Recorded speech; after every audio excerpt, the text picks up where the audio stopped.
Qu'on ouvre les portes. Let the doors be open.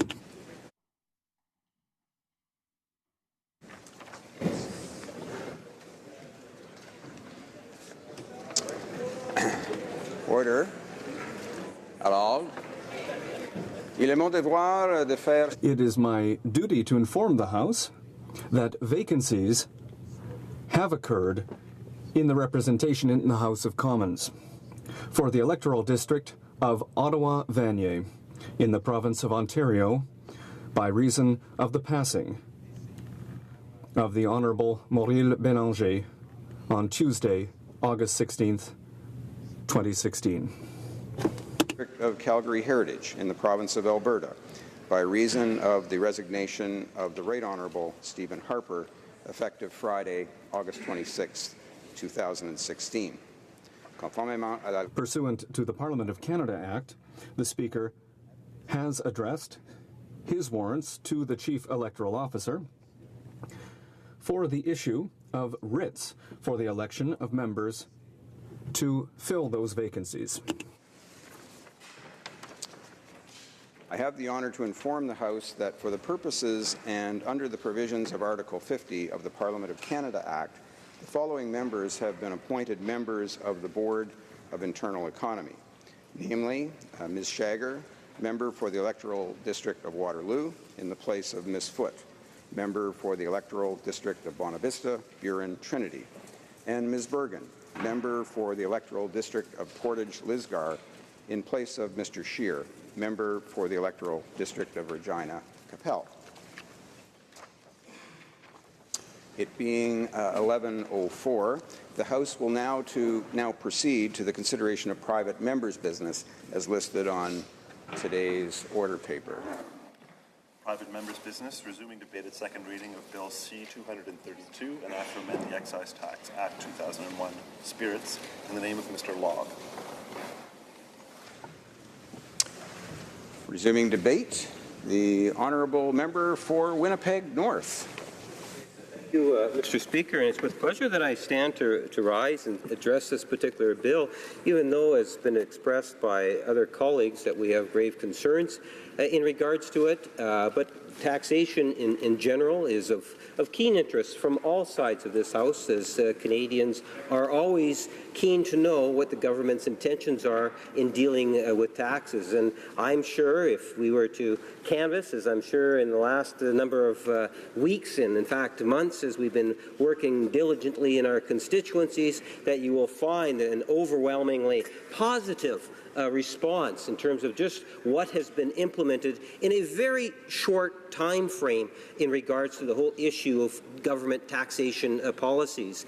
And I know a little bit later this morning, in fact, we're going to be talking about the biggest single tax break that we're seeing going towards Canada's middle class, some 7%, Mr. Speaker, and the millions of Canadians that are going to benefit by that. Today we have, or this morning we have before us, a private member's bill that's kind of focused on spirits, Mr. Speaker. And even though I don't necessarily indulge in spirits myself, I understand the importance of that particular industry and just how important it is that we make sure that we get it right. And maybe if I can just start off by complimenting those, in particular, small businesses that have done so well for our nation by the development and the research that actually goes into it. It's not as simple, Mr. Speaker, of pouring some water in a container and mixing in some oats and so forth, and then voila, we have the spirits provided. Mr. Speaker, we have found in Canada, we have some of the best spirits in the world. And, you know, it's, even though, as I say, I don't necessarily indulge, I have been to other countries where I have seen Canadian spirits. And it's really important when we deal with this particular piece of legislation that we take into consideration the impact when you talk about reducing a tariff or something of that nature. We are a trading nation, and the spirits industry in Canada exports a great deal outside of Canada. And if people have traveled abroad, they would get that firsthand, Mr. Speaker. So when you think about on the surface, well, here we have a piece of legislation that's going to try to make it a little bit better or give it a bit of an edge here in Canada for our national companies that are producing spirits, Mr. Speaker. On the surface, one might say, well, why wouldn't we vote for legislation of this nature? Well, I suspect that what you will find, Mr. Speaker, even from within the industry itself, is a good percentage of those people saying that, look, we see future growth not only here in Canada, but abroad. We have a very aggressive government on the trade file. We have a Minister of Trade, Mr. Speaker, that is constantly outside of Canada trying to break down barriers, trying to make sure that consumers here will in fact benefit by that. And not only the consumers, but also, Mr. Speaker, our exporters. I think of some of the distilleries that we have in the province of Manitoba and Seagram's, the Crown Royal. This is something in which you can buy all over the world, Mr. Speaker. So even though when you look on the surface in terms of what is being proposed inside this legislation, one might say, well, why not? Well, there is an argument to be made as to why not. And a big part of that argument, Mr. Speaker, is dealing specifically with the idea of trade.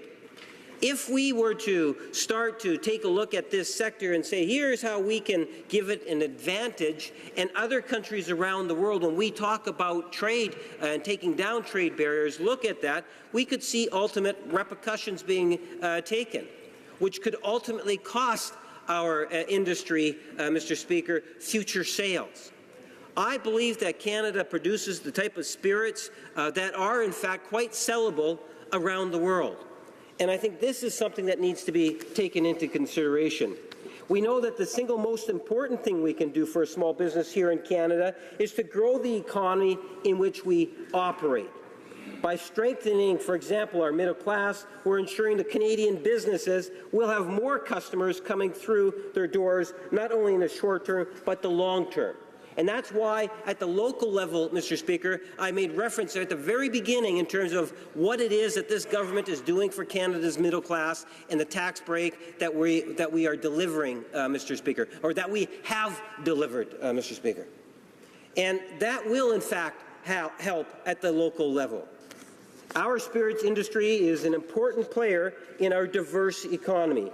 As we discuss the rate of reduction proposed in this bill, it is important to first note that the excise duty rates have in fact been effectively unchanged for the last 30 years. So in that sense, Mr. Speaker, alone, you will see that this means that our producers are already benefiting from a diminished real rate of taxation due to, in fact, inflation. Part of the responsible governance is taking our international rules and commitments seriously. Canada depends on these international rules to protect its exports abroad. So even if you take it from that perspective, Mr. Speaker, this morning we're talking about spirits. But let's not kid ourselves. Canada is a trading nation. And as I indicated, that we are trying to the best of our ability to be able to bring forward an aggressive trade, freer trade policy in which Canadians, in particular our consumers, and I would suggest to you our exporters who create the jobs, Mr. Speaker, are going to be able to benefit from. And so when we're, on the one hand, taking that sort of an approach, which all of Canadian society will benefit, the timing of this legislation in itself could be questioned, I would suggest to you, Mr. Speaker. Even the Harper government before, and this is what I find somewhat interesting, Mr. Speaker, even the Harper government before us did not find fit or see it fit to address this issue. So it's interesting now that the Conservatives are in opposition that they're bringing forward something in which the Harper government chose not to do. And, Mr. Speaker, there's a valid reason for that. as they attempted, I would argue, to be able to deal with the bigger issue of trade, understanding the importance of that to our nation, that they felt that the timing was not right, let alone the content. And you'll notice that they maintained what former Prime Minister Jean Chrétien and Paul Martin did, Mr. Speaker, and that was to effectively keep that rate at the same for the last 30 years. I have been involved in politics for a good number of years, and I've heard many different sorts of representations, both from an individual point of view and as a caucus point of view. And I can tell you, Mr. Speaker, this is an issue that has not been lobbied, at least not to me directly, Mr. Speaker. So when I think in terms of as a priority issue, you might have a couple members from the Conservative Party that have really kind of honed in on this specific issue. But if you take a look at it from a broader perspective of taxation policy, that I don't believe this is something that's necessary at this point in time, and in fact could ultimately be to the detriment of the industry as a whole, as we have seen our spirits industry in all regions of our country wanting to aggressively pursue deals abroad, especially when we start talking about some of those trade agreements that we are hearing about. You know, the ones in which the Harper government didn't quite finish or get the job done that we are trying to finalize, Mr. Speaker. Those are the type of things in which I believe is providing hope to a local industry and manufacturers or producers at the local level, and what they're seeing is future opportunities. We don't want to necessarily complicate those matters in trade courts into the future, because industries or those spirits industries from other countries are saying, well, here we have Canadian firms trying to break into our or to expand their reaches into our country, and yet they're putting up or bringing forward taxation laws such as this, Mr. Speaker. So I think that the Conservatives need to tread carefully, be aware in terms of the bigger picture, understand why it is the Harper government itself didn't choose to go that way. Thank you, Mr. Speaker. Resuming debate. Reprise de débat. The honourable member for Cowichan, Malahat Langford. Thank you very much, Mr. Speaker. And before I begin, I just want to extend a warm welcome to see you back on the chair, and to all my colleagues in this House. I hope we all had a restful and productive summer, and it's great to see everyone again. And also a warm welcome to this year's new crop of pages. I know they're going to do a great job for us, and looking forward to working with you. Thank you. Mr. Speaker, I'd like to thank the member from Huron-Bruce for bringing forward this bill, and I'm proud to also be speaking in support of it, because I believe that actions like this to help the small craft distillers across Canada, in particular one in my riding, is going to be very beneficial. Bill C-232 amends Section 122 of the Excise Tax 2001, and its main purpose is to reduce the duty on spirits that are produced in Canada. And I think that's an important thing to underline, because we've heard a lot from the opposite benches that this is all about trade, and there have been some sort of misdirections in the debate. I think this bill is primarily about helping small craft distilleries, ones that don't really have a market outside of Canada. And in a very competitive market, I would argue that these distilleries do need some help from the federal government. Now, the excise tax, as it's currently written, does establish a duty rate for the absolute ethyl alcohol contained in spirits. Its current rate is $11.69. And Bill C-232 is going to see the first 100,000 litres of absolute ethyl alcohol reduced to a duty of $6 per litre, and then any production over that will be reduced by just a small amount to $11 per litre.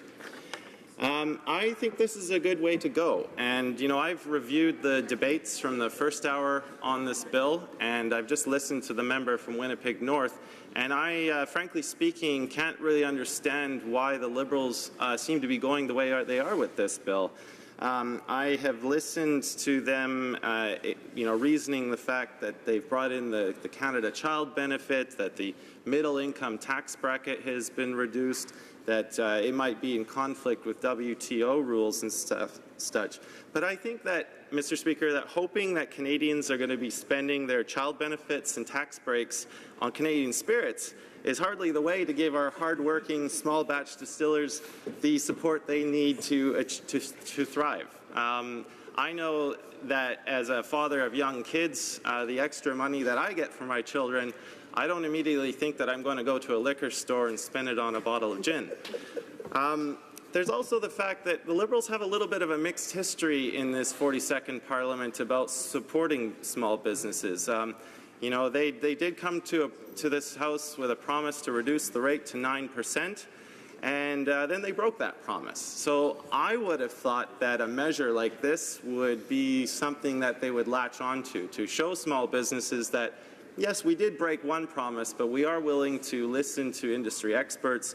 We are willing to introduce a helping hand. I acknowledge, and my party acknowledges, the large contribution that small and medium businesses provide to job creation in Canada. And in Cowichan, Malahat, Langford, we've got some fantastic entrepreneurs. These people put in very long hours. They often pay themselves a very small salary because they're giving their all to their business. And with craft distillers, it really is an art and a science all in one. They really put a ton of effort into what they do to make an exceptional product. And Mr. Speaker, I'd say that they have to make an exceptional product because it's a very competitive industry and they don't have access to the amounts of capital that the big players in the market already do. I think that I don't agree with all aspects of this bill, but I certainly do agree with the part that reduces the duty on the first 100,000 litres. And I would argue to my friends across the way in the Liberal Party that instead of arguing about things that we haven't had much discussion on, we should at least take the time to pass this bill at second reading, send it to committee so that we can have the time to call forth industry experts, regulatory experts, and really get an honest view of what this bill's impacts will be. I don't believe in throwing the baby out with the bathwater. We should give this bill a chance at committee and really see exactly if it's going to do the things that it's going to do. And the government has stated that one of its goals is job creation, and I think it has acknowledged that about 80% of the jobs in Canada do come from small and medium-sized enterprises. So if we're to give our craft distillers a helping hand up, I think that reducing the duty on what they pay for their spirits is really going to be a great thing. Now, I want to sort of segue, if I can, Mr. Speaker, and just sort of highlight one distiller in my riding of Cowichan, Malahat, Langford. I have an award-winning distillery called Ampersand Distilling Company, and they make an award-winning gin, and they've moved on to vodka. Now, Ampersand, its market is Vancouver Island. It does not export really beyond that. I think maybe some parts of the Lower Mainland are lucky enough to get their product, but it's not a big player. And so far, the duty is the same for all quantities of spirits produced. Ampersand doesn't come nearly close to what big players like Seagram's can produce. Even reaching 100,000 litres, that would be a dream come true for them. So I think that and that's just one example. I know that many MPs in this House are lucky to represent these small craft distillers. And I think, if they're going to stand and vote against this bill, I hope the distillers in their riding have a very frank discussion about the reasons for that, because I really think that this bill does deserve a second look at committee. Ampersand Distilling Company, it's a family-founded craft distillery. It's on a 5-acre organic farm. Really, this is a father and a son. That's it. Father, son, wife. That's it. That's all they've got, and a couple of employees.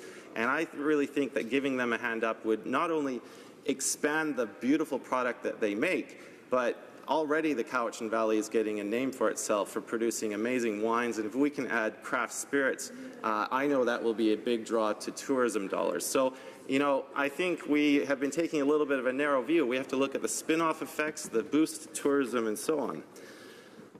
You know, it's already a difficult industry, Mr. Speaker. It's a highly competitive market. Every liter of alcohol produced has to go through rigorous standards, recorded and labeled. There have to be reports. Sometimes you can have people from the Canada Revenue Agency pop in for SNAP inspections. And, you know, that's a heavy burden. And I argue that some of these regulations are necessary, but we can ease the burden because larger businesses are able to bear regulatory burden much easier than small businesses. So it's about giving these small businesses a leg up. And, you know, I think that if you look at the statistics, Mr. Speaker, between 2004 and 2012, the sale of goods manufactured by the Canadian distilling industry decreased by 2.4%. It went from $762.3 million to $744.2 million.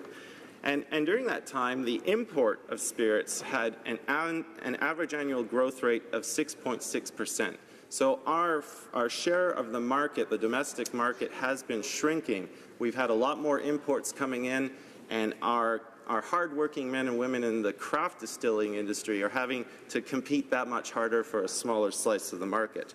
And so as a result, you know, imports did represent a greater portion of the domestic market. They increased to 80% in 2012 compared to 74% in 2004.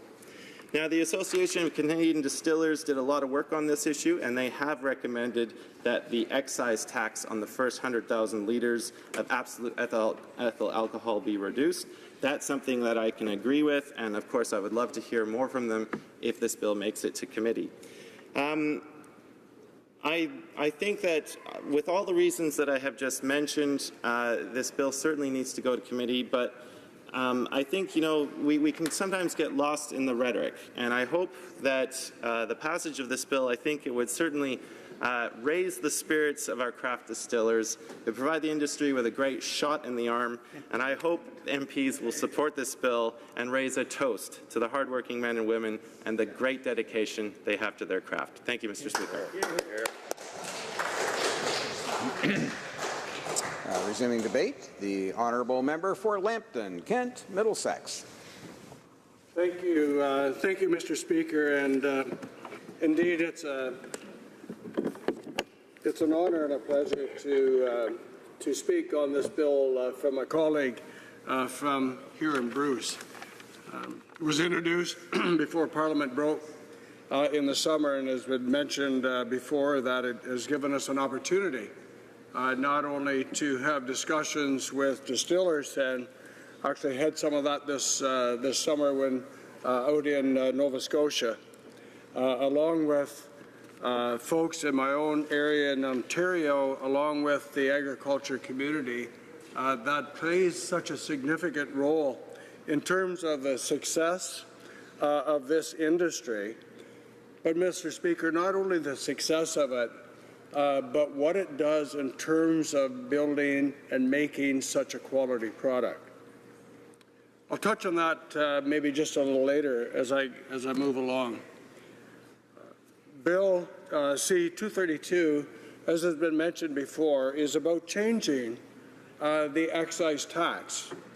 It's making a change that takes it away from the percentage of absolute alcohol to the volume of alcohol that is produced.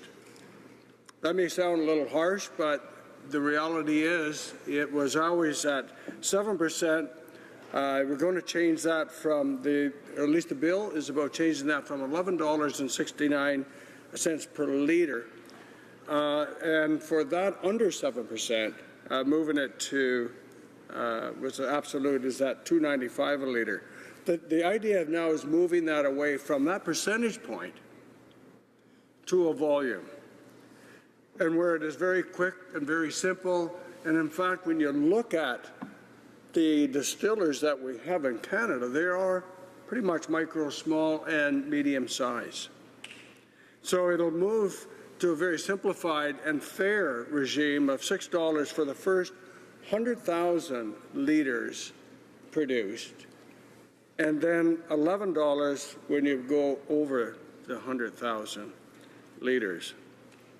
I have to remember that, and this was when I looked up, I I didn't understand that or realize it, but you have to remember when we talk of the volumes that it is equal for all types of beverages with alcohol in them. So 1.5 ounces for a 40% of spirits, so it's 40% alcohol, 5% if it's 12% for wine, and the 12 ounces of 5% beer. So that they call that a standard glass. And so that makes it comparable across the board for those that want to look at the equivalence between the different drinks.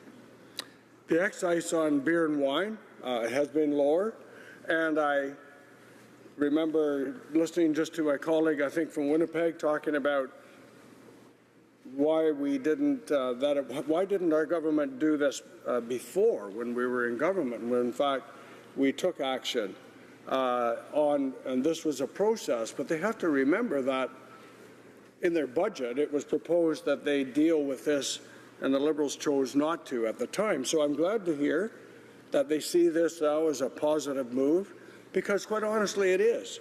It's about small and medium-sized businesses. It's about the workers that are working mainly in our area that are working hard every day. And this is a benefit to them. And why is that?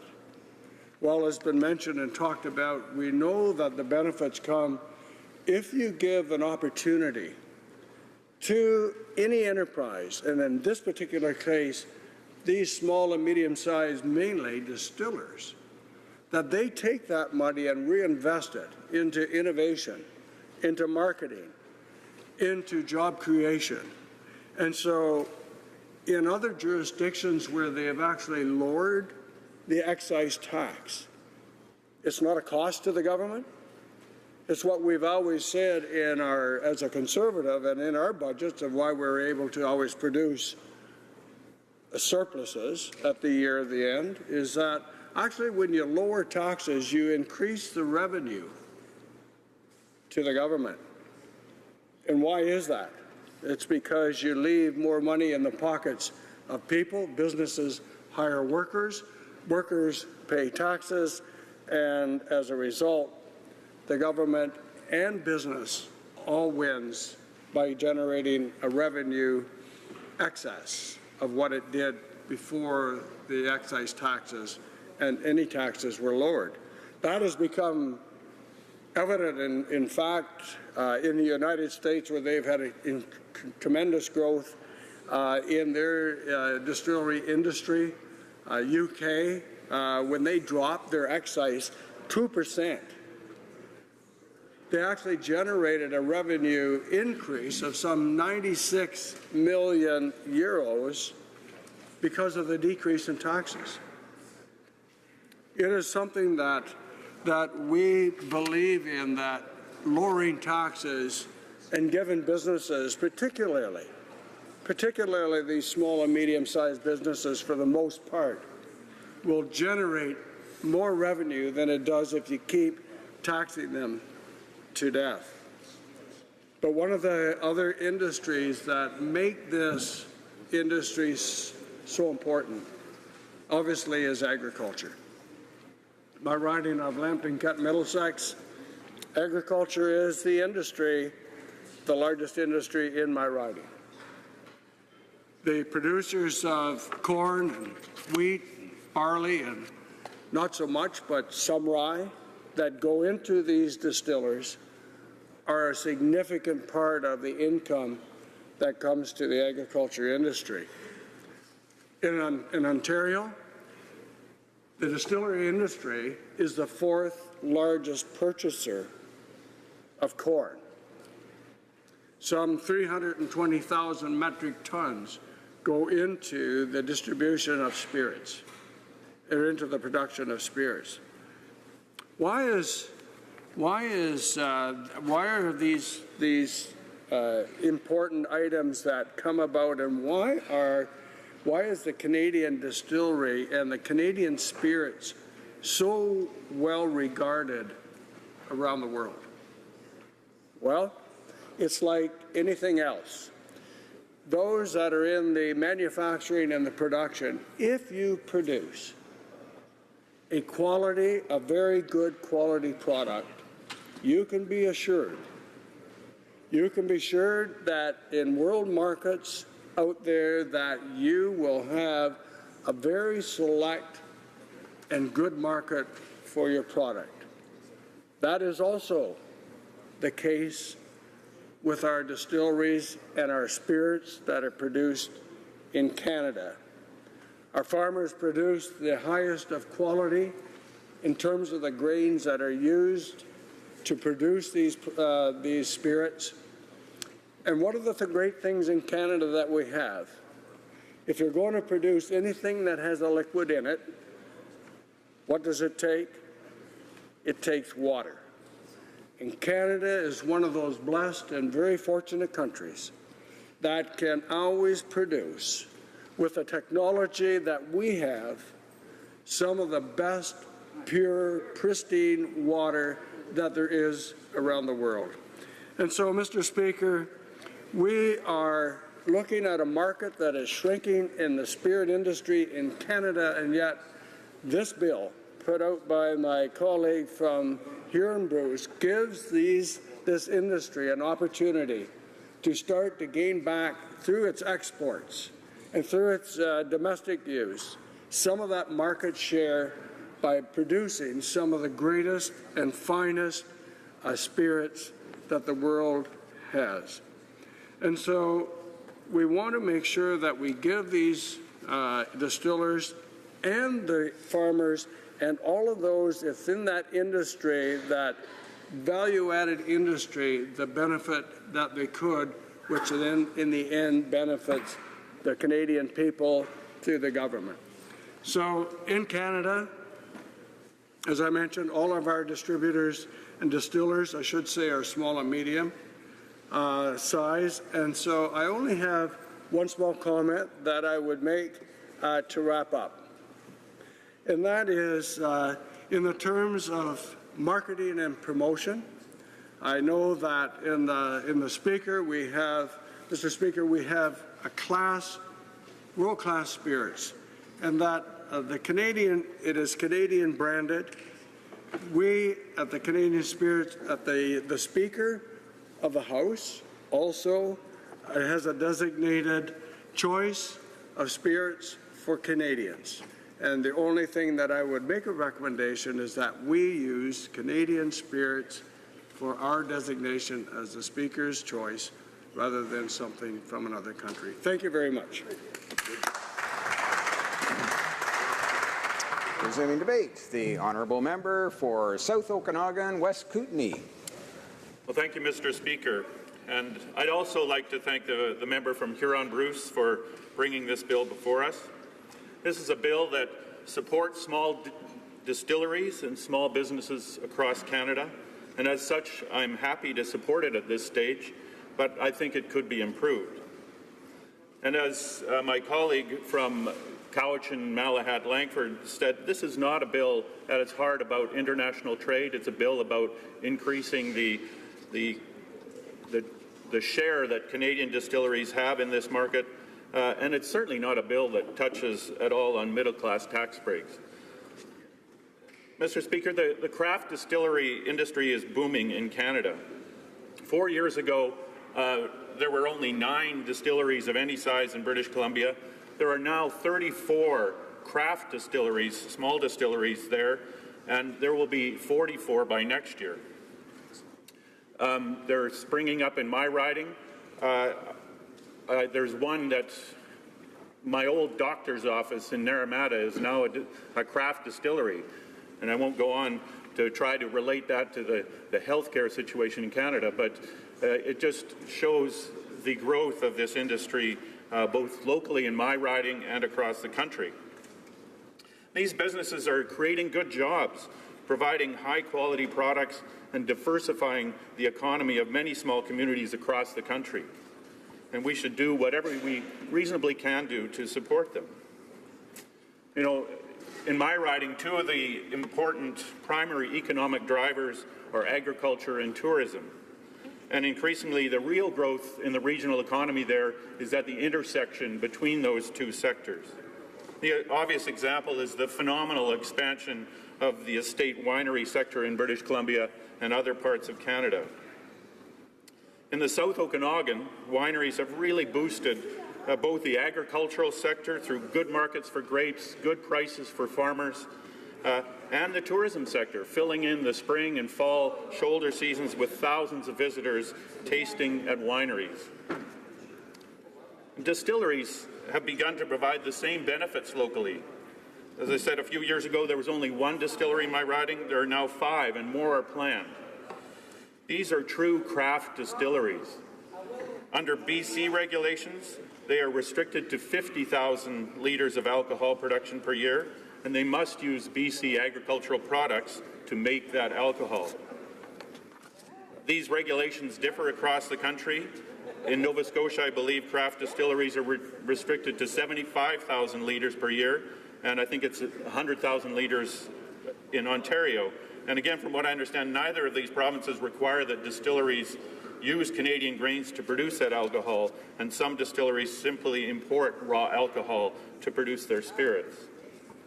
But in my riding and throughout British Columbia, craft distilleries are required to use local products, and for a good reason. It creates jobs in our country, and it produces spirits that are truly local in origin. Okanagan distillers use Okanagan grains to make alcohol and often use Okanagan fruit to flavor specialty liqueurs. There's one distillery, one of the oldest distilleries in my riding, Maple Leaf Spirits in Penticton, uses apricots from literally the orchard next door, right across the fence, to make one of their liqueurs. And this is precisely what brings visitors to these craft distilleries. They want to taste and purchase products that are carefully made, literally handmade, and are unique to our region. Now, like the member from Winnipeg North, I don't indulge in spirits that often, but I do like to have a gin and tonic, a cold gin and tonic on some of the hot Okanagan days in summer. And this summer I had a friend come up from Vancouver to stay with us in the Okanagan, taking advantage, as many visitors do, of the warm lakes and fine wines of the region. She often brings a selection of wine with her, and we enjoy the summer evenings tasting the new vintages. But this time she arrived with 4 different gins, including one from a distiller in my neighborhood, the Douglas Distillery in Oliver. And we did a blind taste test, and I was surprised at the variation. I'd always thought that a gin was a gin was a gin. But happily, it didn't really matter what you mixed in with your tonic. But happily, I found out that the locally produced gin was far superior, in my opinion, in taste to the others. And again, it is this superior quality and unique flavors that are driving the growth in the craft distilling industry. It's the same process that has driven the growth in the local wine industry. We've helped out that industry with various incentives, and our efforts have paid off handsomely with a vibrant wine industry in several parts of the country. One of the things that we did to help small Canadian wineries was to eliminate the excise tax on wines that use Canadian grapes. And this helped them compete with imported wines. We should do the same for these craft distilleries. So I would say that this bill, which lowers the excise tax to $6 per litre, is okay as a first step, but we should really provide incentives to the small distilleries that are producing excellent, truly handcrafted products that distill their own raw alcohol using Canadian grains, and therefore contribute to the Canadian economy, both in the agricultural sector and the tourism sector. So I think we should match the tax breaks we gave wineries by having an excise tax exemption for craft distilleries that produce less than 50,000 litres of alcohol per year and that produce that alcohol from Canadian products. So to conclude, I would say that I'm happy to support the bill at this stage. We should provide all the reasonable assistance we can for this thriving industry, assistance that will help small businesses and farms across the country. But I do hope it can be amended in committee to really stimulate the growth of truly excellent craft distilling. Cheers.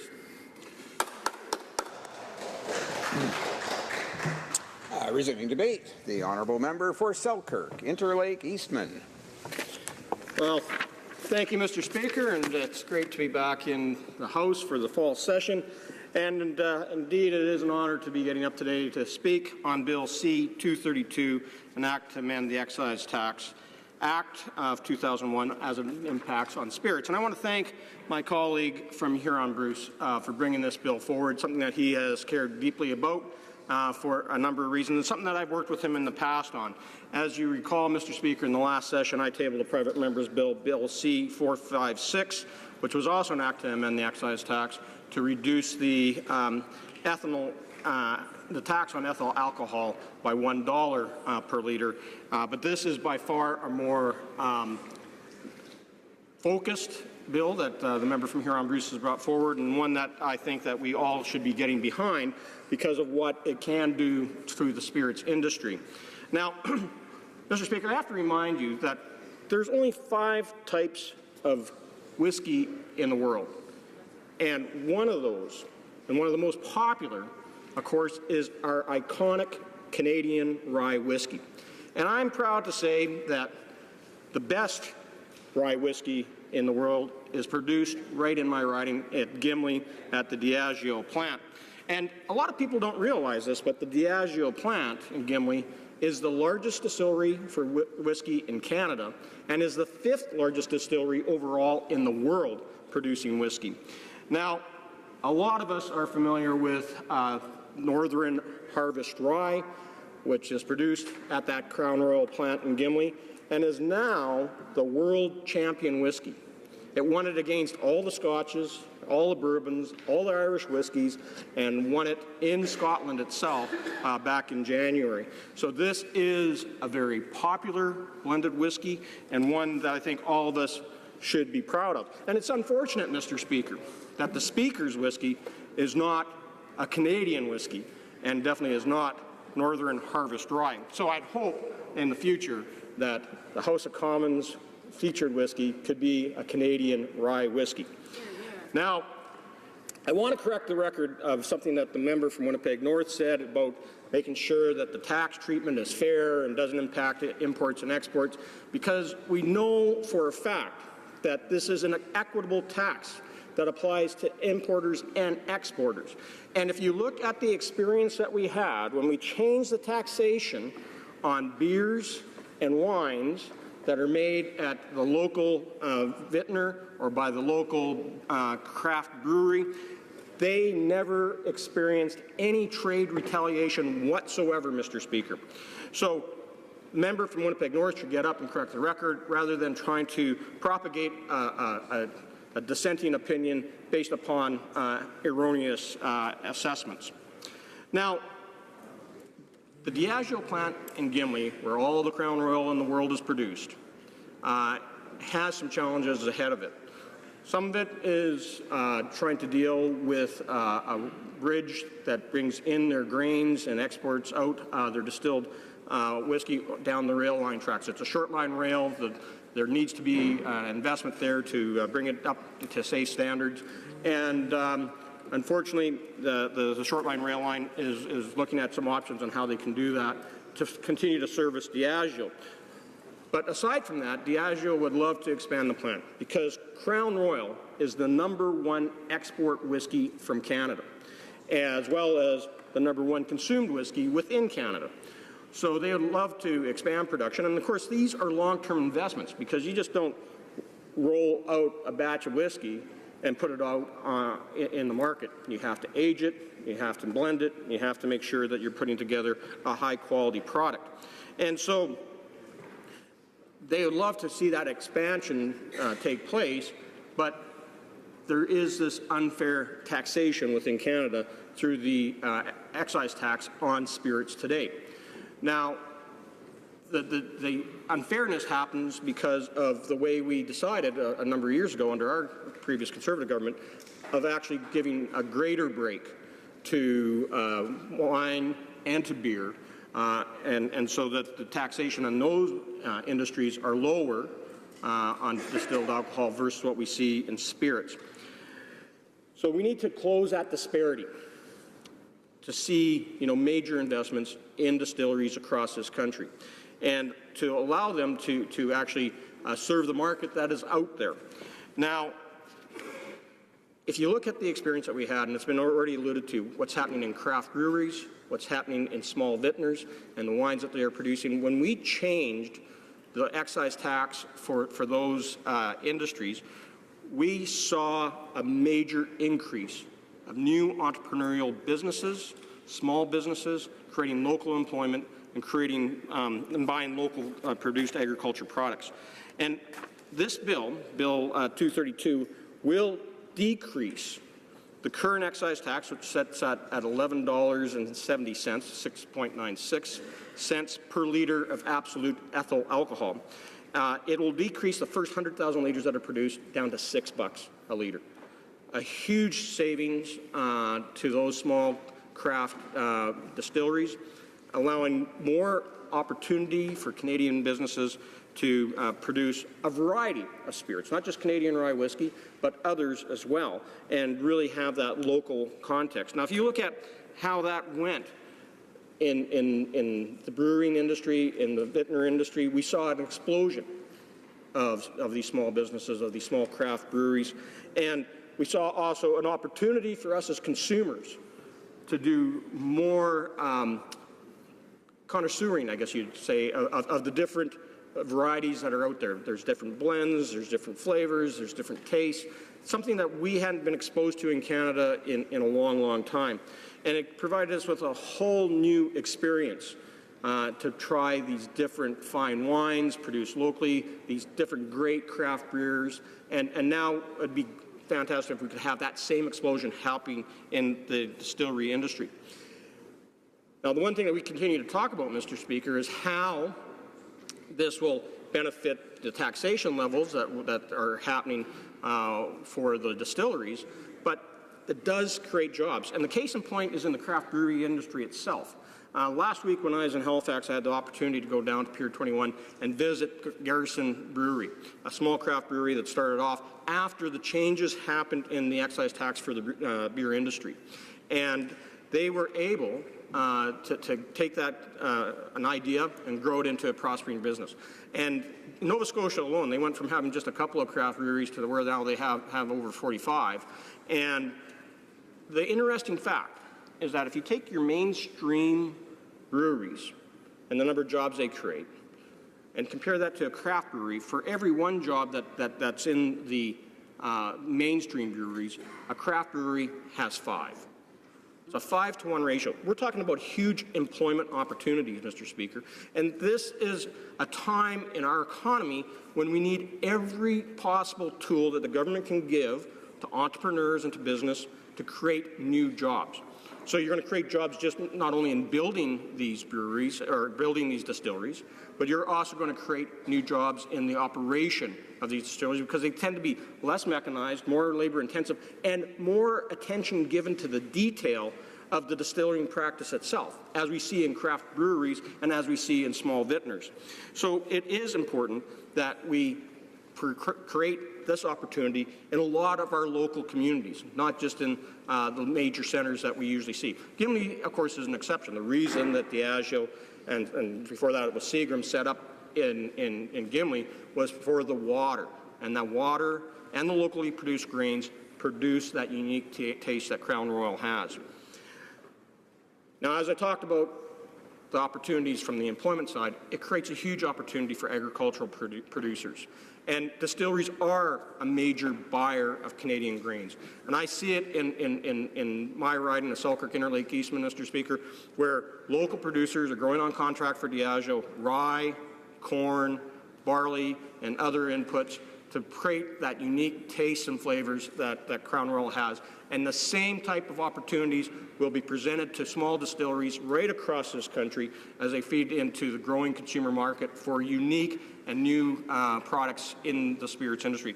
So I encourage all my colleagues in the House, Mr. Speaker, to support this bill. Let's get it to committee for study and allow them to bring in the experts to document how this reduction in the excise tax will probably increase the level of tax revenue coming back to the government through increased employment and increased businesses that are out there benefiting from the changes in the Excise Tax Act. And again, I thank my colleague from Huron-Bruce for bringing forward such an important bill today.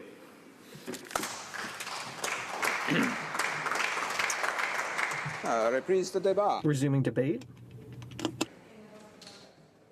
Resuming debate. Accordingly, I invite the honourable member for Huron-Bruce for his right of reply. The honourable member has up to 5 minutes. The honourable member for Huron-Bruce. Thank you, Mr. Speaker. It's a pleasure to rise again today regarding this bill. Just one thing I would like to correct on the record was the member from Winnipeg.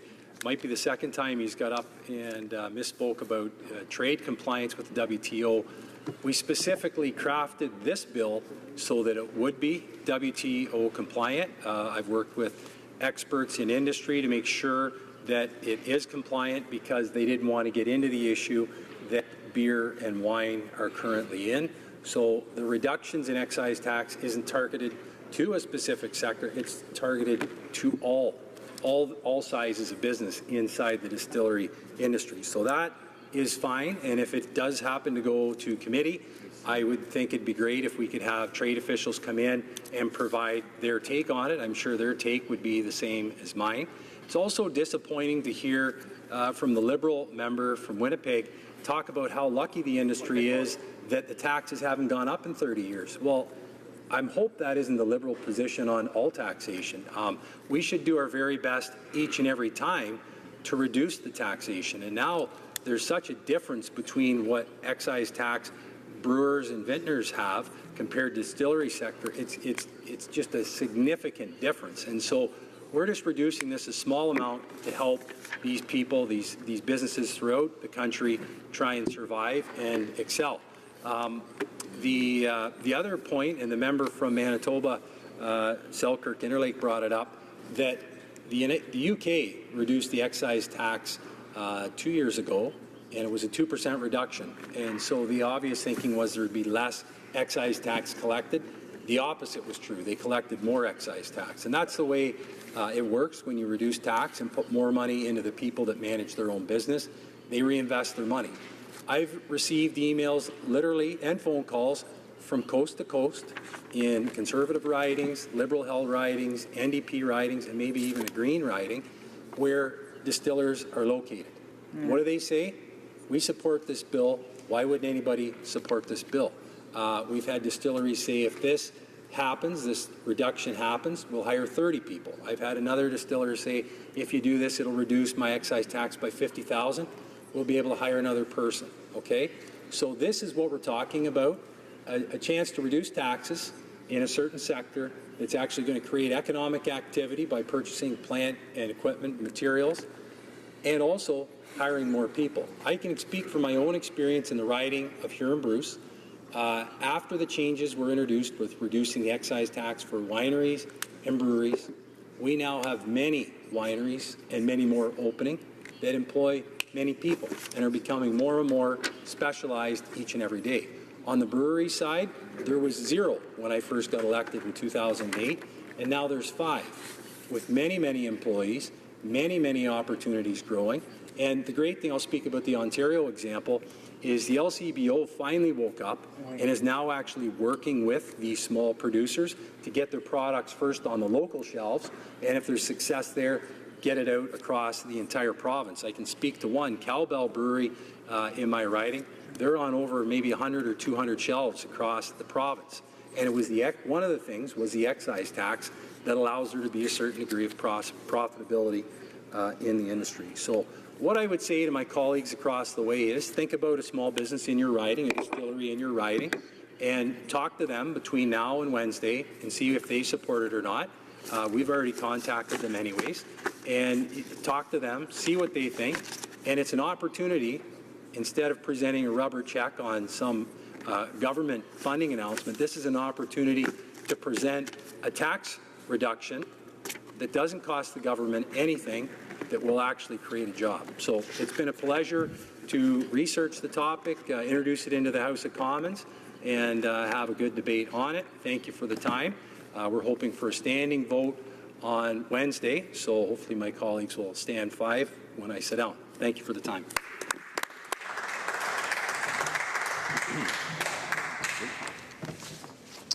The question is as follows. Mr. Lobb, seconded by Mr. Nader, moved that Bill C-232, an act to amend the Excise Act 2001 Spirits, be now read a second time and referred to the Standing Committee on Finance. Is it the pleasure of the House to adopt the motion? Yes.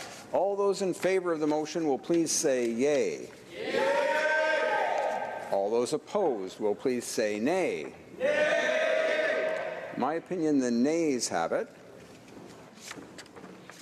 Pursuant to Standing Order 93, the recorded division stands deferred until Wednesday, September 21st, 2016, immediately before the time provided for private members' business.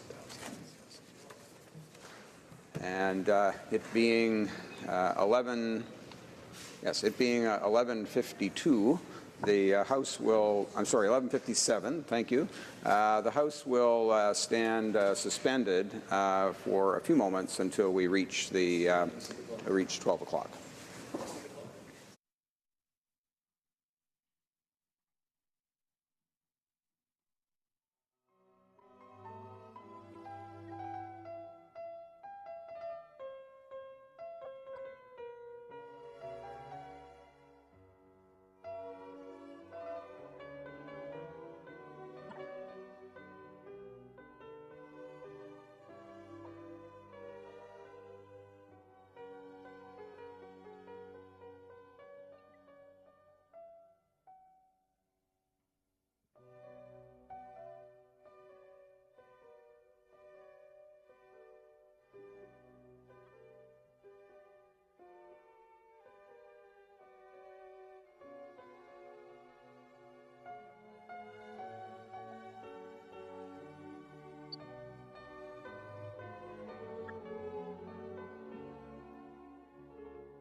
Order.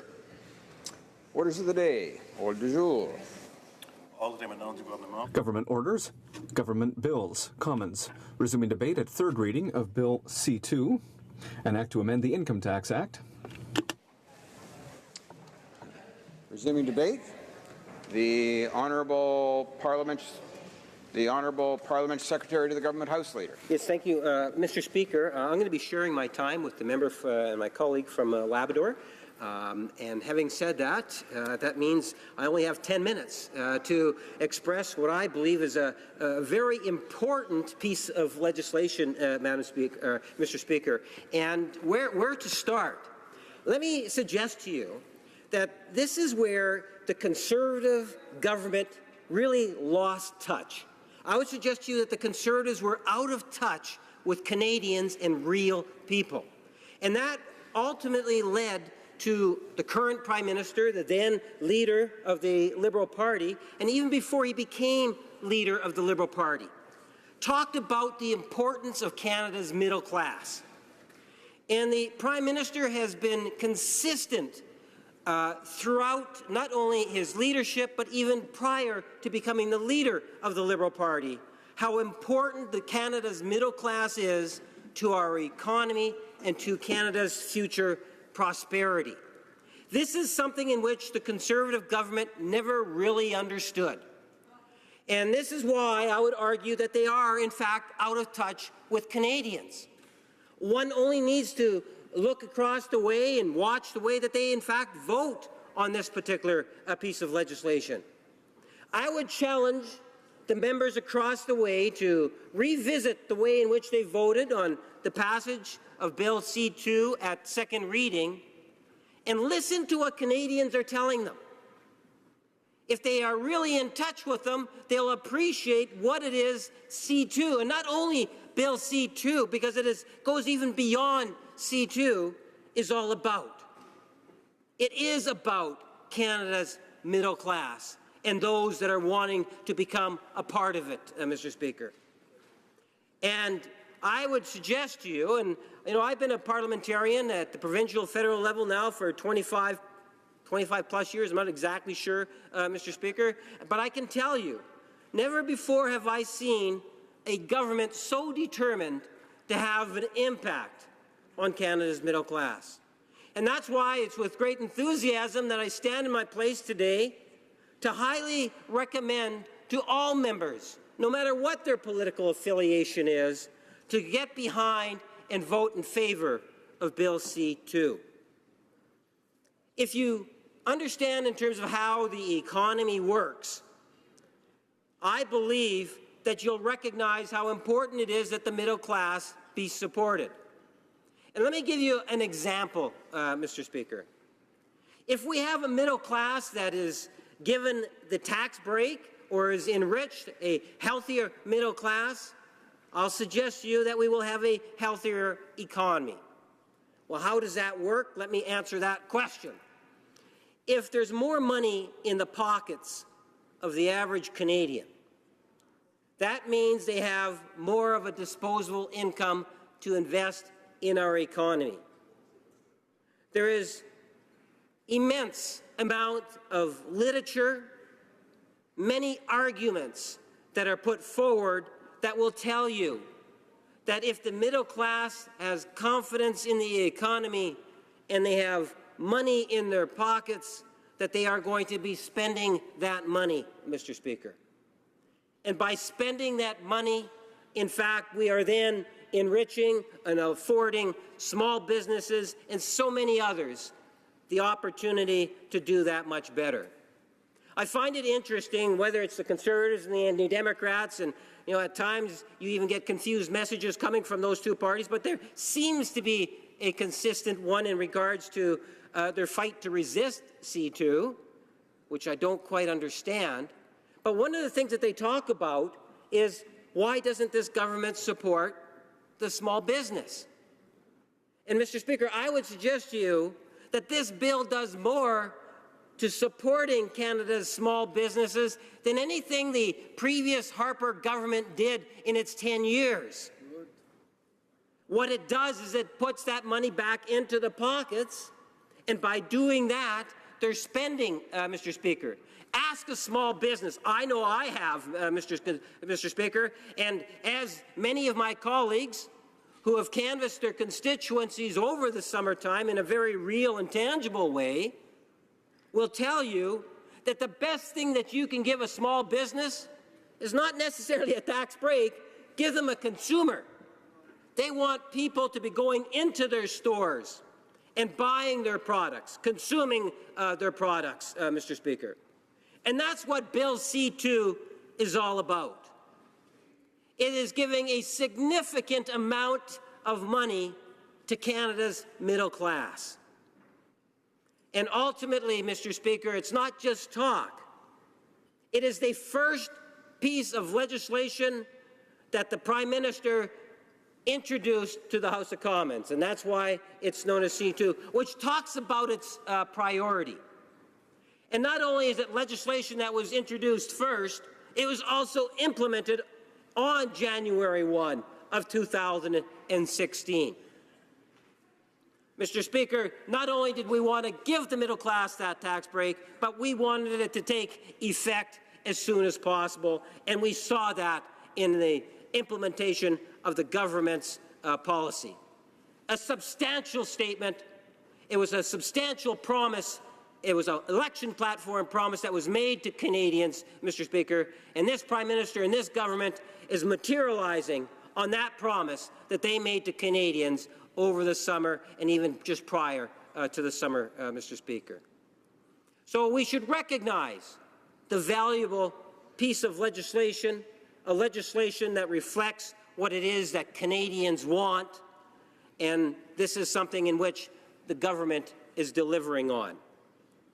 Now, other criticisms on C-2 have nothing really to do with C-2. We hear from the New Democrats saying, well, what about those that make less than the threshold that get the tax break, of which it's important to recognize that over 9 million Canadians will benefit by this, Mr. Speaker, in terms of the tax break.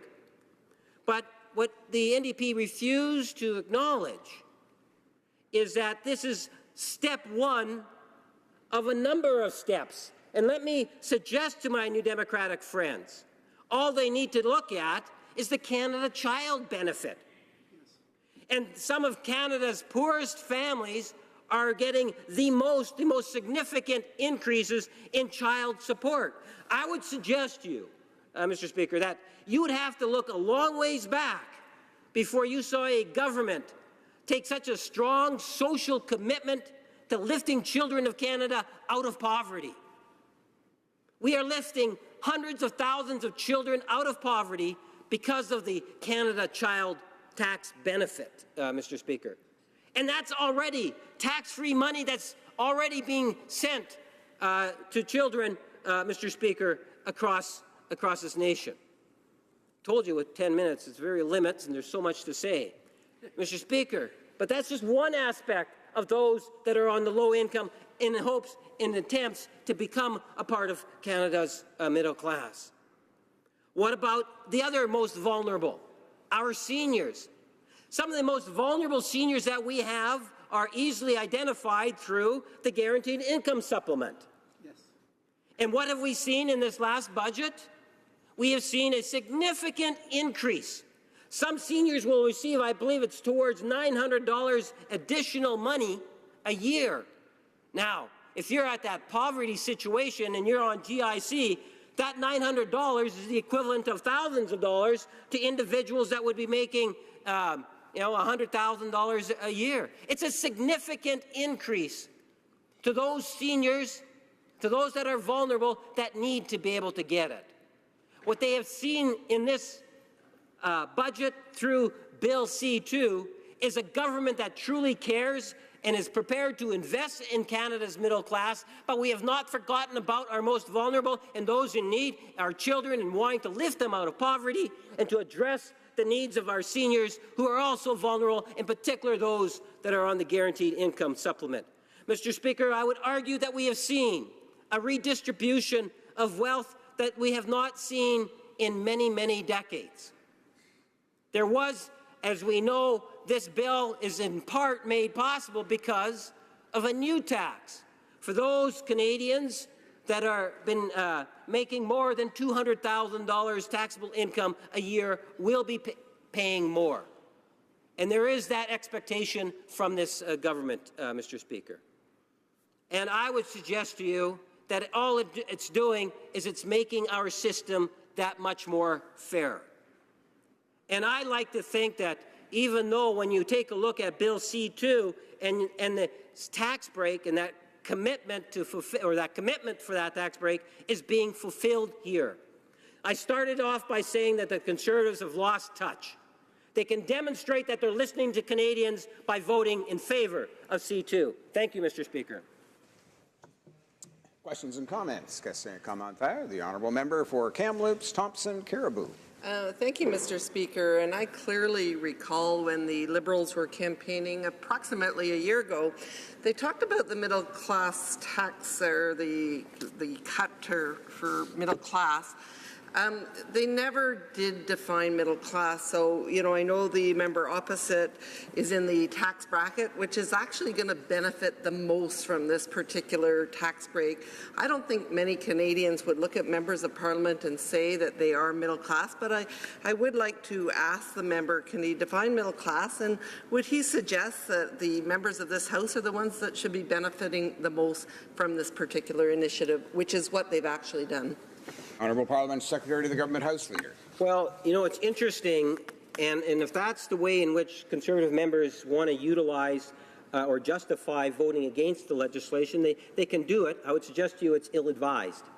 The real benefactors on this tax break are teachers, firefighters, professionals, factory workers.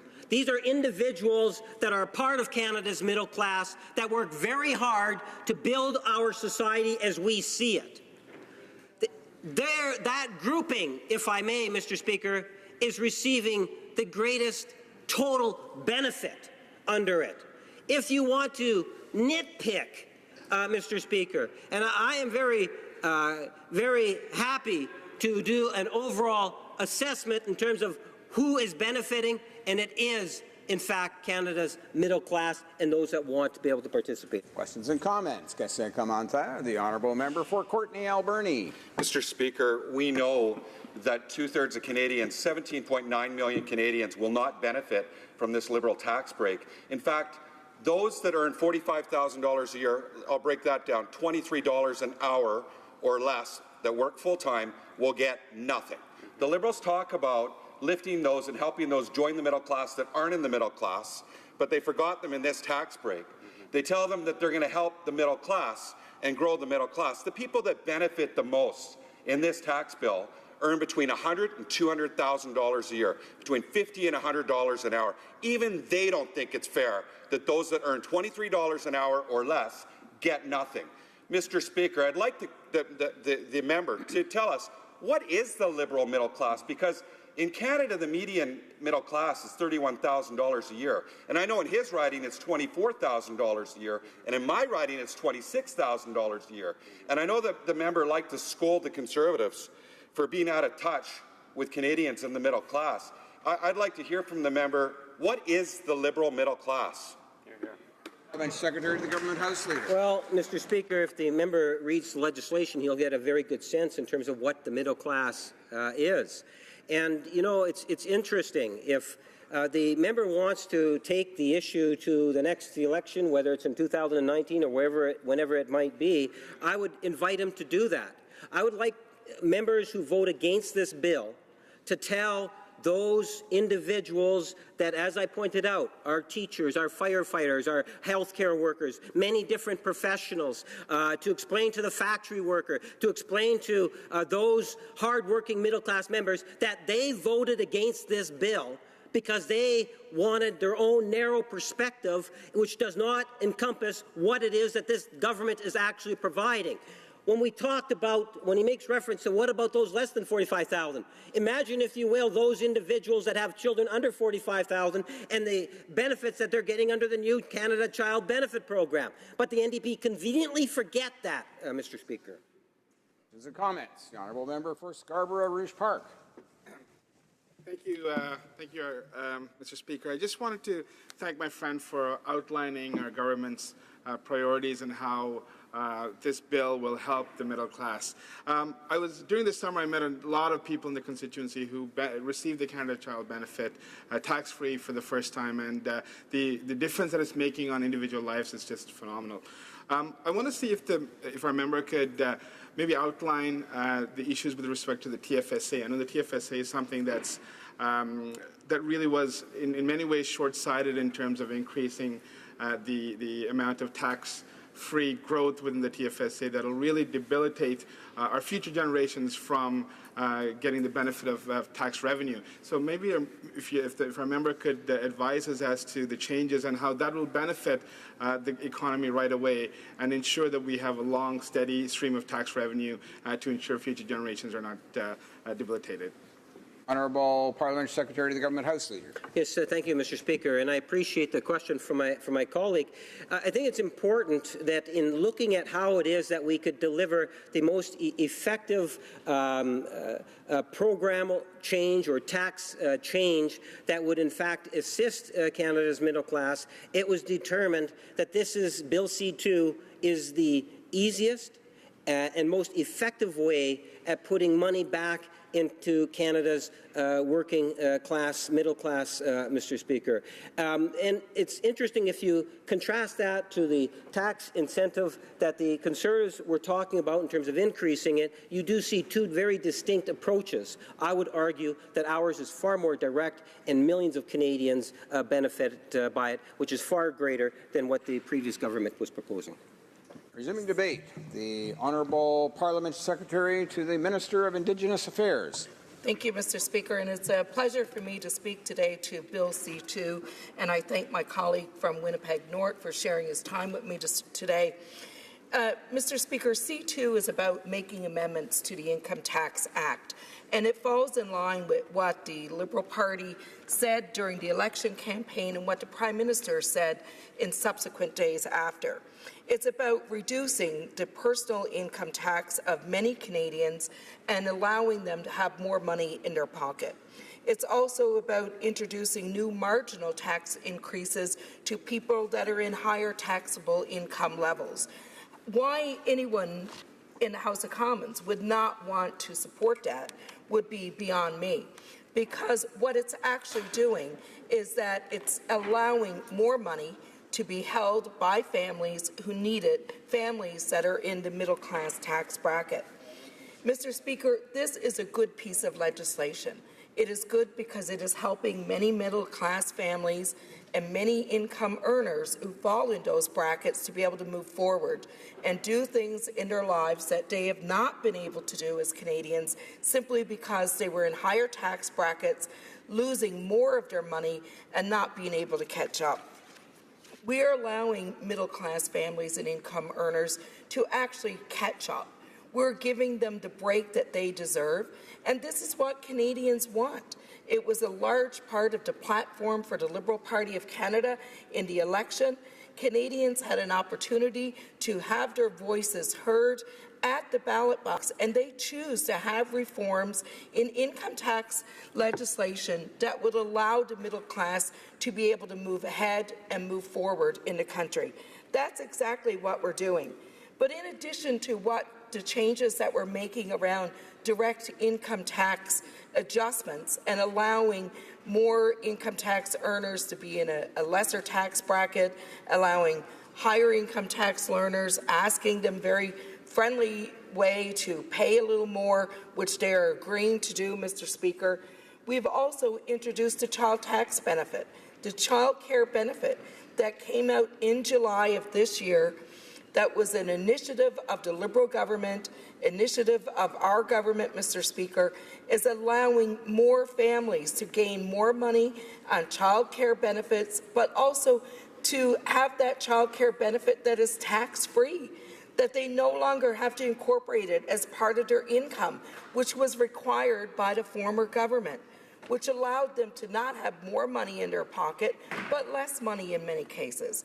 So what we're doing is we're making that child care benefit tax-free. We're bringing more balance to the child care benefit to ensure that families who need that benefit more to care for their children, provide for their children, are actually going to get the benefit. So yes, it means that people that are in higher incomes will be eliminated from the child care benefit, but take comfort in knowing that those that are in lower incomes who need the money to support their children in the initiatives, in their schooling, in their careers, in their lives, they're going to have a little extra money to do that. So it's about bringing more fairness and more balance to Canadians right across the country. The other thing that we did to complement the changes that we're proposing in the Income Tax Act, besides the child care benefit, we also provided for an increase in the guaranteed income supplement for single seniors. This was a huge issue in the election campaign by aging individuals in our country who really felt that they needed to have an increase in their supplements to allow for them to support themselves, especially those who were widowed and widowers. And we introduced that benefit, which is going to help them substantially. We also made improvements to the employment insurance program, and we expanded it to regions that were really the hardest hit in the country at the time, including Newfoundland and Labrador, the province in which I live, but also in Alberta, two provinces that have been going through huge transitions. So in addition to the income tax breaks, the child care benefits, the increase in guaranteed income supplement, there was also reprieve for workers who found themselves unemployed or displaced from employment, and we were able to make changes to the employment insurance program to be able to help them in a very difficult time.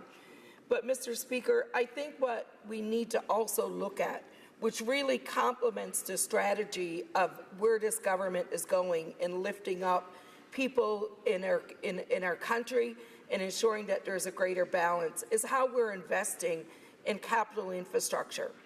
When you look around the country today and you see already in the first year of our mandate where we've been investing money into transit, in transportation, in housing, in infrastructure that the country has needed for a very long time. And we're ensuring that it's not just an investment for today, but it's ensuring the economic prosperity of the regions in which we are developing and investing this money. And I think that in itself is creating new opportunity, new jobs for people in many of these regions of the country, and they're seeing that benefit very quickly. They're seeing it in their own homes, in their own pockets, in their own communities, and I think that's very important. So the changes that we're making in the income tax legislation, as I said, will ensure that those people that were at a personal income tax rate of over $45,000 a year will drop from 22% taxation to 20.5%. And we will also introduce a new personal marginal tax rate of 33%, which will be a taxable income in excess for those who earn more than $200,000 a year. Mr. Speaker, the opposition is critical because they know what we're doing is right. It is the right direction to take. They also know that what we're doing is actually benefiting families. They had the opportunity to do this, and they chose not to. They choose to distribute the investments of the country in a different way. They provided more income relief for wealthy income earners than they did for low and middle class income earners. Well, we have chosen a different route, and our route is creating a better balance for Canadians right across the country. And I represent a riding who falls in that middle income level. And I define that middle income level from people who are $40,000 to $45,000 a year earners to $100,000 a year earners. Because they are the people who work in our factories, in our mines, in our hydropower projects, in our schools, in our hospitals, in our firefighting services, policing services. These are the middle class earners of Canada. And what we're doing is we're saying to them that we have recognized over the last 10 years that you have been falling behind. Well, we're going to allow you an opportunity now to start catching up and being a stronger part of the middle class and ensuring that your family has that opportunity. And we are doing it through our income tax reductions. We are doing it through our child care benefit. We are doing it through our guaranteed income supplement to seniors. We are doing it through our investment infrastructure programs, which is helping communities, businesses, and Canadians right across the country. And I would suggest, Mr. Speaker, there is no member of Parliament that would have any reason that has rationale to not support the changes that we're proposing to allow middle-class families to have more money in their pockets. Thank you, Mr. Speaker. Questions and comments? The honourable member for Kamloops, Thompson Caribou. Thank you, Mr. Speaker, and I'd like to thank the member from Labrador for her speech, but I think what she neglected to tell Canadians is one very important thing. When the Liberals were on the campaign trail and first talked about this middle-class tax cut, they guaranteed it would be revenue neutral, so that the money that the rich paid would go and it would all sort of wash out in the wash. What she has not told Canadians, that this is going to add to the deficit. It's been estimated by the Parliamentary Budget Officer that it's going to be $8.9 billion over 6 years. So when she was on the campaign trail, did she commit to her community that this would be a revenue-neutral tax cut? Because clearly it isn't. The Honourable Parliamentary Secretary to the Minister of Indigenous Affairs. Mr. Speaker, what we indicated to people on the campaign trail, and we're still indicating to people today, is that the changes that we're making in the income tax legislation will allow them to have more money in their pocket.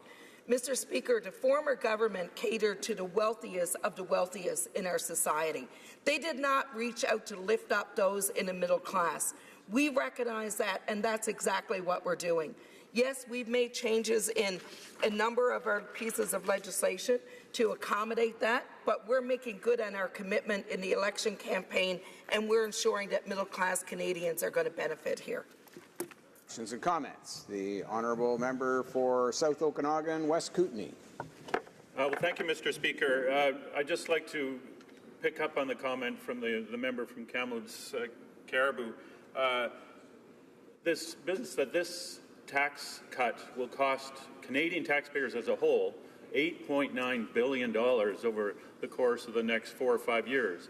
And I'm just wondering how the Liberal government can condone such an expense when it doesn't even help those that really need the help most. It may not be a tax on the super wealthy, but it is a tax on the upper middle class, if not the upper class itself, a tax cut for them. Those that make $45,000 a year, and they are many, it's almost 60% of Canadians, will be left out of this tax cut. And they will be the ones end up paying that $8.9 billion. So I just wonder how the government can condone such a tax cut in the light of the current situation in our country. Thank you. The Honourable Parliamentary Secretary. Thank you, Mr. Speaker. First of all, I think you need to realize that the tax cut that we're proposing today is not going to have a negative impact on no one in society other than those that may earn over $200,000 a year in income. And I think that needs to be noted.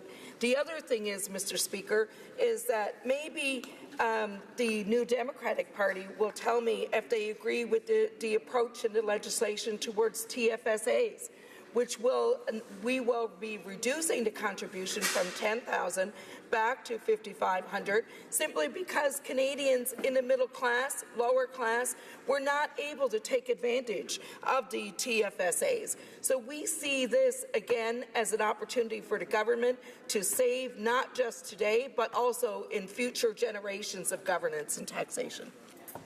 We have time for one more short question and response. Questions and comments. Resuming debate.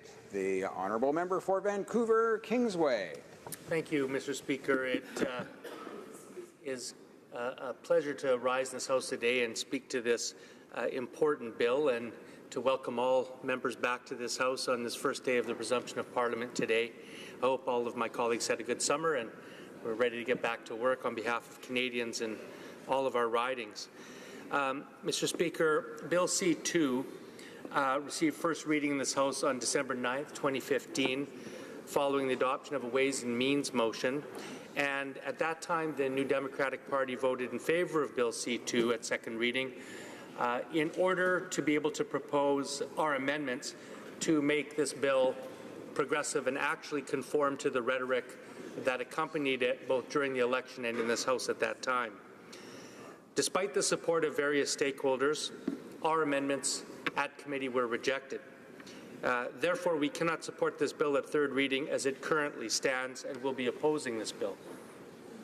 C2 amends certain provisions of the Income Tax Act, such as the tax credit for gifts, taxation on income splitting, the tax payable by a non-testamentary trust, the refundable tax on investment income, private corporations, the tax on assessable dividends, the limit on TFSAs or tax-free savings accounts, and most importantly, on tax rates that Canadians pay on their income in this country. The New Democrats stated our position on the two significant elements of C2, that is the amendment on the income tax rates and on the amended TFSA limit. Our approach was careful and principled then, and it's careful and thoughtful now. Although we support the government's proposal to limit the TFSA contributions to $5,500, we cannot accept the amendment of the Liberal government of the tax rates, which will primarily benefit the wealthiest. Mr. Speaker, I'm going to put this in some context.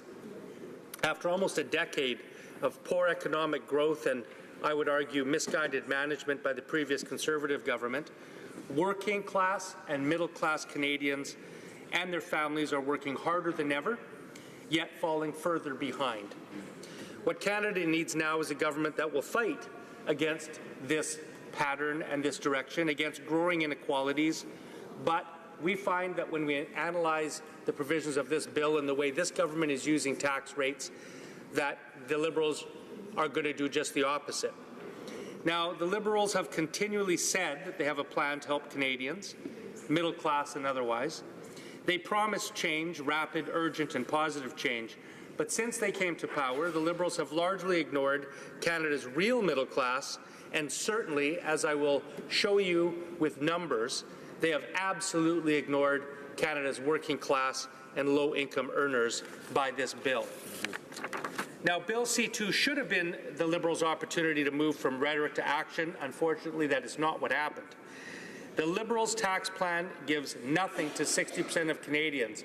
And I listened carefully to my friend from Winnipeg on the other side, who invited us to take this bill to Canadians next election, when 2/3 of Canadians don't receive a red penny from these tax changes, and when they see that people earning more than $89,000 in this country receive the lion's share of these tax cuts, while over 17 million Canadians don't receive a cent, I'll be happy to take this issue to the election and debate my honourable friend on who this bill really benefits. Exactly. Yeah. Now, this government is proving every day to be one of celebrity, one of rhetoric, one of spin. Let's look at something surprising. Let's look at facts. Let's look at the numbers. Now, the government is proposing to reduce the second personal income tax rate in this country from 22% to 20.5%, and to increase the tax rate to those earning more than $200,000 from 29% to 33%. So here's how Canada's tax rates are going to look as a result of this bill. If you make $45,282 or less of taxable income, the current rate is 15%, the new rate is 15%. You receive zero tax break from this bill. If you make between $45,282 and $90,563, the next tax breakup of taxable income, you get a tax cut of 1.5%. From $90,563 to $140,388, your tax rates are the same. From $140,388 to $200,000, your tax rate are the same. And more than $200,000, as I say, your tax rates will go from 29% to 33%. So an analysis of this Liberal tax plan reveals that it is in fact the wealthiest Canadians who will benefit the most from the tax reduction program. The Prime Minister's tax plan excludes Canadians who are not in the second income tax bracket, the large majority of Canadians who earn less than $45,000, Mr. Speaker. According to the Parliamentary Budget Officer, you don't have to listen to me, and we certainly shouldn't listen to the spin doctors on the government side of the House. Let's see what the PBO says. The office said it's estimated that 17.9 million Canadians who will file income tax returns in 2016 fall within the first tax bracket. That is, they have taxable income and will report taxable income of less than $45,282, and they will therefore fall below the threshold set by Liberals to benefit from any tax adjustment. So the Liberal tax proposal excludes the lowest 60% of wage earners, anybody making under $45,282. According to the latest statistics available from Statistics Canada, the average Canadian income is $40,000, while the median income is $31,000. That means 50% of Canadians make $31,000 or less. The Canadians in this country most in need, those whose income is equal to or less than the median income or average income, will not benefit in any way from this Liberal plan. In fact, only people in the first, second, or third income deciles will see a drop in their taxes.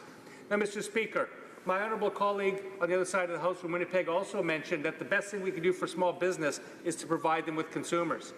Every economist in the world will tell you that the people who spend the most of their disposable income are the working poor.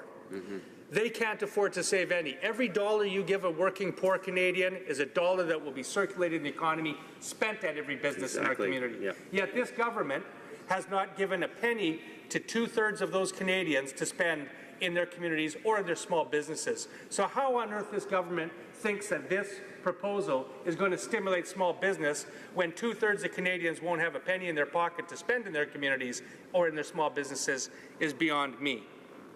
Now, let's look at the other way.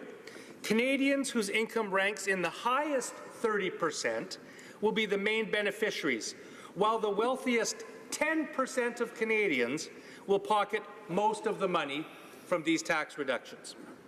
Even with the income tax increase for those earning more than $200,000, the Liberal plan still offers benefits that are 3 times higher for people earning $210,000 or more a year than for people earning $50,000.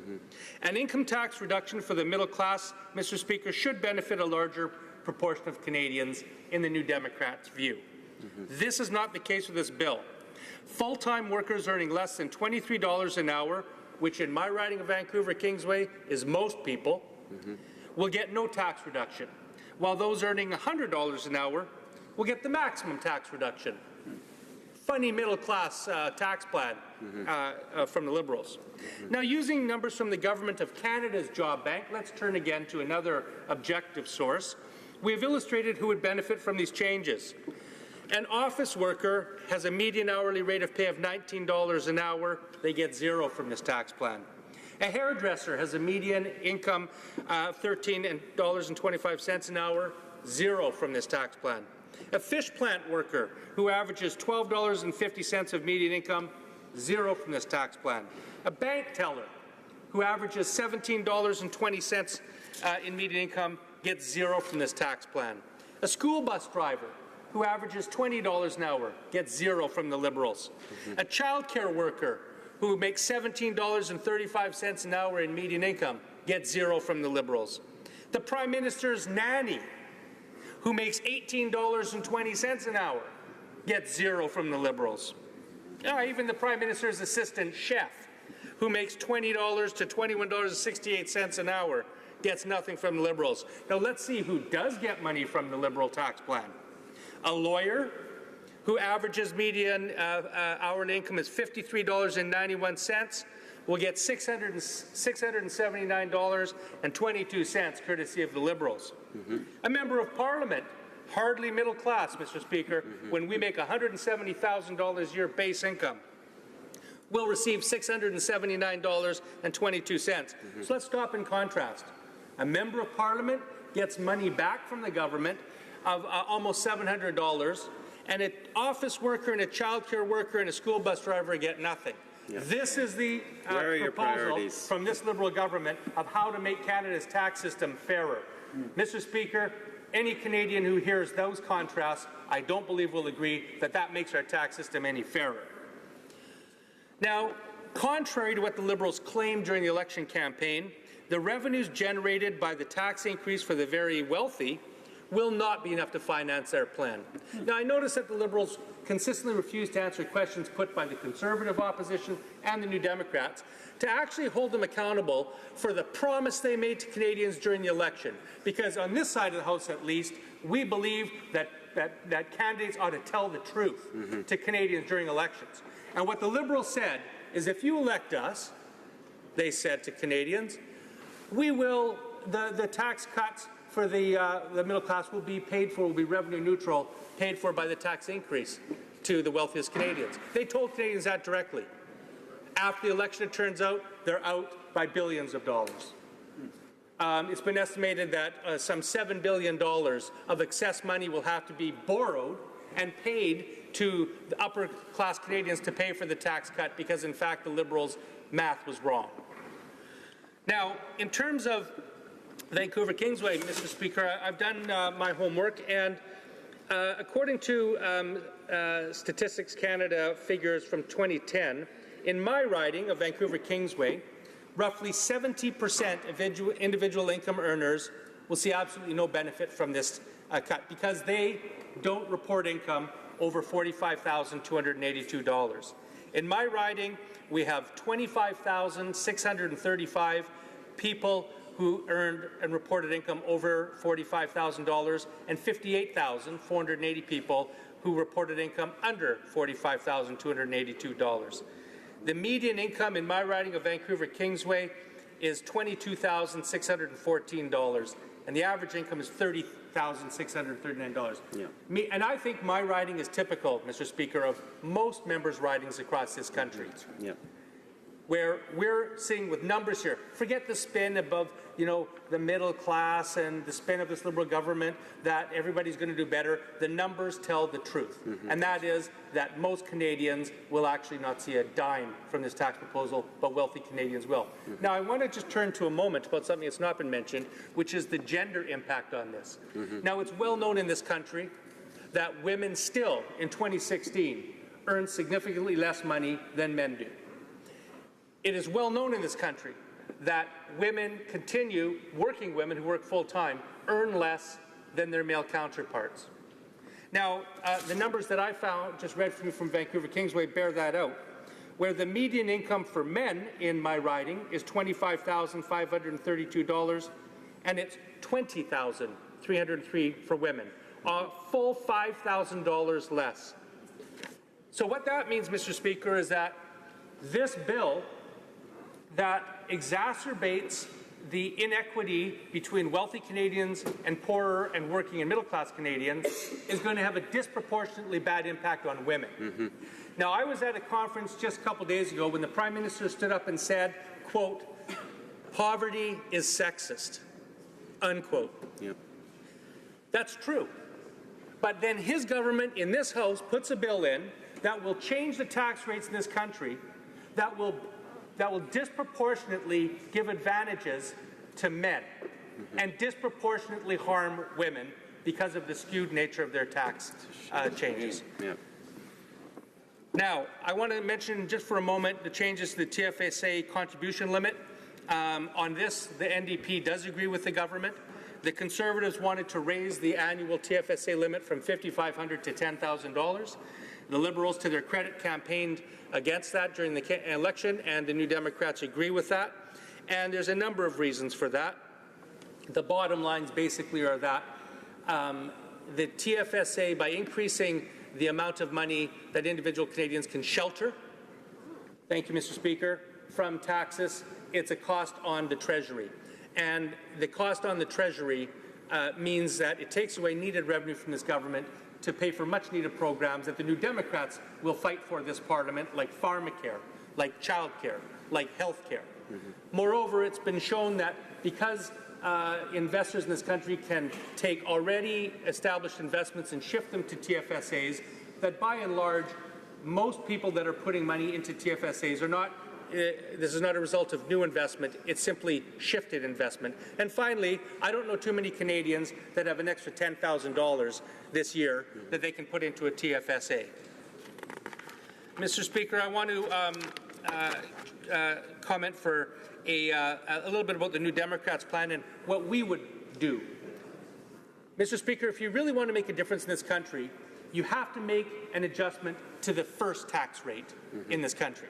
And what the New Democrats have proposed to during the election is that we would, and we suggest this government, reduce the 15% income tax rate for the first $45,282 of income from 15% down to 14%.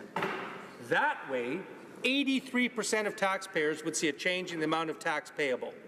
According to the Parliamentary Budget Officer, 9 million Canadians would benefit from this proposal that don't benefit from the proposal of the current government. This solution would not only benefit more taxpayers, but the cost difference would be minimal. And this difference, we would argue, could be easily recovered, moreover, through a very slight half percentage point increase in taxes for large corporations, which I will point out, the Liberals are indistinguishable from the Conservatives on this score. Canada already has an extremely low corporate tax rate of 15% for large profitable corporations. And neither of those two parties proposes altering that at all. If we increase that by half a point from 15 to 15.5%, I'm talking about companies like the Royal Bank, like Imperial Oil, like large profitable companies that are making lots of money in this country, that by increasing that, we can actually put more money in the hands of working class Canadians who will then circulate that money in the economy and help stimulate small business, who again, the New Democrats believe deserve a corporate tax cut. That's not what the Liberals and Conservatives believe, though.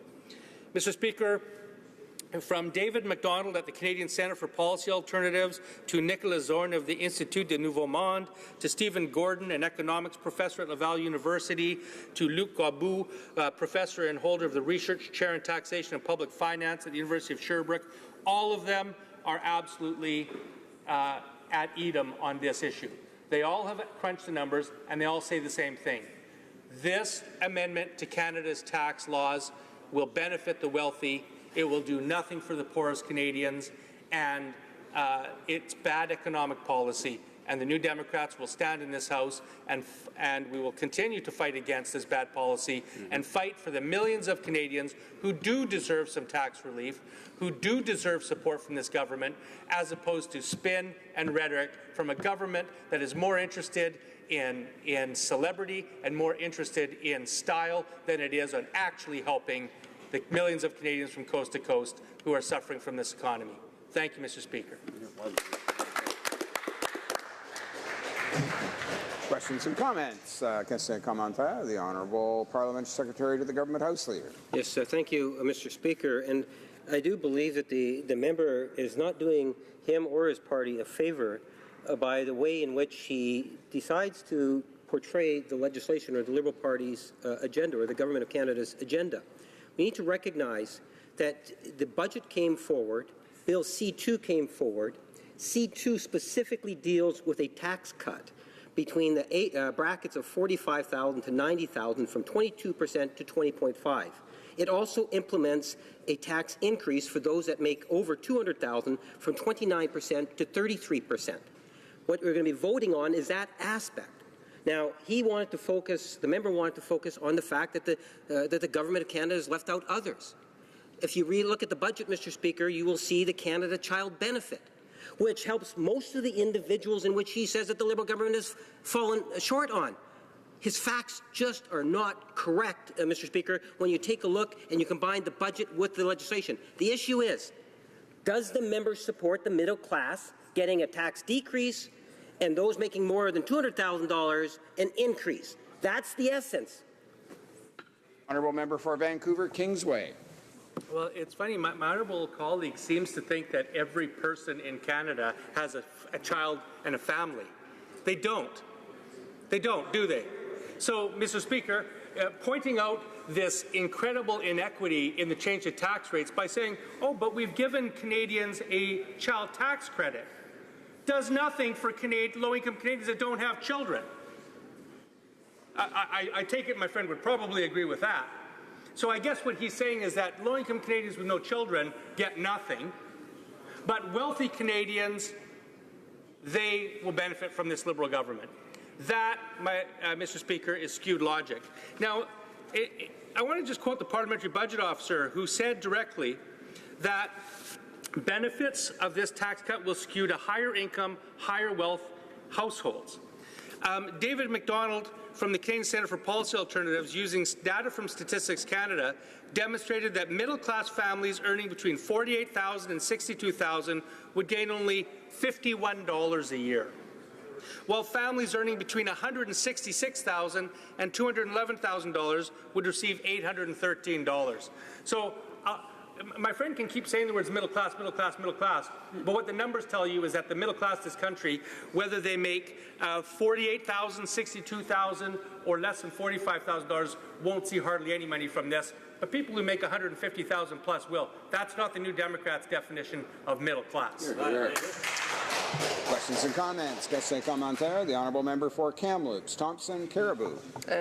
Thank you, Mr. Speaker. And I'd like to go back to something that both he alluded to and I've alluded to in my past questions. Is in the campaign trail a year ago, we remember hearing this commitment from the Liberals in terms of the tax cut that they were going to provide, but they very clearly said it was going to be revenue neutral. We now know there's a big oops in that calculation, and I wonder if you could talk a little bit about the math behind it and who ultimately is going to actually have to cover this tax reduction. Honourable member for Vancouver Kingsway. Well, that's an excellent question from my honourable colleague, and she's absolutely right. And I may be old-fashioned about this, but I come from the school of thought that says that candidates during an election should tell the truth to the people who they want to get votes from. Because I also think that it's very important to create integrity in the system so that when people vote for a certain party, they can actually expect that the politicians will keep true to their word. And this government directly told Canadians during the election, the Liberals told Canadians that their middle-class tax cut, as much as we can still call it middle class, which I think is not really accurate, would be paid for by the tax increase to the wealthiest Canadians. They were out by only $1 billion, I think, and over years, many more $1 billion. And the problem with that, of course, is that when you're deficit financing, is that this government is effectively borrowing money to give to wealthy Canadians that all Canadians of all income levels will have to pay for. Now, this wasn't just a one-off mistake, of course. The Prime Minister also said that during the election we'd have 3 modest $10 billion deficits, and he would balance the budget in the 4th year. Of course, with the very first budget tabled by this government, we have a $30 billion deficit, 6 more years of deficits, and no plan to balance the budget whatsoever. They didn't bring 25,000 refugees by the end of the year. They didn't bring 25,000 government-assisted refugees. I could go on and on. They're not restoring Canada mail delivery to homes in Canada. I could go on and on of the broken promises of this government, but we have a whole session to do that. Questions and comments. The honourable member for Cowichan, Malahat Langford. Thank you, Mr. Speaker. You know, I read an interesting opinion piece in the papers a couple days ago by Robin Sears, and he said one of the great facts of Canadian political life is that Liberals always break progressive hearts. Now, I came to this House, I didn't come to this House to give myself a tax break. Yet this bill is going to give me and everyone in this chamber $679. That's not the middle class I was sent here to represent, not the middle class I came to fight for. And our friend across the way from Winnipeg North likes to keep on talking about the child benefit. And yes, it pays out a maximum of $6,400. What he neglects to tell this House is that childcare costs in British Columbia are double that, and there is a lack of affordable spaces. Now, I know my friend from Vancouver Kingsway is a great member of Parliament for his region, and I know he's received feedback on this and many other Liberal bills. I'd love to hear some of that feedback that he's received from his constituents on the wrong direction this Liberal government is taking. Member for Vancouver Kingsway. Well, I'd like to thank my honourable colleague who's doing an outstanding job for his constituents on Vancouver Island for that question, because it allows me to raise the very critical issue of childcare. Now, this government, the Liberals in previous governments promised Canadians a national childcare plan. And in fact, they have often, I've stood in this House and heard Liberals blame the New Democrats for the Liberals not bringing in a national child care plan. How that's the case when they had 13 years of majority government to do so is beyond me, but I've heard that. So here we are. The government is a majority government. So I challenge the Liberal government to actually bring in a national child care plan that makes sure that every single mother and parent in this country can drop off their children in quality, accessible, affordable child care. And let's see if this government can produce that instead of bragging about throwing money to families that is not sufficient for them to actually take care of their children. Questions and comments? Questions and comments? Resuming debate, the honourable member for Kamloops, Thompson Caribou. Thank you, Mr. Speaker, and it's really a pleasure to be back in this House, and I hope everyone took the time this summer to reconnect with constituents and really find out what is happening in their ridings, and of course, obviously, a little bit of time to just enjoy our very short summers in Canada. You know, it's interesting that we're back here today debating C2, and I noted an article yesterday that said that the Liberal government has had the most unproductive parliament in 2 decades in terms of what they've managed to move forward with, and that was just yesterday. And, you know, I think perhaps C2 is an example. C2 was introduced in December of last year, and here we are, its 3rd reading. So it really illustrates their inability to move what they're saying is important pieces of legislation through the House. However, I suppose I would also perhaps be happy to say that I'd rather have no legislation than bad legislation, which in this case I think C2 actually is. So a little bit of a quick refresh, and because it has been so long, it's been you know, almost a year. It contains a number of measures. It's the change in the marginal tax rate, the TFSA, the reduction in limit, and of course there is some other things. There's general cleanup measures dealing with such things as charitable donation tax credits, income earned by trusts, among others. But, you know, clearly I think, you know, what you'll hear from the debate is those cleanup measures are relatively uncontroversial, and it's really the issue around the marginal tax rate and the TFSAs that I think are the most problematic in Bill C2. So again today, I think the debate has predominantly focused so far in terms of, you know, the Liberals proudly proclaiming that their middle class tax cut was a very, very significant move forward. But, you know, what they really forgot to tell Canadians is 2 very important things. One, they never have clearly defined the middle class. So I think most Canadians, as they're hearing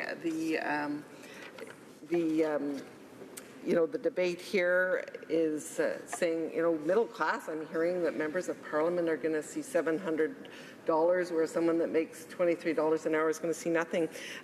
Mr. Speaker, I don't know if we've been 5 hours or not. I don't know if I have to share my time, but I will be sharing my time with the member from Renfrew, Nipissing, Pembroke.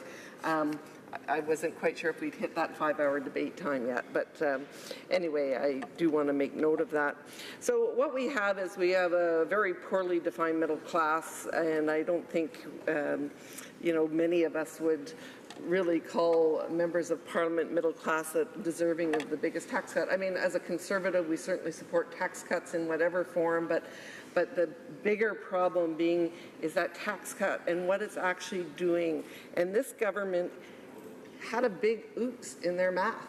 They went to Canadians and they said, we're going to give this tax cut, and what it's going to do, it's going to be revenue neutral because we're going to increase taxes for those higher income earners, and it's going to be revenue neutral. And that was the commitment, and that was the promise that they made to Canadians. Lo and behold, they're in government, and it's like, wow, we made a really big math error in that particular calculation. It's an $8.9 billion error that's going to be over 6 years. That's over $1 billion a year. That's the mistake that they made.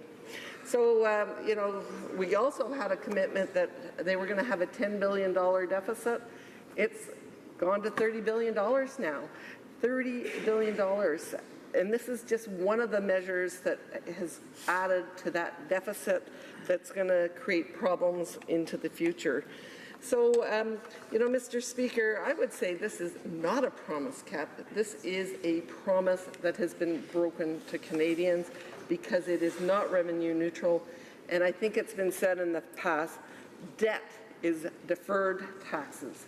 It's simply deferred taxes, so that $600 or $700 that someone that makes $160,000 a year, it's their grandchildren that are going to have to pay. It's their children that are going to have to pay. And to be quite frank, this government is irresponsible to put that kind of debt and deficit on the grandchildren and children when it is not necessary. It's quite shameful. So the other piece that I want to really focus some comments on, because I think there really is no justification for the way they've structured their marginal tax reduction, is the tax-free savings account. And I think, they have reduced the ability to contribute to a tax-free savings account from $10,000 down to $5,000 plus. I think it's a little bit of change. Let me talk about what the tax-free savings account is all about. And this is from a Department of Finance document who was looking at tax expenditures and evaluations. So ensuring that the tax system provides meaningful incentives to save supports a more efficient allocation between current and future consumption. In particular, the accumulation of personal savings allows Canada to improve their living standards and better align income and consumption when planning for important events such as retirement, purchasing a house. It's increasing the funds available for capital investments, and it leads to a higher capacity to produce goods and services. And, Mr. Speaker, the evidence from the program shows that Canadians have taken advantage of these tax savings opportunities. It's a popular means of savings for Canadians of all ages. And this, I really would commend anyone that is interested in the TFSA and the impact. This is a very excellent document that has been provided, and I certainly think it talks about the benefit. So what is the Liberals' argument in terms of why they had to reduce the tax-free savings account? They said, oh, you know what, this is only benefiting the rich. Not everyone can put money into it, and so, it's not a good thing to do. Mr. Speaker, their GIS recipients, there are 440,000 GIS recipients who have put $4.3 billion into their tax-free savings account. So, I think I would give you perhaps a really good example. I think anyone could imagine living on old age security and guaranteed income supplement is a challenge for any senior. But let's say you have a senior that had a house but really no major means of support. They sell their house, they have a tiny nest egg that they can put in to their tax-free savings account, and they can actually have the interest that they make to support them during their retirement during very, very difficult times. So to me, having that allocation, whether it is for a senior putting a little bit from a house into a GIS, or maybe it's a younger person in Vancouver right now, in Toronto, we know how difficult it is for young people to get into the housing market. To give them a mechanism to save is, I think, a very important mechanism, and I think it's a real step backwards and a real shame to see the measures that the government has taken in that area. This government, they don't like personal freedom to make choices about your own money. They want to enforce an increase in the Canada Pension Plan, which not only will enforce savings or enforce increased contributions from individuals, but it's also going to increase from the employers. So they like a plan that the government controls. For some reason, they are adversely opposed to plans that Canadians control. Perhaps someone doesn't want to put extra money into the CPP. They see it as an opportunity to have money into their savings.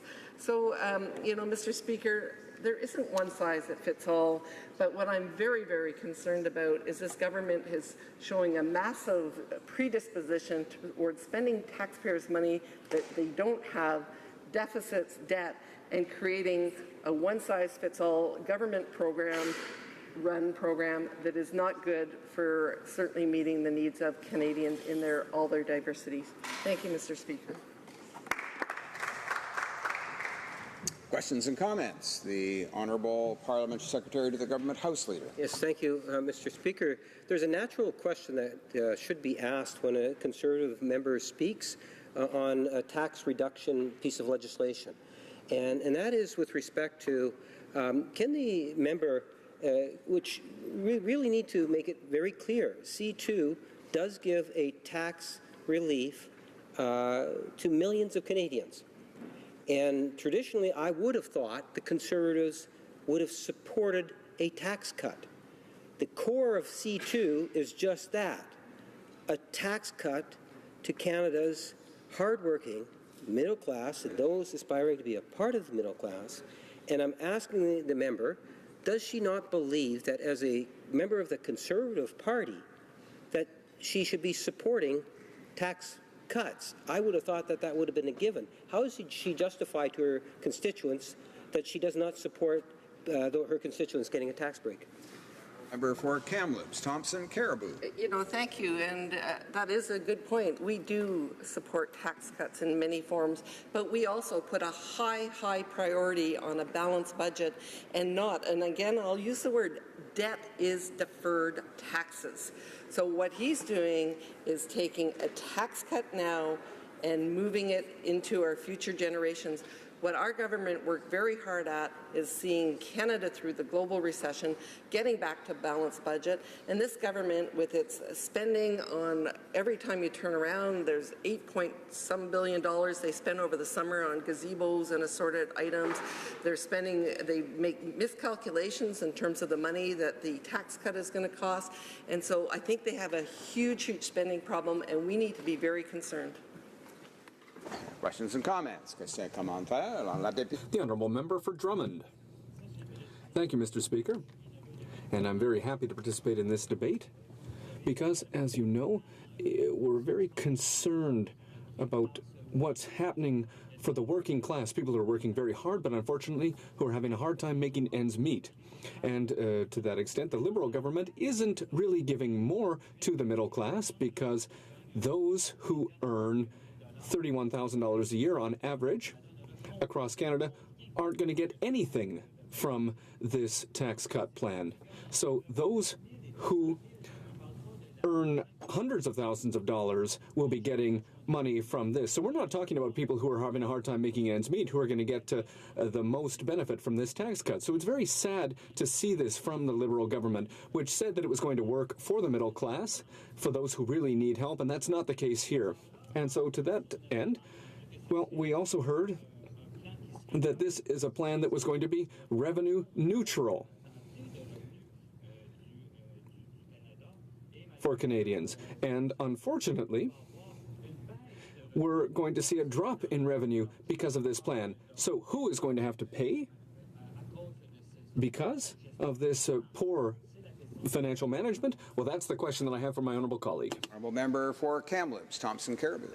Thank you. And, it's not very often that we do agree with the NDP, but I think my colleagues asked some excellent questions. And we talked earlier about the math problem that the Liberals had with the execution of their middle tax cut being $8.9 billion, over $1 billion a year of math problems. But what they also do have is a definition problem. They have never been able to clearly articulate what the middle class is and why they're defining and giving the biggest benefit to, I think, those between $100,000 and $200,000 a year. Biggest benefit in this reduction.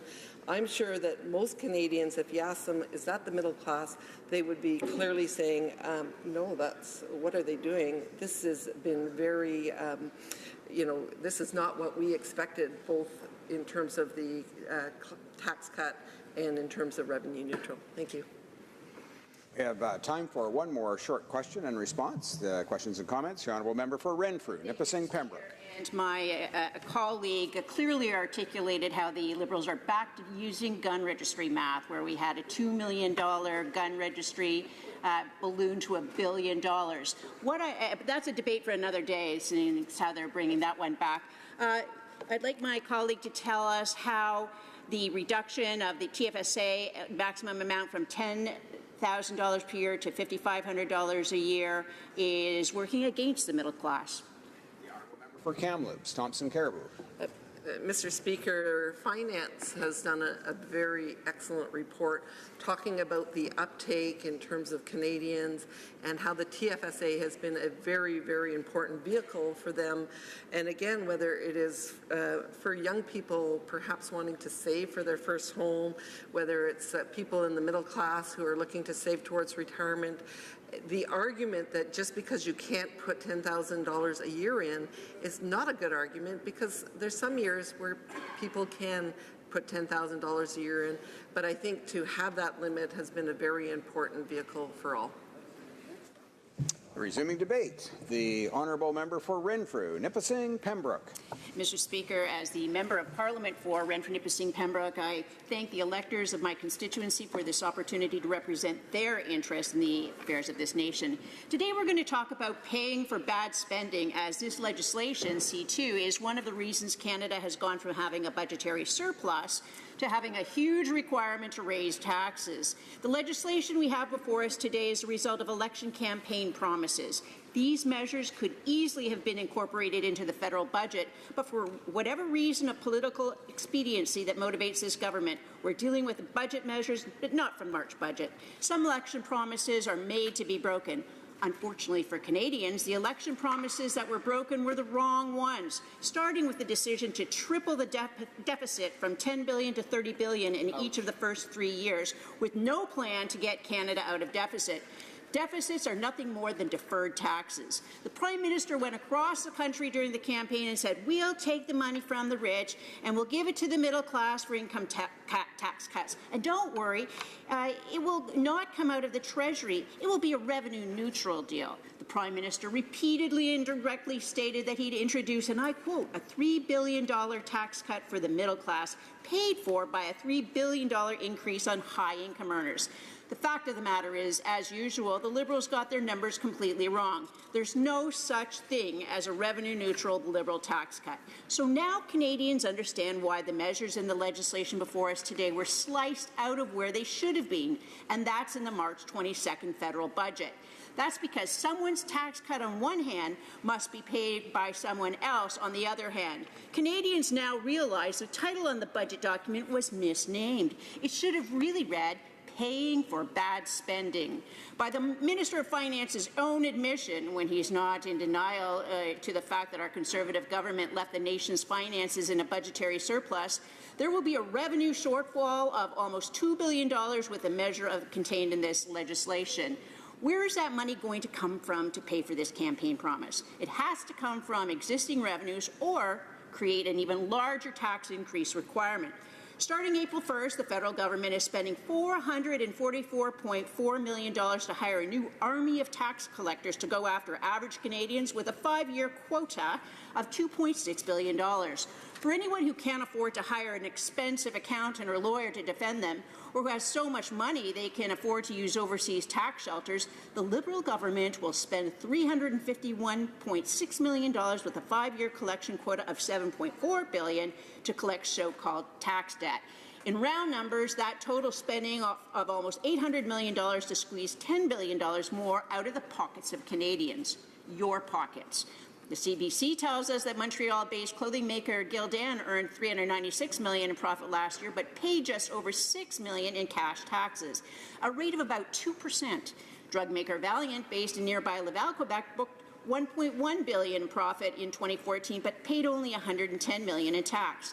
If the plan was to go after companies that use overseas tax shelters to avoid paying their fair share of tax, Canadians would support that. However, rather than going after the money to pay for the tax change in Bill C2 by going after large corporations that make extensive use of lawyers, accountants, and tax shelters, the Liberal government has targeted campgrounds. Not any campgrounds, just the small mom-pop campgrounds that typically are family-owned and operated.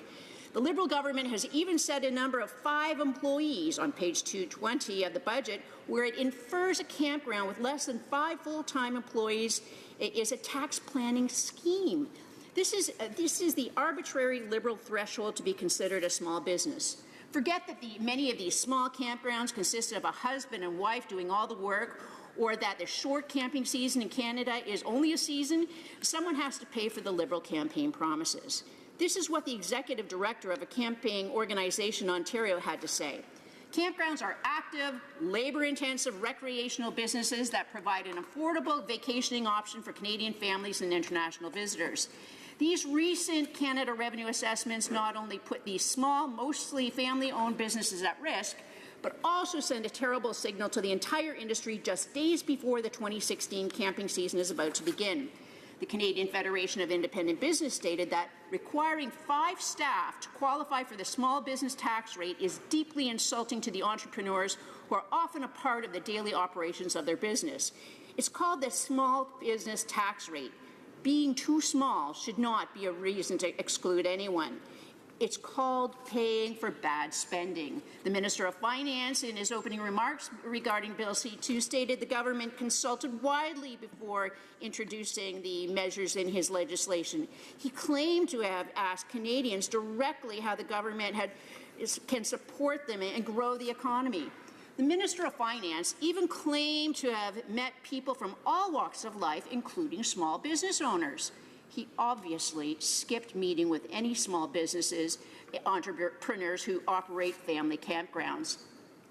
And as much as I know this government likes to say it consults with Canadians, here are a few comments from average Canadians and how they feel about the federal government's going after small family-owned campgrounds to pay for their wild spending.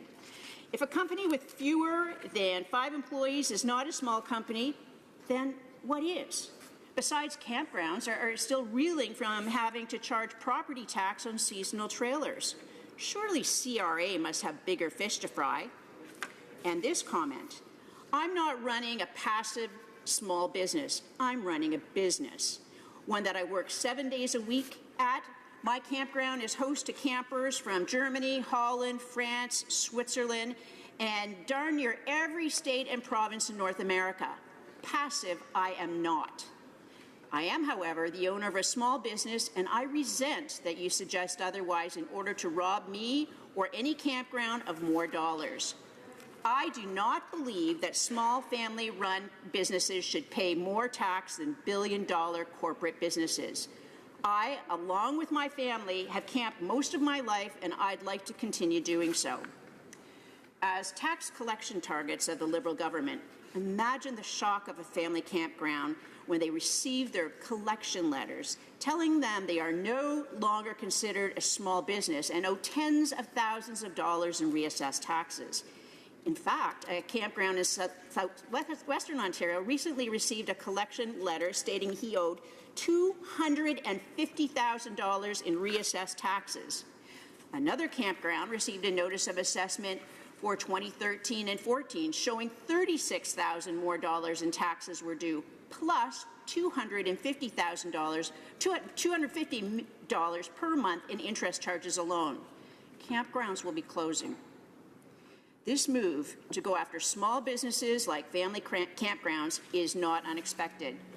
The second campaign promise to be broken after breaking the first by blowing the deficit sky high was to renege on this promise to lower the small business tax rate.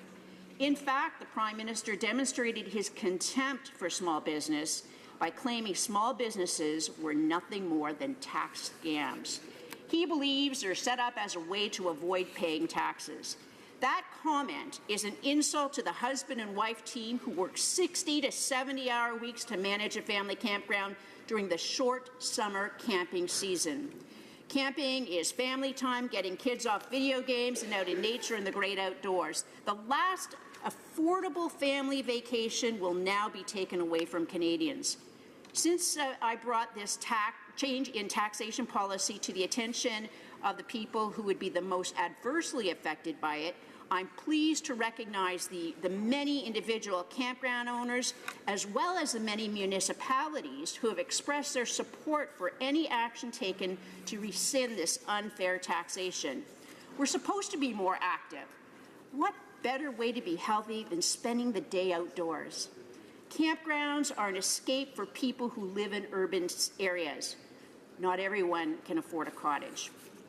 These businesses need to be recognized for what they are, small family-run businesses. Small business is the background of our nation, and it's our backbone. Canada was built on appreciation for the great outdoors.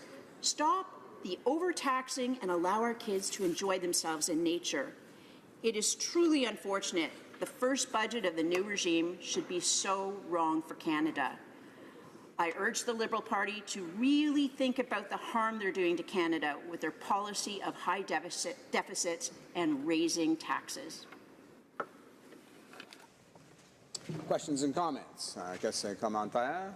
The Honourable Parliamentary Secretary to the Government House Leader. Yes, thank you, Mr. Speaker. And my question, I guess, comes off of the previous question that I had asked when the member responded by talking about deficits. The member seems to be convinced that the Liberal government's intent is to have nothing but deficits, when in fact reality is that when the Conservatives had taken office, Mr. Speaker, they had inherited a surplus, a healthy multi-billion-dollar surplus, and every year since 2009, the Harper government had a deficit. All the way up until today, the Harper government had a deficit. So they deferred. So my question to the member is, why does the member now believe deficit is bad when the Harper government created a $160 billion plus total deficit? Doesn't make sense. Member for Renfrew, Nipissing Pembroke. Thank you, Mr. Speaker. And again, they're in denial. Our government left this country with a surplus at election time. So because they like to consult so much, consult on climate change, just loading up the meetings with their Liberal riding association, what, is that another way to funnel money now? It used to be foundations during Chrétien Martin years, but now it's these organizations run by their electoral district associations. So because they like to consult, I'm going to provide more consultation from our campground owners. I've grown up with my parents running a family campground run by my parents alone, with the occasional help of my sister and I. Vacationers are the only reason our region can survive, and if we discourage their visits, you will surely see our small town die.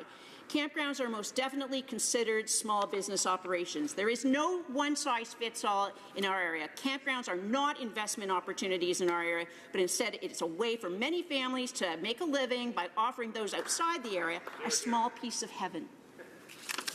And comments. The Honourable Member for Courtenay Alberni. Mr. Speaker, earlier today we heard from the member from Winnipeg North. He accused the Conservatives of being completely out of touch with the middle class. The member expressed that the Conservatives didn't do enough to tackle inequality during their term in government. When we look at the tax break that's being proposed, we know that those that earn $45,000 or less get nothing.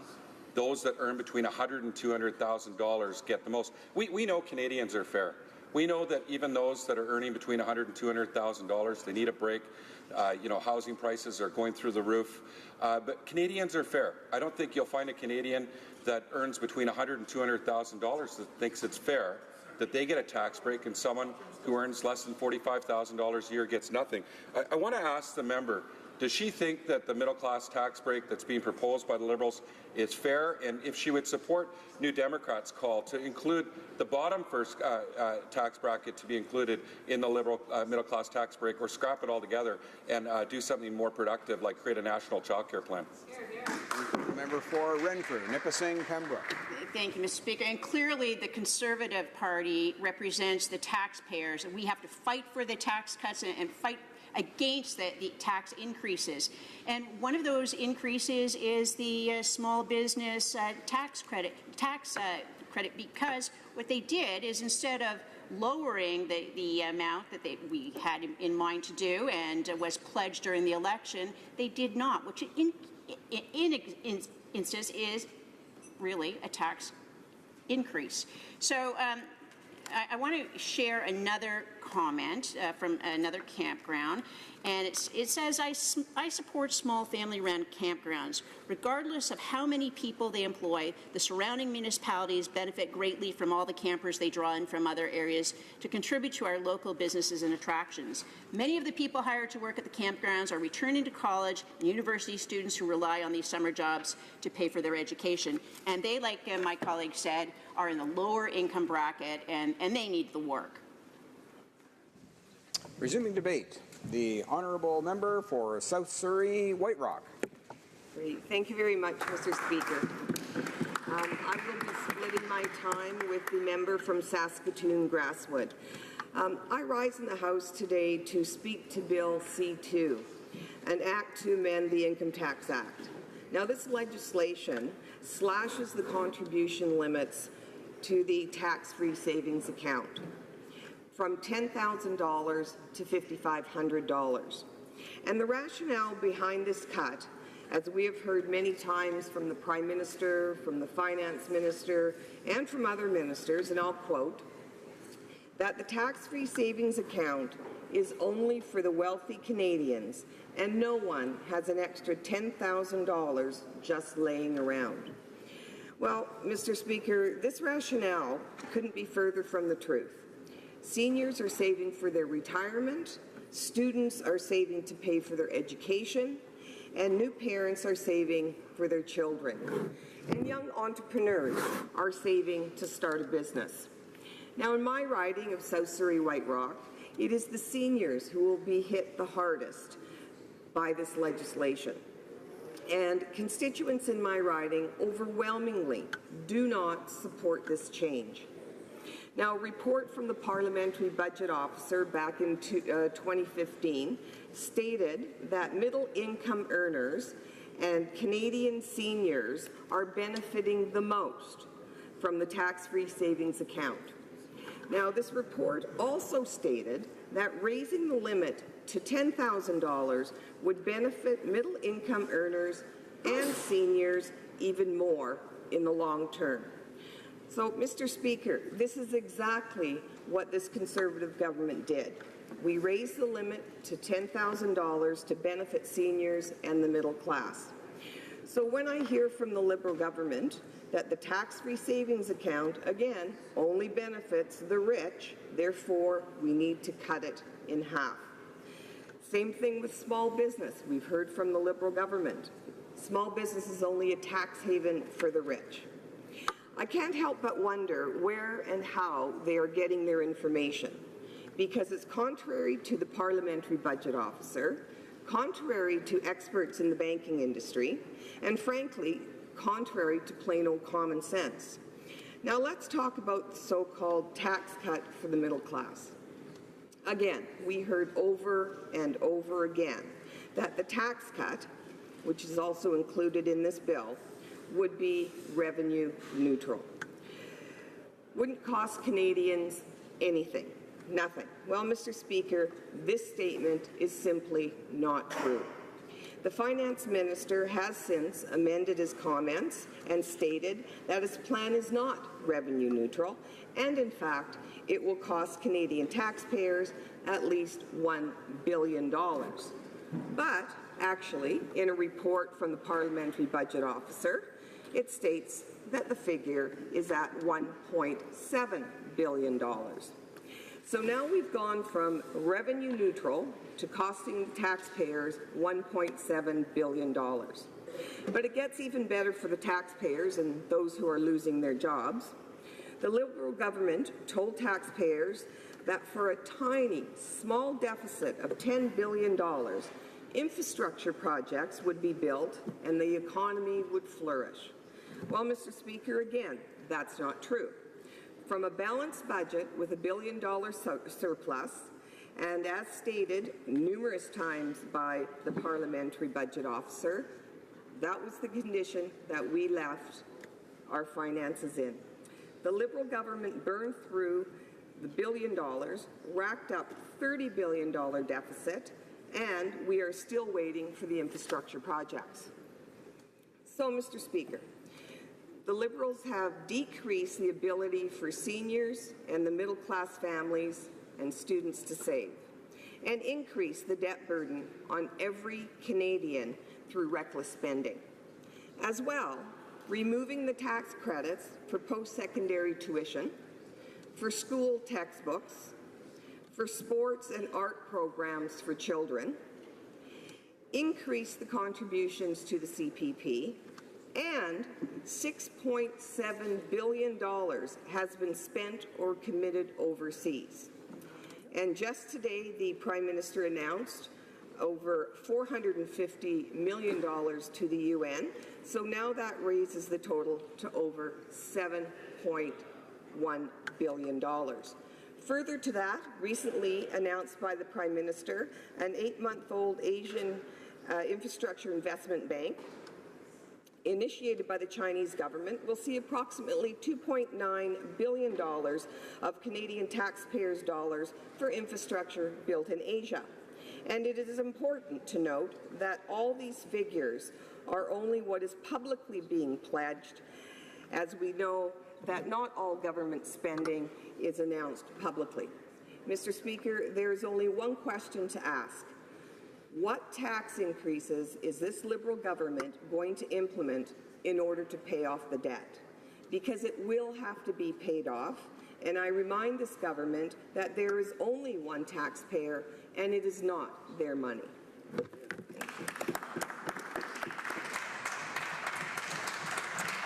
Questions and comments? Question commentaire. The Honourable Parliamentary Secretary to the Government House Leader. Yes, Mr. Speaker, you know, we talk about being out of touch with real people or Canadians, and we see that demonstrated by yet another Conservative Speaker.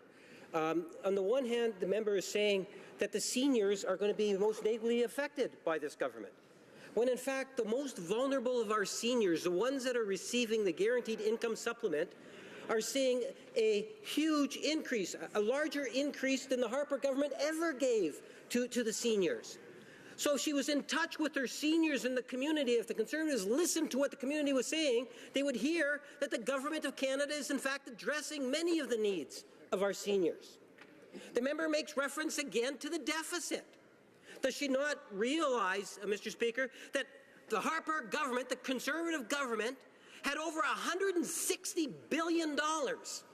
That's more than the Chrétien and the Paul Martin governments. Only the Chrétien and Paul Martin governments had balanced budgets. My question to the member is she listening to her constituents? Honourable Member for South Surrey, White Rock.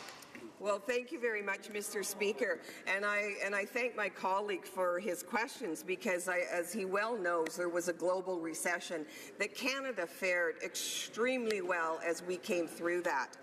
And also, I would suggest that the GIC, which does help seniors, absolutely, but why give with one hand and take away with the other hand?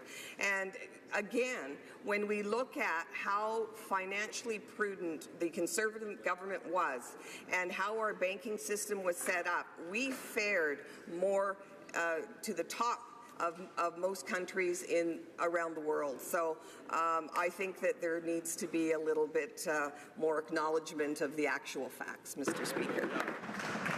Questions and comments. The Honourable Member for South Okanagan, West Kootenay. Well, thank you, Mr. Speaker, and I'd like to thank my colleague for her speech.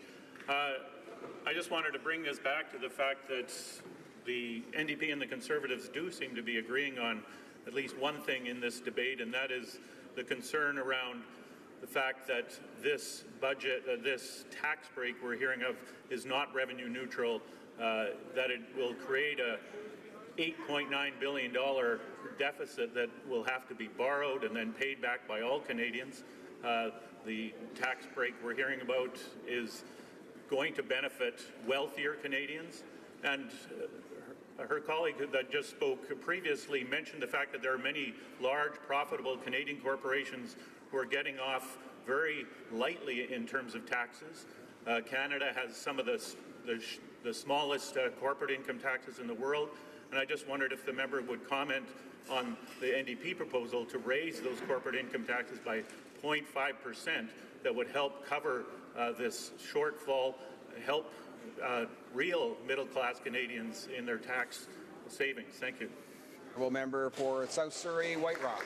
Well, thank you very much, and I appreciate the question from my colleague. I think what has to happen here is that they need to get back to the drawing board, because they've taken away, the Liberals have taken away tax credits for kids. They've added additional CPP contributions. They're all over the map on a number of things. I think that you have to have a broad plan of exactly what it looks like, how much is being spent, how much is being borrowed, what the income is, and having a plan to pay it back.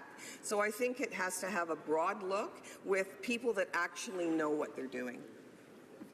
Questions and comments? Question Questions and comments? The Honourable Parliamentary Secretary of the Government House Leader. Yes, Mr. Speaker, again, I would ask, and my colleague just reminded me about first responders and how important it is that we recognize that when we talk about the middle class, we're talking about whether it's the factory shop workers, the many different professions, police, healthcare workers, many different professions, both in the private and public sector. They all are going to benefit. Actually, they've benefited because this bill actually took effect in January of this year, Mr. Speaker. So they're all getting more money in their pocket. My question to the member is, why would she oppose putting more money in the pockets of the types of individuals I just listed off? The Honourable Member for South Surrey, White Rock. Well, thank you very much, Mr. Speaker, and thank you for my colleague for the question. I guess the point is, all of us support our first responders, and all of us want to make sure that they're well supported and well paid for the job that they do. But their so-called tax cut benefits everybody over $100,000. So, again, they have to look at it with some critical thinking and through a lens that makes sense. And certainly this does not make sense.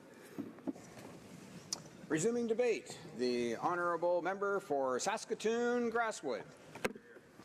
Thank you, Mr. Speaker, and it gives me great opportunity to speak today on Bill C-2. Spend, spend, spend is what this government has as their agenda. And spend they did, Mr. Speaker. The last 94 days since we last sat in this House, this government has doled out roughly $8 billion. Canadians coast to coast to coast are realizing that this government's agenda will send our country into massive debt. Debt comes with a cost, and it appears that the well-educated and those with high-paying jobs will pay the brunt since this budget announcement in March. In a poll just released earlier this month, nearly half of all Canadians are draining their bank accounts between pay periods for each 2 weeks. Many are adding to their debt levels, which, as we know, are very dangerous. 4 in 10 Canadians, Mr. Speaker, say they spend it all between pay periods. So even a small increase in interest rate would spell disaster in this country for many of our Canadian families. We have enjoyed record levels of low interest rates, but as you all know, sooner or later, it will go up. We are prepared for this? Well, obviously not. Live and spend for today, but tomorrow brings paybacks, and governments should always be aware of that. We have talked long and hard about not spending our children's and our grandchildren's future in this place. Then why are we doing it?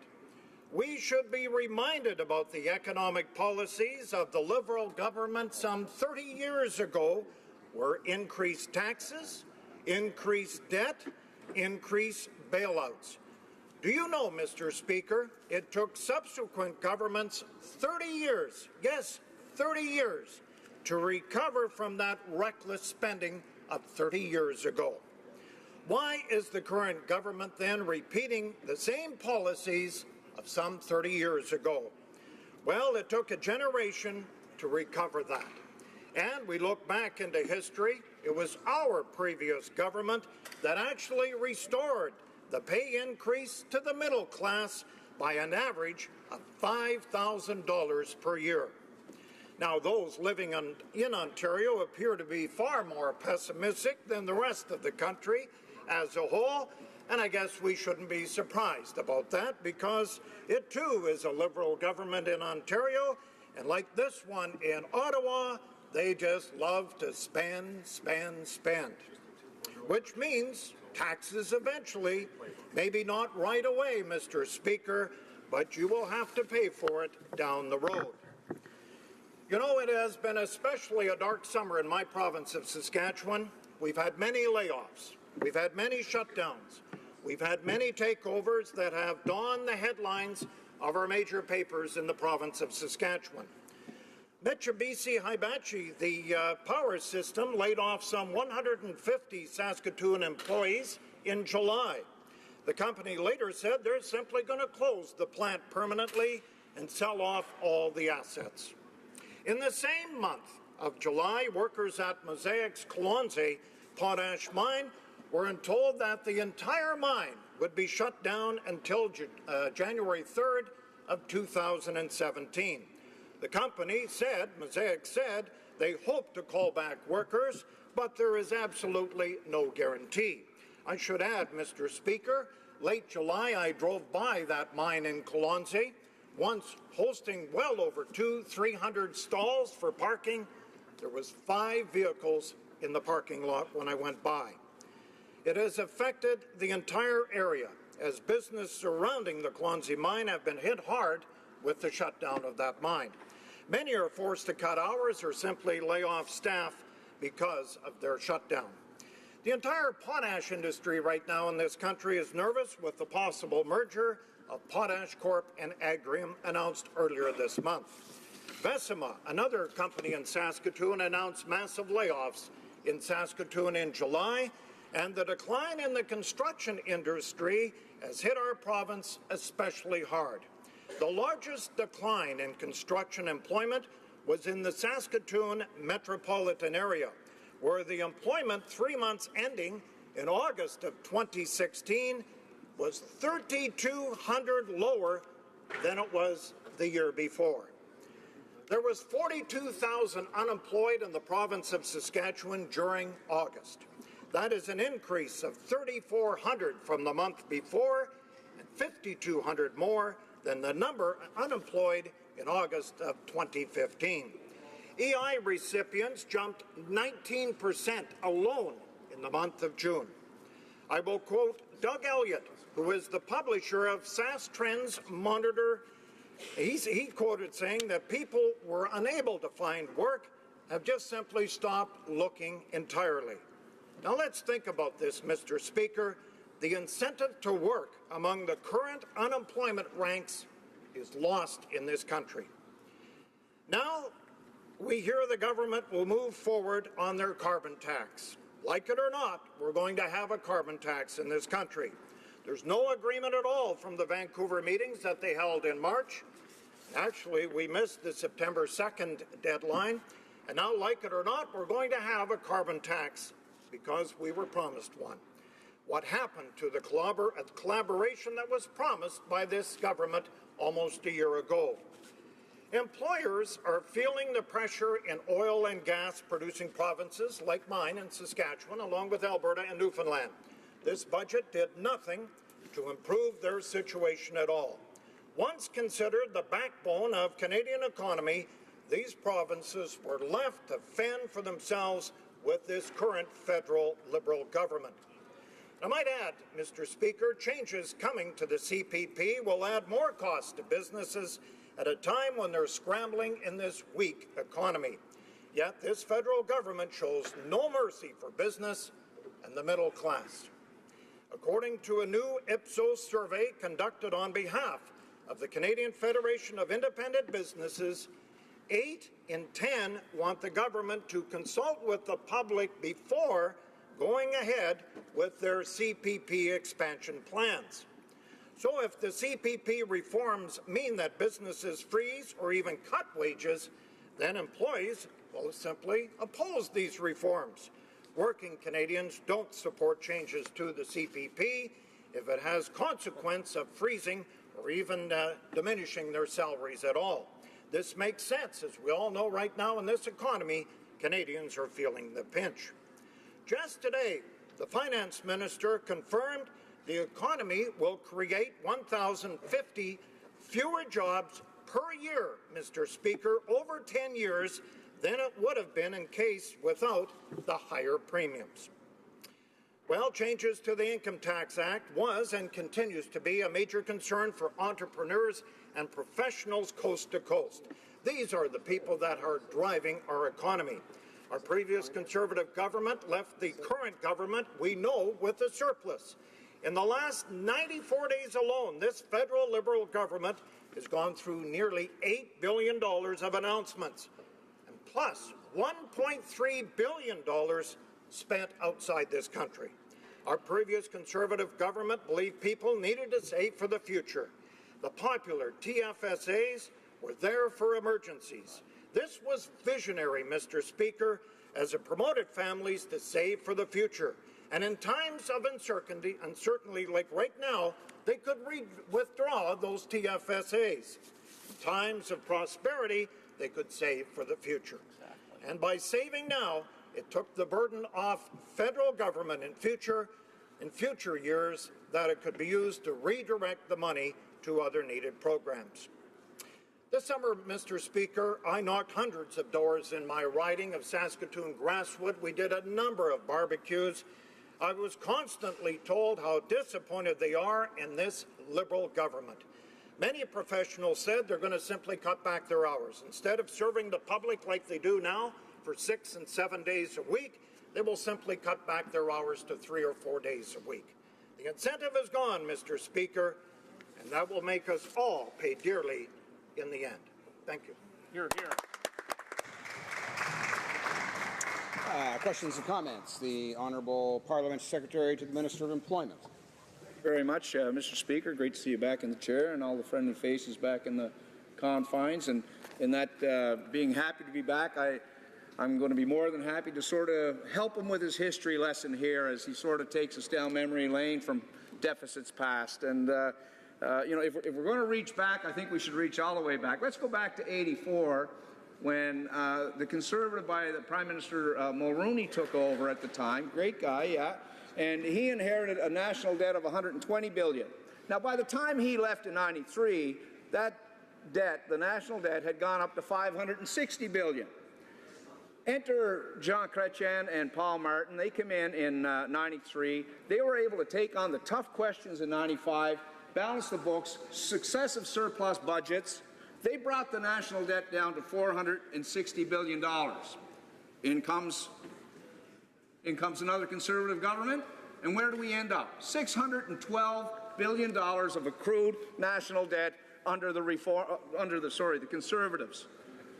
Mr. Speaker, I think we have to be fair with Canadians. What we've seen is successive Conservative governments collect this huge amount of national debt for Liberals to come in and try to fix the mess that they were left in. I think that's probably where we are now. We're going to give relief to many Canadians, and we're going to attack the deficit. Does he not agree that, again, it's left to the Liberals to mop up the mess? Honourable Member for Saskatoon-Grasswood. Thank you, Mr. Speaker. Well, first off, they didn't promise a $30 billion budget in their term coming to office. They promised a $10 billion deficit. And now we know they're 3 times over that. But I mean, you look back into governments. What about the North American trade that was brought in by a Conservative Prime Minister? My province has prospered because of that trade agreement. We can look back in 2008, 2009, where the province of Ontario, because of the Conservative government at the time, was saved. We had a massive world crisis on our hand in 2008 and 9, as you know, Mr. Speaker, and it was our government that saved the automobile industry. Hear, hear. Questions and comments. The Honourable Member for Sherwood Park, Port Saskatchewan. Thank you, Mr. Speaker, and I really appreciated the excellent speech by my friend in terms of our fiscal situation. Now, but hearing the ridiculousness coming from the other side just makes your head spin, because they completely ignore the existence of the financial crisis, and they forget that it was their party that every step of the way said we should be spending more. We made timely, targeted, and temporary investments in the economy, and it was their side every step of the way said we should spend more. All of a sudden, now they're in government, they're spending far more. They eliminated the balanced budget that we had, and now they're somehow presenting themselves as fiscal saviors. So could my friend please correct the record in terms of what was said about that? Honourable member for Saskatoon, Grasswood. Thank you, Mr. Speaker. I'm just going to point out the last 94 days since we last sat in this place, $8 billion has been pushed out by the Liberal government. Wow. Think about that. $8 billion. How are they going to balance? They agreed a $10 billion deficit. We know by the announcement just alone in 3 months or less that they've blown this thing right out. You know, Mr. Speaker, Canadians aren't fooled by this.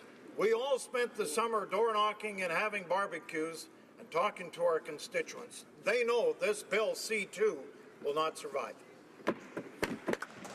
We have time for one more short question. The honourable member for Calgary, Nose Hill. Well, thank you, Mr. Speaker. It's wonderful to be back in the House of Commons, and it's wonderful to hear my colleague from, I believe it's Cape Breton-Canso, yes, long for the days of Finance Minister Paul Martin, and it takes a lot for a blue-blooded Calgary Conservative myself to actually long for the days of Finance Minister Paul Martin, because this particular Liberal government is so far to the left of that, Mr. Speaker.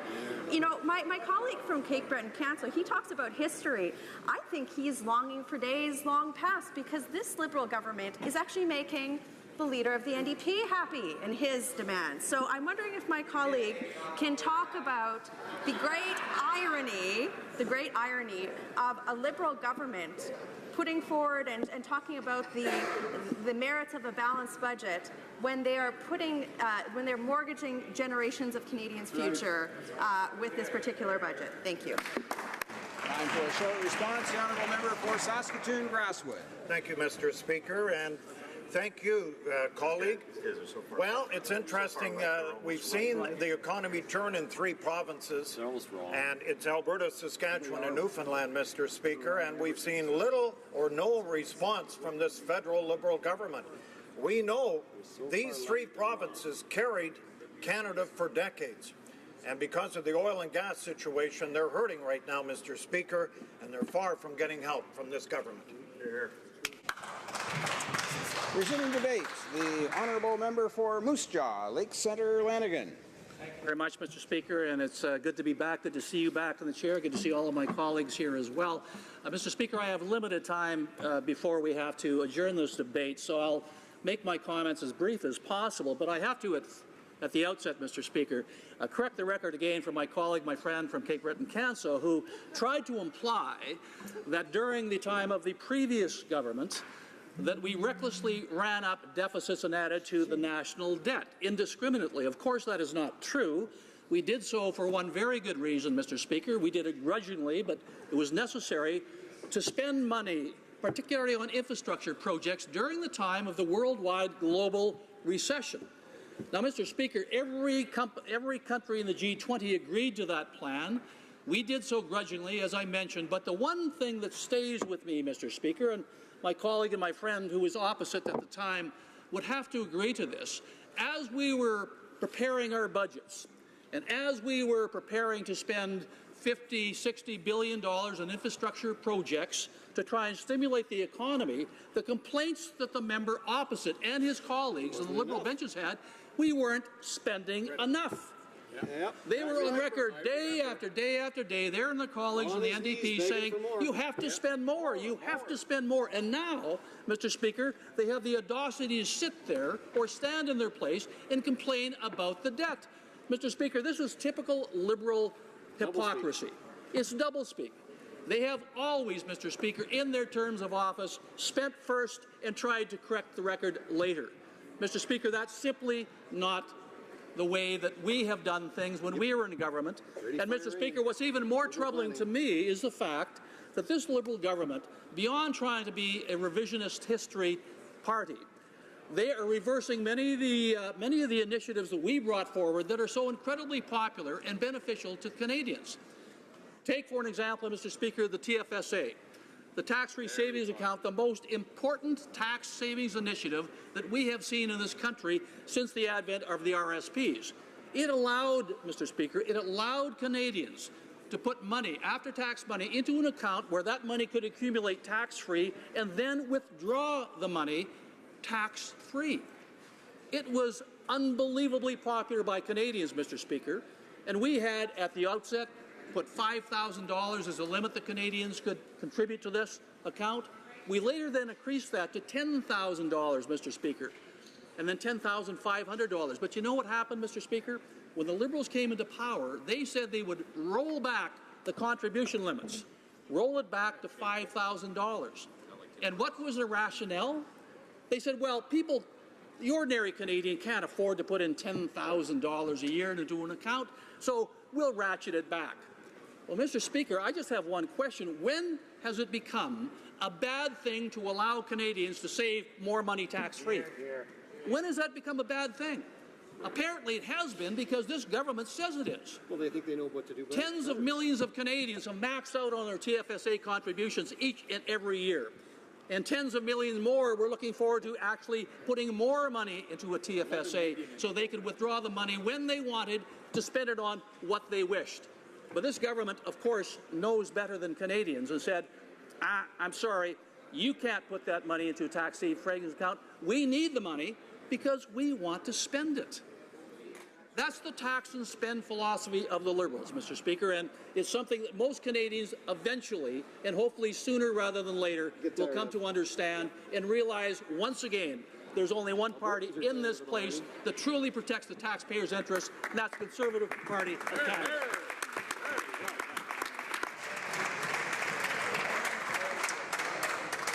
Questions and comments? Question commentaire?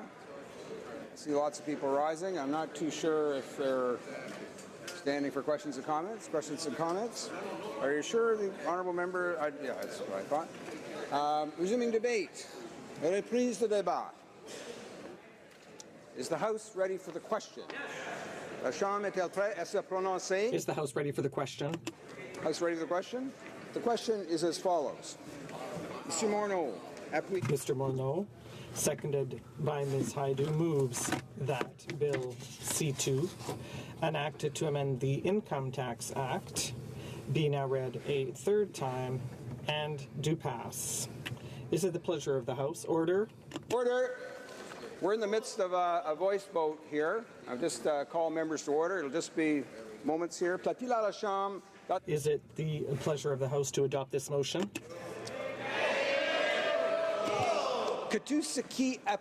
All those who support the motion will please say yea. All those who oppose the motion will please say nay. My opinion, the yeas have it.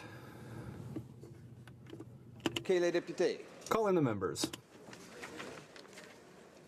Speaker, I ask that the vote be deferred to the end of the time provided for government orders tomorrow, Tuesday, September 16th, 2016. September 19th, 2016.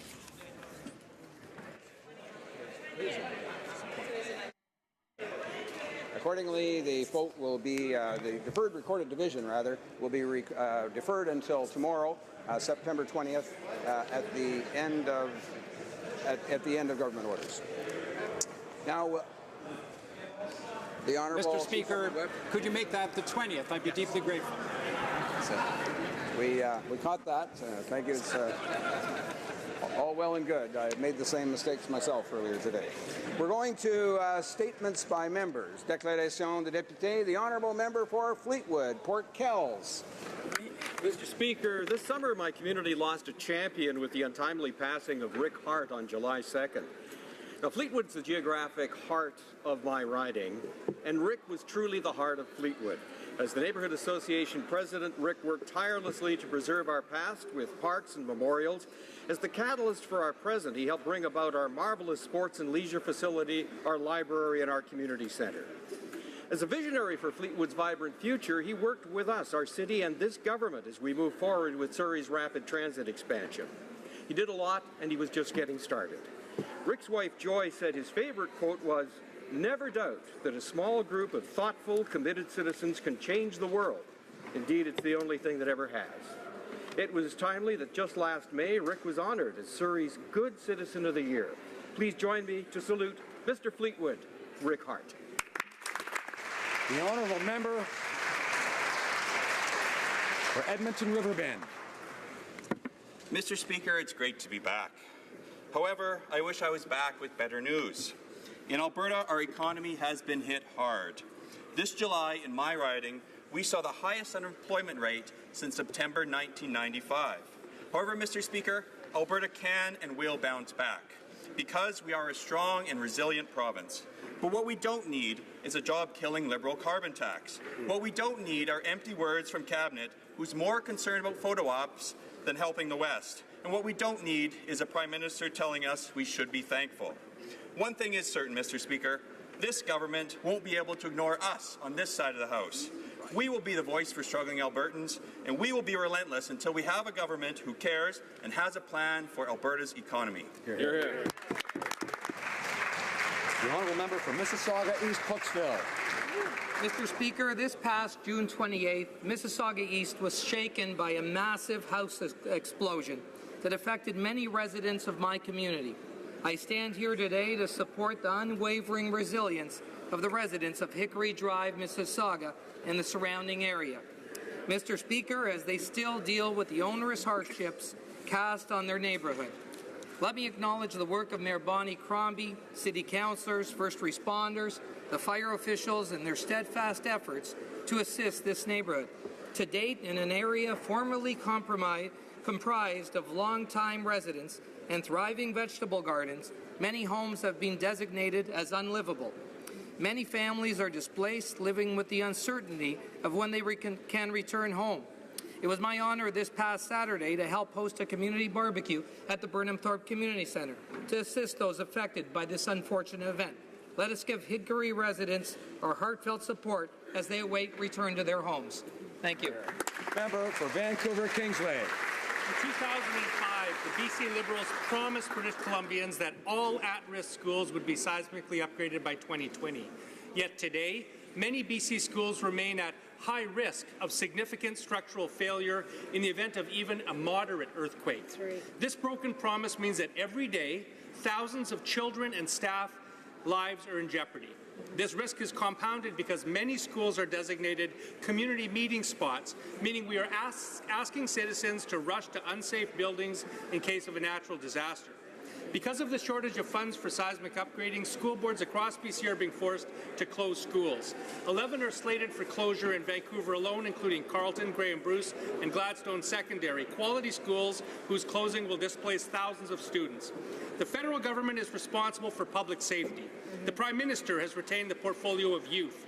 Today, I call on the Prime Minister to fulfill these responsibilities and immediately make federal funds available to seismically upgrade BC schools so that every child can attend a neighbourhood school.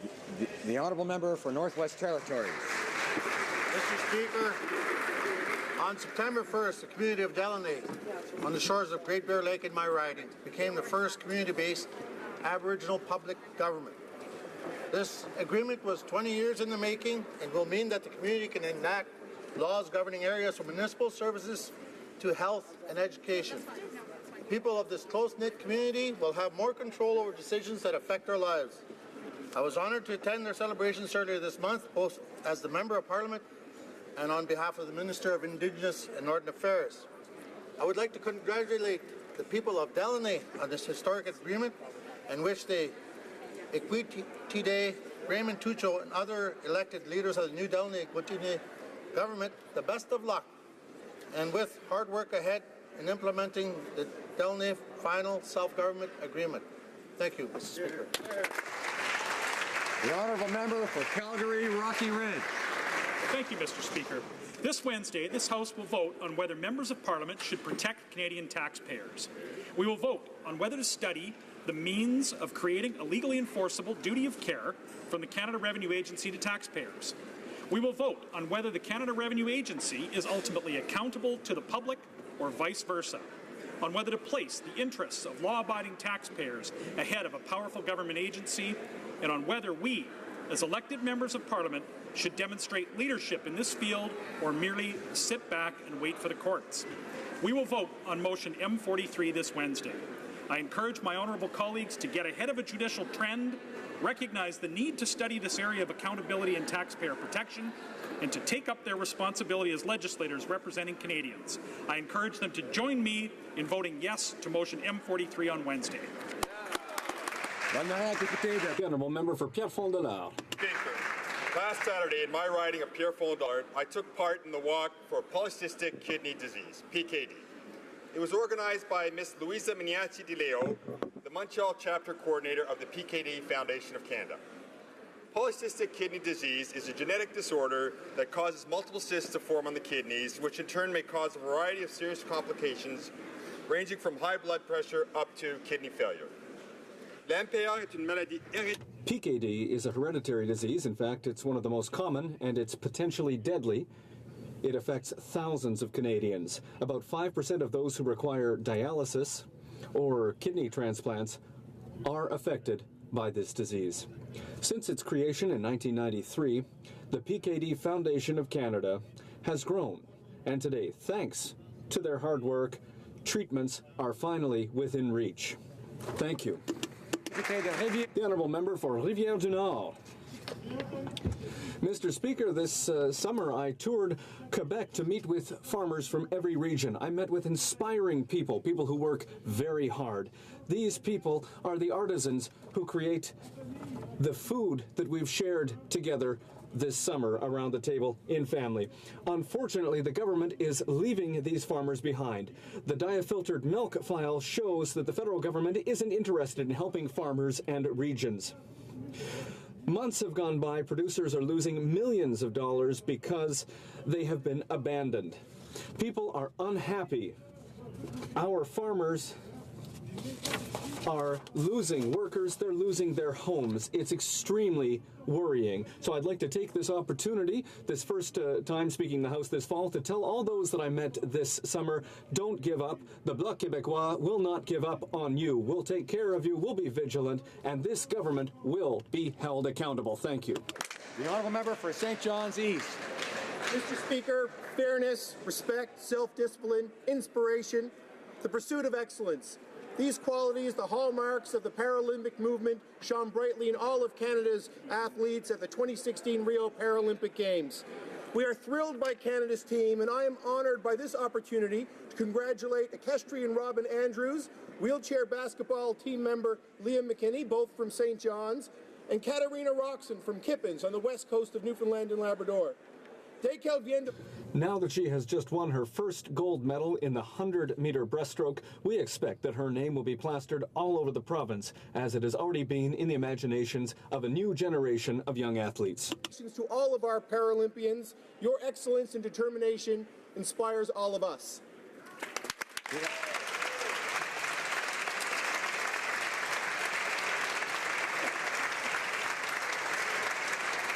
The honourable member for Fort McMurray, Cold Lake. Mr. Speaker, there is nowhere else in Canada that has been devastated as hard by the energy downturn as Alberta and my riding of Fort McMurray, Cold Lake. We have seen our population decline in record numbers, even greater than the Liberal National Energy Program in the 1980s. Hotels that were once busting at the seams are now empty. But it's just not Fort McMurray. All the smaller towns in my riding are reeling. They've also seen their business sales decline as high as 70%. Mr. Speaker, a record number of families have left. They have lost faith in the Liberal government's commitment to get pipelines built. With an oil tanker ban on the West Coast, more environmental regulations, and the undefinable term of social license, the prospects of employment in the oil sector are at historical lows. It's time for the Liberal government to stop playing political games and commit to building pipelines and getting Canadians back to work. The honourable member for Orleans. Monsieur le Président. Mr. Speaker, it's with a heavy heart that I rise today to commemorate the memory of our colleague, our friend, the honourable member for Ottawa-Vanier, Maurice Bélanger. Whatever our party, in August, all in this House lost a friend, a proud Canadian. Mauriel was a champion of many causes. He carried the flag of La Francophonie with great pride, and he defended his citizens. He worked very hard. The memory of his accomplishments and his devotion will maintain for all of us an example to follow as parliamentarians, but also as a colleague, a friend in this House. May his memory be a source of energy. Thank you.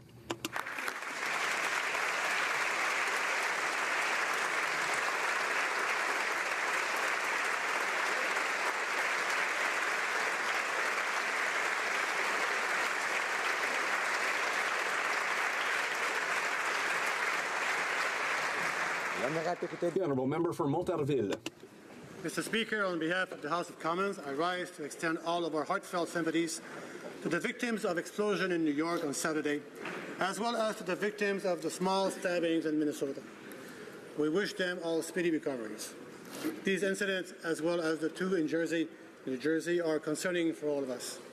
I want to commend the tremendous work done by first responders, who are always willing to put themselves in danger at times like these. It is a testament to their good efforts that no lives were lost in these terrible events.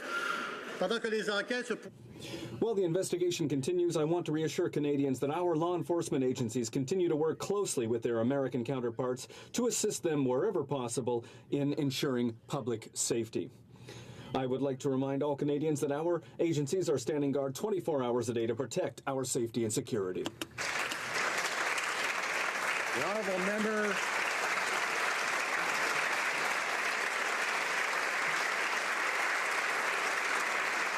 The honourable member for Battle River Crowfoot.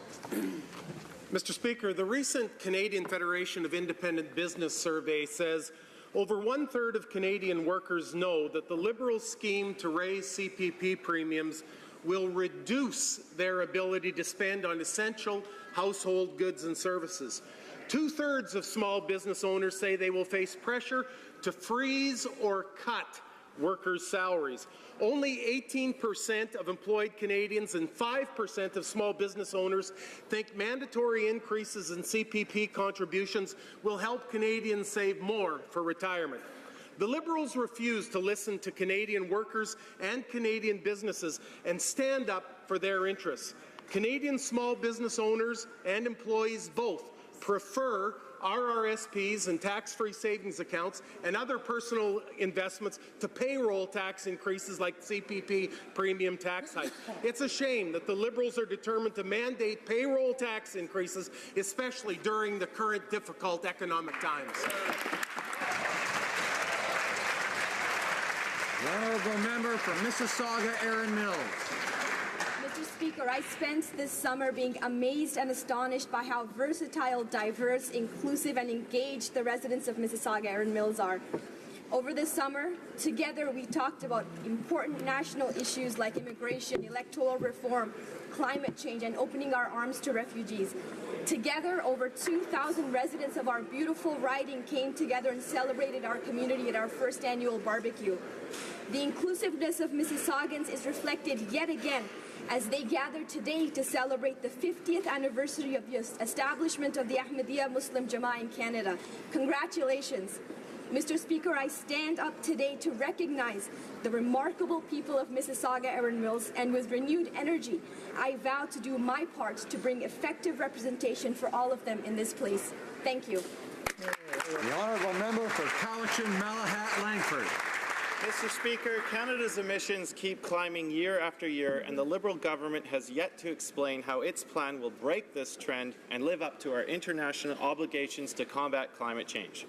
Furthermore, Canadians learned yesterday that the Liberal government, which was granted power on promises of change, will be keeping the same Harper government's emission targets in place. Last month, I hosted a well-attended town hall on climate change in my riding.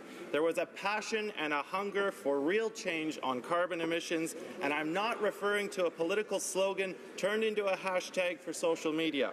The Conservative record on climate change was abysmal, and seeing the Liberals go down that same path will never be acceptable to Canadians. No. Every MP in this House, especially those who serve as ministers, owes it to our next generation to effectively address this greatest challenge of the 21st century. The honourable member for Lakeland.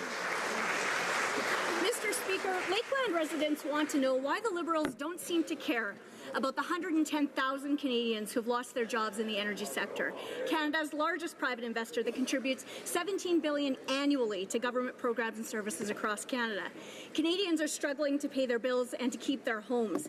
Pipelines are a private sector solution and create well-paying jobs. Absolutely. Pipelines ensure the future of Canada's world-leading responsible energy development. Canadians expect their Prime Minister to be a champion for the best interests of all of Canada.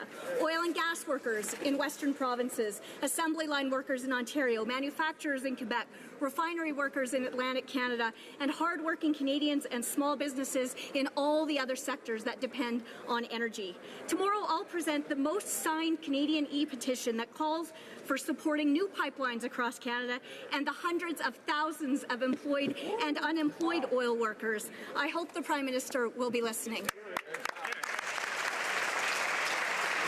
The honourable member for Oakville North Burlington. Thank you, Mr. Speaker. At 18, he was a student. At 19, he was a cancer patient. At 21, he was a hero. Terry Fox. After losing his leg to osteogenic sarcoma, he embarked on a cross-country marathon of hope to raise money for cancer research. When Terry's cancer returned, Canadians took over, and today the Terry Fox Run is the largest single-day cancer fundraiser in the world. Before he died, Terry said, "Even if I don't finish, it's got to continue." Yesterday, Canadians and millions around the world participated in the 36th annual Terry Fox Run. As organizer of Oakville's Terry Fox Run, I joined 900 residents to honor Terry, who said, "Dreams are made possible if you try."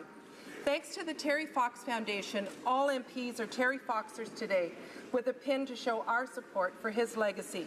Thanks, Terry, for continuing to inspire us.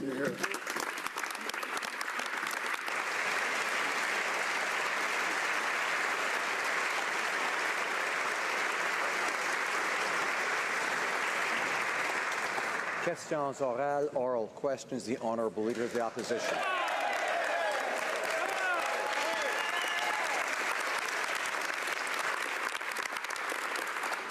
Mr. Speaker, common sense Canadians know that when you borrow money, you have to pay it back. Well, the Liberals have borrowed a lot of money, and guess who's paying it back? Canadians. They've raised taxes on families and on small businesses, and now they're forcing through a carbon tax hike and a CPP tax hike that will cost many Canadian families thousands of dollars a year. At the end of the day, Mr. Speaker, how much more money are they going to take from hardworking Canadians? The Honourable Minister of Finance. Mr. Speaker, we are very concerned about the challenges facing middle-class Canadians. That's exactly the reason that we decided to lower taxes on 9 million middle-class Canadians. That's exactly the reason that we introduced the Canada Child Benefit, which will help 9 out of 10 families with children to have more money to raise their children. We know that those things are going to make Canadian families better off today, and we're making investments in tomorrow so we can have a more productive and efficient economy for our children and our grandchildren. The Leader of the Opposition. Well, Mr. Speaker, our priority is to be here to fight for hardworking Canadians. But they're clearly not a priority for this Prime Minister. Thousands of Canadians were laid off this summer. Household debt is at an all-time high. And Canadians don't believe that this Prime Minister can manage the economy. Canadians are worried about their future, and jobs are not being created. So what is his answer? The Honourable Minister of Finance. Mr. Speaker, the challenges facing middle-class Canadians are real. That is, in fact, why they elected us. They realized that making investments in the future is the answer, not austerity. So what we've said to Canadians is we are going to take what is the best balance sheet in G7 countries, and we're going to make investments in their future. We're going to make sure that we find a way to have the next generation of Canadians better off than the last one, and that's the commitment we make to the Canadians today. Chef de l'Opposition. Mr. Speaker, the Prime Minister has a romantic notion about peacekeeping that simply doesn't match up to reality. This is 2016, not 1956. Increasingly, there is no peace to keep. The conflicts in sub-Saharan Africa are dangerous. Even Romeo Dallaire agrees that a mission there will be deadly. Does the Prime Minister understand this is not a peacekeeping mission, but rather a dangerous deployment that will risk Canadian lives? And does he think it's worth it? The Minister of National Defence. Mr. Speaker, we fully understand the complexity of peace operations, but we can't be an island of stability in an ocean of turmoil. Canada needs to do its part. And this is why I actually took retired General Romeo Dallaire with me on my 5-country trip to Africa to learn about the complexities. We're taking a whole-of-government approach to this. We're going to take a thorough effort before we put all the facts together and before we have a thorough debate on this. Thank you, Mr. Speaker. The Honourable Leader of the Opposition. Mr. Speaker, the most difficult and important decision that any government can make is to deploy our Canadian forces into a war zone. Canadians must be able to trust that these decisions are made in our national interest, not the political interests of the Liberal Party. Sending our troops on a dangerous African mission appears to be about a purely political goal, getting a UN Security Council seat. But our troops are not pawns on a political chessboard. Why has the Prime Minister decided that this is the best way to win over his friends at the UN? The Honourable Minister of National Defence. Mr. Speaker, Canadians rejected this type of pessimism in the last federal election. They voted for a party that promised to re-engage Canada in the world and a government that would be committed to actively contributing to greater security and peace in the world. Over the last 10 months, under the leadership of our Prime Minister and our government, we have supported the United Nations climate change, gender equality, and welcoming Syrian refugees in fighting disease and investing in peace support operations as well. This will be a whole-of-government effort, Mr. Speaker. Leader of the Opposition. Mr. Speaker, this is what the Prime Minister said about deploying troops to fight ISIL. Canadians expect the highest standard of openness from a leader who wants to send our troops to war. He called for a debate and a vote in the House of Commons, and that is what the previous government did. Mr. Speaker, will the Prime Minister put his own words in practice by allowing for a debate and a vote here in the House? The Honourable Minister of National Defence. Mr. Speaker, our government is committed to actively contributing to a greater security and peace in the world, and we welcome a healthy debate, both in the House and with Canadians. During my consultations with the Defence Policy Review, we heard from Canadians, and peace operations was amongst at the top there. And keep in mind, the peace operations is just one small part. We have to look at conflict mediation, conflict prevention, and construction as well. And I have to state over and over again, this will be a whole-of-government effort, not just strictly peace operations. Député d'Outremont. Member for Outremont. Mr. Speaker, a leopard can't change its spots. When it comes to health care, the Liberals promised real change. Instead, we see today a return to their old favorite strategy, picking a fight with Quebec. Instead of attacking Quebec over something Quebec has already resolved, why doesn't the government solve the underlying problem by reversing the $36 billion in cuts by Stephen Harper? The Minister of Health. Mr. Speaker, I have had the great pleasure of working collaboratively with my colleagues in the provinces and territories since the time that I became Minister of Health. I have enjoyed many good conversations with my colleagues across the country. We have talked about our shared priorities and where we want to invest in health. There will be no cuts to health. We will continue to increase the Canada Health Transfer as previously discussed, and we will discuss other areas where there can be investments in areas that are important to Canadians. Outremont. Speaker, the Minister has just confirmed that they are in fact continuing with the cuts imposed by Stephen Harper. Those reductions are going to hurt health services in all of those provinces and territories she just referred to. But Canadians were promised a change from the Conservative government's approach on health care.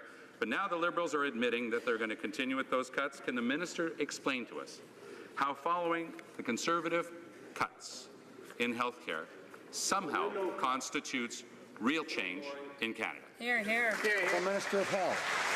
Mr. Speaker, I'm happy to talk about why, in fact, our approach to healthcare does constitute real change. We are investing. The Canada Health Transfer this year is the largest ever, to the tune of $36.1 billion. It will go up accordingly next year, according to plan. But what Canadians want is investment in innovation. Canadians know that while our healthcare system is something we are proud of, in fact, it could be better. And we are going to talk with our colleagues in the provinces and territories and talk about where those investments should be made and what Canadians can expect. Bravo. When she says it's going according to plan, what she's actually saying is it's going according to the Conservative plan, Mr. Speaker. And as the Prime Minister talks to our allies today about the role of this country on the world stage, we're again reminded that actions speak louder than words. Despite the words about peace, just last month in Geneva, this government actually voted against nuclear disarmament. Real leadership means acting in the interest of peace, not just talking about it. Will the Liberal government reverse this shameful position and vote in favour of nuclear disarmament at the UN General Assembly next week? Hear, hear. The Minister of National Defence. Mr. Speaker, the most effective way to reach a nuclear-free world is a pragmatic, step-by-step approach. And to do this, and we need to be a strategy where, one, we're engagement. We will be at the table in Geneva and again in Japan and at the G7 and with our G7 allies, working together for the elimination of nuclear weapons, Mr. Speaker, and we will continue to be present with our allies. Thank you. Honourable member for Outremont. Yes, that one of those steps should be actually voting against nuclear disarmament. I was in Paris with the Prime Minister when he promised to take action on the critical issue of climate change, Mr. Speaker. There is no duty more important for future generations.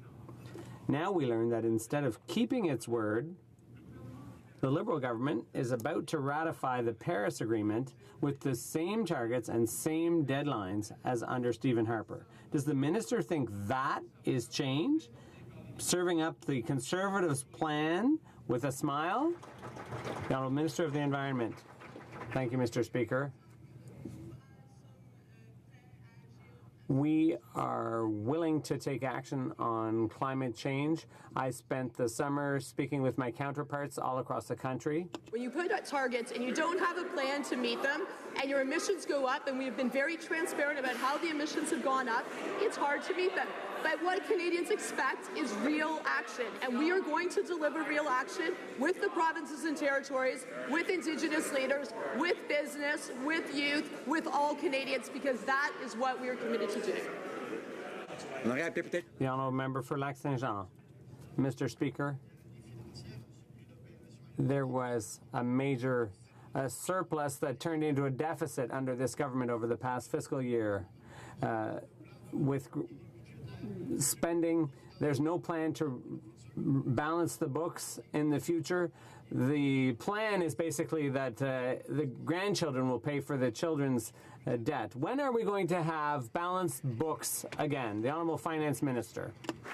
Monsieur le Président. Mr. Speaker, we know that it's tough for the middle class these days in Canada. We know that investments need to be made now. We're starting with programs that will help the middle class now, like tax reductions, like the Canada Child Benefit, which will help 9 out of 10 families. But for the future, the important thing is to invest in growth. That's precisely what we're going to do. Now, a member for Lac-Saint-Jean. Mr. Speaker, another very important thing for the economy is that 400,000 jobs depend on softwood lumber.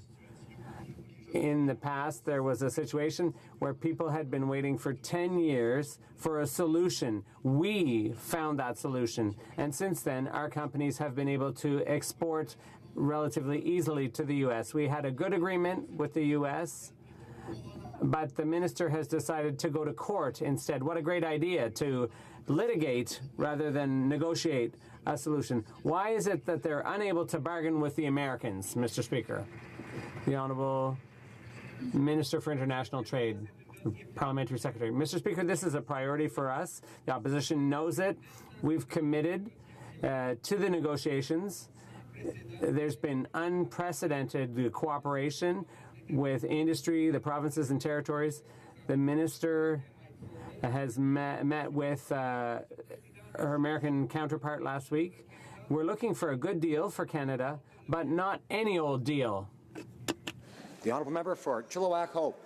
Mr. Speaker, the Liberals have now confirmed that they are planning to impose a made-in-Ottawa carbon tax on all Canadians, no matter where they live and no matter if their province already has a carbon tax.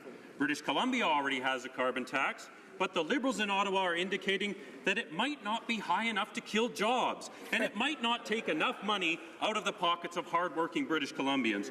Why are the Liberals in Ottawa threatening to force the government of BC to raise taxes on British Columbians?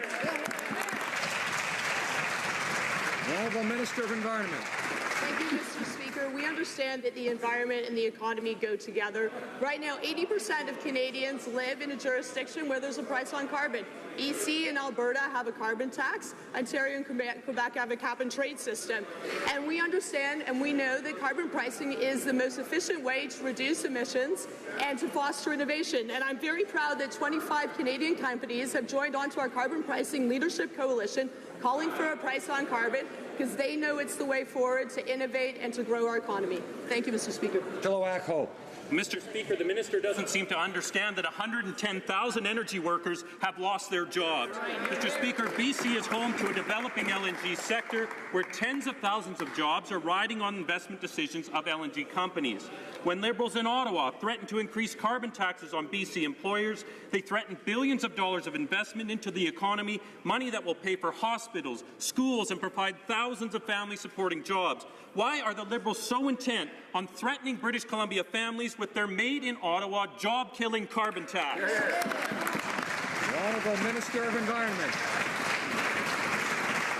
Thank you, Mr. Speaker. The member opposite might not understand that BC has a carbon tax, and it's BC's carbon tax, and it's revenue neutral. It's revenue neutral, so BC actually returns the revenues to their citizens. But the energy companies are actually with us. Let me quote from Suncor CEO Steve Williams. We think climate change is happening. We think a broad-based carbon price is the right answer. CEO of Dutch Shell, Total, and 4 other major energy companies. We firmly believe that carbon pricing will discourage high carbon options. We now need governments around the world to provide us with this framework. Thank you, Mr. Speaker. For Portage Lisgar. Mr. Speaker, maybe that minister is listening to CEOs, but she needs to start listening to premiers of provinces like Saskatchewan and including the territories who have been clear. They don't want a carbon tax because they know that Canadians, particularly rural and northern Canadians, can't afford it. Why is this government ignoring the provinces and imposing a carbon tax that will hurt the economy, hurt Canadians, and do nothing for jobs? The Honourable Minister of Environment. Thank you, Mr. Speaker. Unlike the party opposite, we understand that the environment and the economy go together. Since I was elected, I have spent the time crisscrossing the country, meeting with all provinces, all territories, meeting with labour leaders, meeting with Indigenous leaders, meeting with Canadians, meeting with business. Canadians expect us to act on climate change because we are the first generation to feel the impacts, and we're the only generation who can actually change things. We are going to move forward with a plan because we understand that's the right thing to do to tackle climate change and grow our economy. Portage Lisgar. Well, Mr. Speaker, that minister clearly hasn't been talking to the hundreds of thousands of Canadians in the energy sector whose jobs have been lost. She's not listening to the provinces who don't want a carbon tax. Mr. Speaker, a carbon tax will kill jobs, and it's an imposition of Ottawa on the provinces. Why are the Liberals ignoring not only what the premiers are saying, but what rural and remote Canadians are saying? They don't want a carbon tax. It's going to kill jobs. They need to listen to people outside of the city of Ottawa. The Minister of Environment. Thank you, Mr. Speaker. I've spent the last 8 months crisscrossing the country, speaking with labour, speaking with business leaders, speaking with Indigenous Canadians, speaking with everyone who would like to actually move forward on climate change. We've had discussions. I met with my territorial counterparts. They are concerned about the impact of carbon pricing, and we're having a good discussion with them. Bottom line is, right now, 80% of Canadians live in a jurisdiction where, through the leadership of the province, because there was inaction by the Conservative government, there's a price on carbon. So we are going to move forward in a thoughtful way, working with provinces and territories. The honourable member for Abitibi, James Bay, Nunavik, AU. Mr. Speaker, the Liberal government was elected on a promise to build a new nation-to-nation relationship. So why is this government still discriminating against First Nations children? After the Canadian Human Rights Tribunal found this government guilty of discrimination, this government is still not complying with the tribunal's order. Simple question. How can the Prime Minister, as Minister for Youth, justify this systemic discrimination against Indigenous children in 2016? The Honourable Minister of Aboriginal Affairs. Mr. Speaker, Canada is determined to examine services to children and families on reserve, and to do so in partnership with the First Nations. We are cooperating with communities in the First Nations and key organizations, service providers on the front line, and other stakeholders to together restructure the system in order to reduce the number of children in difficulty and to have an approach that is truly child-based. The Honourable Member for Timmins, James Bay.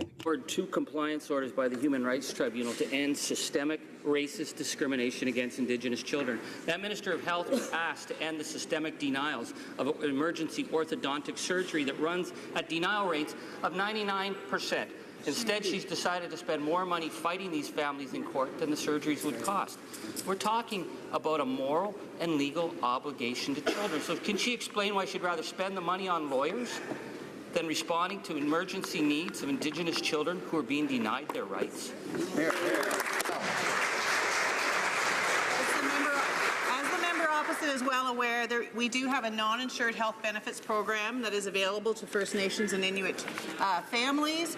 These features of care are provided on the basis of medically necessary needs, including, of course, orthodontic care. I'm pleased that the member continues to work with us to seek ways that the program can be improved, as all good programs can be, but we will find ways to make sure that the care is there for the people who need it. The Honourable Member for Calgary, Mindapore.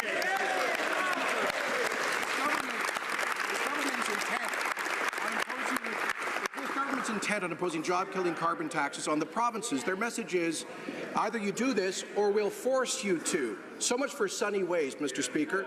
Now, carbon taxes raise the price of everything from filling up your gas tank to buying groceries to heating your home, and they kill jobs. So why is this government so intent on raising the price of everything and killing jobs through their carbon tax? Honourable Minister of Environment. Thank you, Mr. Speaker. 80% of Canadians live in a jurisdiction where there's a price on carbon. I'm very proud of the leadership of the Alberta government that's brought in a price on carbon, because they recognize it's the best way to reduce pollution and also to foster innovation. That's why we have energy companies that are saying, please put a price on carbon, because we will innovate, we will create good jobs, and we will position ourselves for the future. The member for Calgary, Mindapore. It sounds like the only people she's consulting in Alberta are NDP politicians who didn't even mention a carbon tax in their election campaign. We are going through the toughest recession we've had in decades, and the worst possible thing is to hike prices and impose new taxes on everything. Brad Wall understands that. He's opposed to this government's top-down, do it or else approach to federalism. So will this government stop killing jobs and making a bad situation worse in Alberta? Will they stop the carbon tax?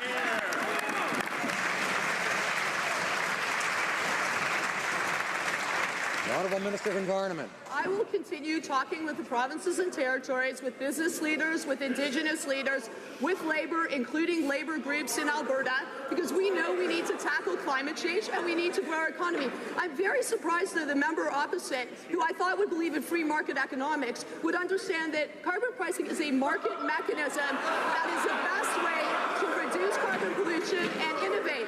But perhaps he doesn't believe in climate change, and that might be the problem. The Honourable Member for Cypress Hills, Grassland. Well, Mr. Speaker, the Liberals are declaring all-out war on the provinces who don't want to go along with their carbon tax schemes. They're not even willing to do their own work. Yesterday, we saw paid PMO officials attacking Brad Wall, the most popular premier in Canada. Is this the best the Liberals can do on climate change, using unelected staff to attack a premier for defending his province's interests? Minister of Environment. Thank you, Mr. Speaker. I'm very proud that we're working with all provinces and territories to reduce emissions and also grow our economy. All of the premiers stepped up with the Prime Minister in the Vancouver Declaration, said they were committed to meeting our international obligations. So that is what we are doing. We're going to continue working with the provinces and territories so that we have a credible plan, so we reduce our emissions, so we grow our economy, and we make a better world for our kids. Member for Cypress Hills Grassland. Well, Mr. Speaker, they're threatening the provinces and Canadians with new climate taxes. The Liberals have been clear. If they don't get things their way, they're just going to slap on more taxes, including fuel taxes. Higher fuel taxes punish rural Canadians and agriculture more than anyone else. Mr. Speaker, this is the start of Canadians paying more for everything. Why are the Liberals so viciously targeting rural people and agriculture with their new climate taxation fixation? The Minister of Environment. Thank you, Mr. Speaker. I haven't thought of a good rhyme yet, but I'll try. We are committed to taking action on climate change. We recognize that that is the thing we need to do. Take the example of BC. They have a carbon tax. It's revenue neutral. They give money back to the consumers. But what does it do? It's a market mechanism that reduces what we don't want. We don't want carbon pollution. We want less. So we innovate, businesses innovate, and we position ourselves to a cleaner future because we want to create good jobs and we want to grow the economy. Honourable member for Laurier-Sainte-Marie. Speaker, this morning we learned of allegations that implicate both CSIS and the RCMP in report of 3 Canadians being tortured in Syria between 2001 and 2004. And seemingly even the Canadian ambassador was involved. These are very serious allegations against 2 of our security agencies and the reputation of our country. How does the government explain these troubling allegations, and are they going to investigate? The Honourable Minister of Public Safety. Mr. Speaker, the allegations to a very large extent have been examined by 2 very important commissions, Yakabuchi and O'Connor. Those commissions made important recommendations. Some of those recommendations have been implemented. One key one was not implemented by the previous government, and that is the need for a parliamentary mechanism to provide review and scrutiny to all of the security and police agencies and all of their activities in Canada. We have introduced legislation to do exactly that in Bill C-22, and we look forward to that legislation being passed expeditiously. The Honourable member for Laurier-Sainte-Marie. Mr. Speaker, several reports have revealed tremendous problems with Canada's arms export regime. We already know that Canadian arms exported to Saudi Arabia were used in Yemen, and now we learn that arms manufactured by Straight Group were sold to countries like Libya, Sudan, and that despite Canadian sanctions. The Liberals have already refused our proposal to create a parliamentary committee on oversight of arms exports. Will they revisit their position and give parliamentarians a say in this matter? Foreign Affairs. Thank you, Mr. Speaker. We are committed to strengthening Canada's export controls, something the former government failed to do. We will provide more rigor and transparency. We are acceding to the Arms Trade Treaty. Currently, we're consulting with NGOs and industry and look forward to input from our parliamentary colleagues in committee and in the House as we bring the legislation forward. Thank you. The Honourable Member for Marc-Aurèle-Fortin. Mr. Speaker, there are millions of people suffering from arthritis in Canada, especially senior citizens. Given this, what are the measures being taken by this government and the Minister of Health to help these sufferers and to prevent any other people from suffering from arthritis? I'd like to thank my colleague for his question. Arthritis is a disease that hits too many Canadians very hard. Those who suffer from it have diverse and difficult symptoms. Thanks to the Canadian Institute of Health Research, we continue to invest over $46 million to learn more on this chronic inflammation and to develop the best preventive and treatment approaches. Eastman. Mr. Speaker, when our troops are deployed on dangerous missions, Canadians deserve to know the details. The Prime Minister missed another opportunity to be open and transparent with Canadians. Rather than tabling his African mission in the House, the Prime Minister went to the UN instead. The Prime Minister is playing political games in hopes of getting a seat on the UN Security Council and is shamefully using our troops as pawns. Will the Prime Minister start respecting Parliament and bring this dangerous UN mission to the House for a full debate and a vote, yes or no? The Honourable Minister of National Defence. Mr. Speaker, our government has been transparent right from the beginning. In my mandate letter, it clearly states we will be involved with peace operations. When I went on my fact-finding mission, I tried to make all my observations known. And as we get more information, I look forward to having a healthy debate. Thank you, Mr. Speaker. The Honourable Member for Selkirk Interlake East. What about the vote, Mr. Speaker? Mr. Speaker, this summer the Minister of National Defence admitted peacekeeping no longer exists. Yet in their speech from the throne, the Liberals promised, now quote, to renew Canada's commitment to United Nations peacekeeping. But Distinguished General Romeo Dallaire has said that there will be more Canadian casualties on the sub-Saharan mission. Will the Prime Minister admit that he misled Canadians by promise to do peacekeeping when he knew that our troops will be placed in harm's way on the UN mission in Africa? Honourable Minister of National Defence. Mr. Speaker, Canadians and the world is proud of the great work that all our men and women in uniform have done on operations with the United Nations and NATO, all of the missions that they've done all over the world. And we can be very proud of the work that we'll do. But we can't put cart before the horse. We are doing our due diligence to get all the necessary information. And when we do, we will make sure that we present it to Canadians and to the House. Thank you, Mr. Speaker. The Honourable Member for Charlebourg-Saint-Charles. Mr. Speaker, the Minister of Defence had to travel all the way to Africa to learn that traditional peacekeeping operations don't exist anymore. Casualties suffered by the peacekeepers should have been a clear indicator that these are dangerous missions.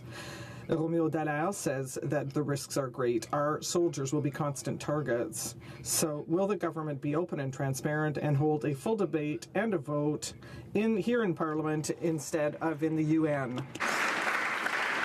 Mr. Speaker, I have no stranger to conflict, and one of the reasons I wanted to actually get on the ground, I like to get into the countries and find out for myself, and that's one of the reasons I took retired General Romeo Dallaire with me, and also Justice Madame Louise Arbour with me, to get a full perspective, to get the interpretation from their own minds while we're actually talking to the leadership of those countries, talking to the international organization. But a lot of work that needs to be done. We have a whole of government effort we want to bring to the table, and plus we want to bring a whole of government from other countries, so making sure that we have a meaningful contribution to the world. Thank you, Mr. Speaker. The Honourable Member for Charlebourg-Saint-Charles. Mr. Speaker, Parliament has a right to know in what kind of high-risk mission the government is engaging Canadians. Liberals are about to send our soldiers to dangerous areas, and they're calling them peacekeeping missions. But our soldiers will be a constant target of armed factions with one single goal: to kill foreigners on their territory, as recognized by Romeo Dallaire. Given this, will the government hold a debate and a vote on this matter in Parliament, yes or no? Mr. Speaker, conflict in Africa are extremely complex. We need to make sure there's an appropriate mandate in place, and making sure that troop contributing nations also fulfill those mandates. A lot of work that needs to be done. We need to make sure that all the efforts from the international organizations, the United Nations, and all the other agencies that are there are also contributing well. And when we have all the information, we will present it to Canadians and to this House for debate. Thank you. For Edmonton Strathcona. Mr. Speaker, have Canadians heard correctly that it's Canada who is now backtracking on its international climate promises? The Liberals criticized the Harper government on its climate targets as totally inadequate, and they were right. In their platform, the Liberals promised to, quote, establish national emission reduction targets. Then, in Paris, they committed to doing better than the previous government. Why is this government now breaking its promise to the world and to future generations of Canadians? Why is it backtracking? Minister of Environment. Thank you, Mr. Mr. Speaker, our government is committed to working with the provinces and territories to meeting our international obligations. We are working very hard to understand the challenges and opportunities in different provinces and territories, and we're going to come forward with a plan. But let's be clear about the Harper target. The Harper government had absolutely no plan to reach the target. They didn't care. They had a target out there with no actions. That's not what we're going to do. We're going to come with concrete actions that are going to tackle our emissions and grow our economy in a thoughtful way. The Honourable Member for Trois-Rivières. Mr. Speaker, travelers who transit through the Trudeau International Airport in Montreal are furious. The wait times required for Canadian Customs is unacceptable. Since April 1st, those who transit through Montreal instead of Toronto are more likely to wait over an hour in front of unmanned customs desks. Mr. Speaker, will the Minister of Transport fix the problem, or will he commission another study? The Honourable Minister of Transport. Thank you, Mr. Speaker. I recognize that the wait times at the airport are unacceptable. We recognize that these wait times are a problem for Montreal, so we must absolutely reduce these wait times. It's important to pass through security, obviously, but the wait times must be reduced. That is why I am working closely with my colleague, the Minister of Public Safety, and we will find the solution to this problem. Thank you. Mr. Speaker, the Liberals recently stated that their government plans to use TV ads to promote their electoral reform campaign. Now, given the Liberal Party's history with sponsorship of ad campaigns, there are a lot of questions, and Canadians deserve the answers. Liberals have alluded to the fact that they'll be working with third parties to create these ads. So, Mr. Speaker, who are these third parties? Are they taxpayer funded? And what are their connections to the Liberal Party? Comment to Secretary for Democratic Institutions. There are no plans for television advertising. Certainly what we do want to do is to engage Canadians on a pan-Canadian basis. And I'm very proud that more than 140 members of Parliament on this side of the House have either had or will have in the very short while town halls. Unfortunately, Mr. Speaker, the Conservatives have had 3. I'm having that many on Sunday, Mr. Speaker. So if we're going to purport to listen to Canadians, let's actually engage them. For Banff Airdrie. Well, Mr. Speaker, it's pretty clear the Liberals already have an outcome in mind, and it's one that will only benefit Liberal politicians. First, the Liberals charged entry into their town halls, and then the Justice Minister turned away over 30 people from her meeting, and now the Liberals are making shady deals with third parties to make Sunny Ways electoral ads, despite the claims we're hearing today. Mr. Speaker, it's become abundantly clear. This isn't about Canadians. It's about Liberal politicians and their friends. Why are the Liberals rewarding their friends with advertising dollars instead of giving Canadians a say in a referendum? Secretary. Well, Mr. Speaker, the Conservative critic for democratic reform has himself said that first past the post is not the best system. The minister has gone to Saanich Gulf Islands, has gone to Skeena-Bulkley Valley, has worked with members from all the different parties, and I would say to the Conservatives that it's the time to put forward ideas, to work with us, to improve our democracy, to make sure that every vote is counted, and to participate in this process. The Honourable Member for Louis Saint Laurent. Mr. Speaker, the election is one of the most important institutions in a democratic society, and we must not toy with it. That is why we are in favor of a referendum. Can the government assure us that their cronies who filled their pockets after the sponsorship scandal will not be returning to ensure that this electoral reform debate is carried out fairly? Mr. Speaker, it is genuinely important that we improve our electoral system. This is a historic opportunity, and not just for our party, but for the House of Commons in general. And I would like to encourage the Conservative Party to participate with the other parties, with the Liberal parties, by taking joint action across the country to improve our electoral system. Mr. Speaker, access to affordable housing is a problem for many Canadians. In Scarborough Centre, 1 in 3 people are spending 30% or more of their income on housing compared to the national average of 1 in 5. The lack of affordable housing is especially challenging for seniors trying to make ends meet on fixed incomes. Could the Minister of Families, Children and Social Development tell us what the government is doing to encourage the building of more affordable housing, especially for seniors? Minister. Thank you, Mr. Speaker.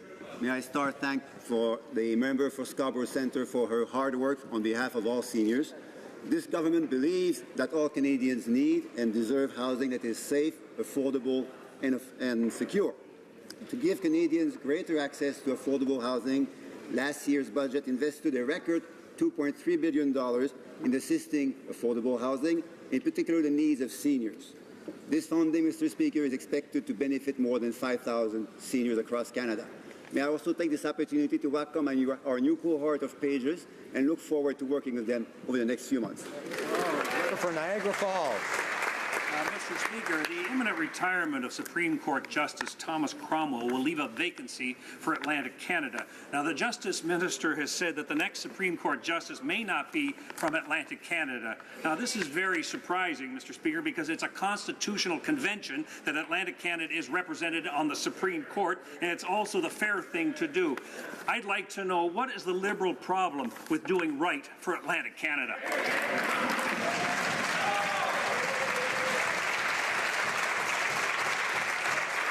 Minister of Justice. Mr. Speaker, the Prime Minister was pleased to introduce a new process for the appointment of Supreme Court justices to make it open and transparent, and I was very pleased to be able to appoint a panel to review applications. I look forward to receiving those applications, 2 of which will be from Atlantic Canada. No decision has been made, but we are confident that we will appoint a diverse, functionally bilingual, high-caliber jurist to the Supreme Court of Canada, and I look forward to participating in that. The honourable member for Burnaby South. Mr. Speaker, Wayne Smith, Canada's chief statistician, resigned Friday and blasted this Liberal government for failing to protect the independence of StatsCan. The Liberals promised to restore StatsCan's independence, but Mr. Smith said, quote, that independence has never been more compromised. So I asked the minister to resist the urge to simply blame the Harper Conservatives because Mr. Smith was referring to this Liberal government. So how does this Liberal government defend this breach of independence and this clearly broken promise? Parliamentary Secretary for Economic Development. Thank you, Mr. Speaker. First and foremost, we would like to thank the former Chief Statistician Wayne Smith on his long 35 years of service to Canada and to Statistics Canada. We promised Canadians, Mr. Speaker, in the last election that we would reinstate the long-form census, and by golly, they responded in great numbers, in historic numbers, Mr. Speaker. That's a great testament to Mr. Smith's work. Our government remains committed to reinforcing the independence of Stats Canada. We are working on that, and we are making sure that that's an important part of the minister's mandate letter, Mr. Speaker, and that we are going to continue with that work. Member for Don Valley West. Thank you, Mr. Speaker. A number of my constituents in the riding of Don Valley West, particularly in the neighbourhood of Leaside, have raised strong concerns about the number and timing of airplanes flying over their homes and the noise that they generate. Could the Minister of Transport please update the House on what he is doing about these concerns? Transport. Mr. Speaker, I want to thank the member from Don Valley West and indeed his fellow colleagues from the GTA for raising this important issue. Certainly, mitigating noise is something that we try to do within the parameters of maintaining aviation safety. Recently, my staff met with some of the community groups that have raised the issue of noise, and I have passed that on to the CEO of NAV Canada. I'm glad to say that the CEO of NAV Canada has hired a third party which is looking into the matter, and I will report when the results are obtained. Thank you. For Calgary Nose Hill, order. Mr. Speaker, The decision to send Canadian men and women in our armed forces into harm's way is one of the most serious decisions that parliamentarians will ever undertake. That's why our government always believed in taking it to debate in the House of Commons.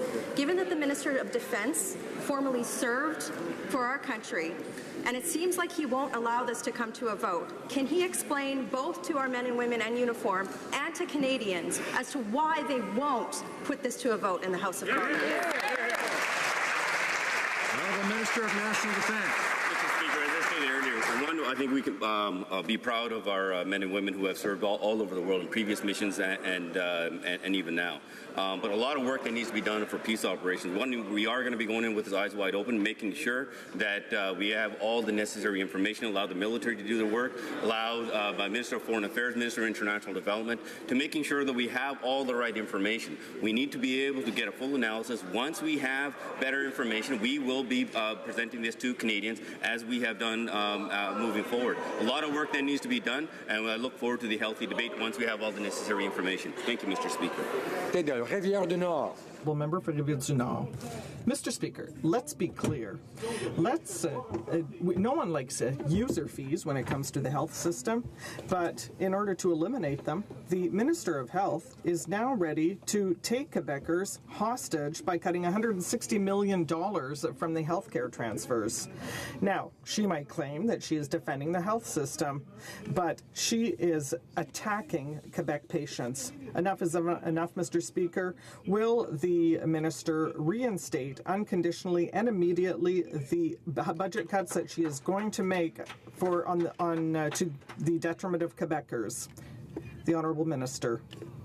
Mr. Speaker, our government is working hard with the provinces and territories to strengthen our public health system, to ensure that Canadians have access to the health care they need, regardless of their ability to pay.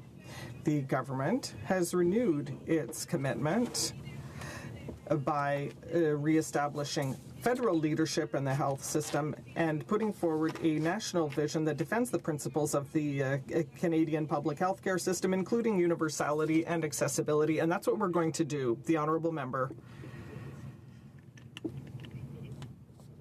I don't have another question. The Honourable Member for Manicouagan. Mr. Speaker, as we have seen recently, our Prime Minister went to a mosque, and the Bloc Québécois wants to know that if these people had been homosexuals or indigenous people or black people who were in the balcony instead of women, would it have been more or less acceptable for this government? And would the Prime Minister still have agreed to speak? The Honourable Minister for the Status of Women. Mr. Speaker, this government is committed to gender equality in all areas of Canadian life, but we're also committed to respecting the diversity of Canadian communities. We will visit with people in ways that are appropriate for their communities, whether it is a military community, whether it is a religious community, whether it is Indigenous community. I'm very proud of a government that understands that in order to develop relationships, you must be respectful of the community that you're in. Honourable Member. Mr. Speaker, for us in Quebec, equality between men and women is fundamental, and it's a deal breaker. And we can tell that that is not the case for this government. Will the Minister of Status of Women, does she find it acceptable that her Prime Minister speak in a mosque that practices sexual segregation? Is that the Liberals' Canada, Mr. Speaker? The Status of Women. Mr. Speaker, a fundamental component of feminism is supporting women's right to choose. And when we respect communities and they're safe communities and we meet them in a place where they have determined the rules of engagement, that is exactly what we believe in when we support feminism in this country. Thank you very much. Order. This will conclude question period for today.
Lord. I believe the Honourable Government House Leader is rising on a point of order. I encourage the members to take their discussions outside. The Honourable Government House Leader. Thank you, Mr. Speaker. Mr. Speaker, I would like to inform the House that Thursday, September 22nd shall be an allotted day. Tabling of documents. The Honourable Minister of Veterans Affairs. Mr. Speaker, pursuant to Standing Order 32-2, I have the honor to table in both official languages the government response to the PACP report, Chapter 3, Mental Health Services for Veterans of the Fall 2014 report of the OAG. Thank you very much. The Honourable Parliamentary Secretary to the Minister of International Trade. Monsieur le Président. Mr. Speaker, on behalf of the Minister of Foreign Affairs and pursuant to Standing Order 32-2, I have the honor to table in both official languages the Canada-Ukraine Free Trade Agreement, signed in Kiev, July 11th, 2016, and explanatory notes accompany this document. The Government House Leader. Thank you, Mr. Speaker. Pursuant to Standing Order 36(8), I have the honor to table in both official languages the government's response to 58 petitions. Thank you.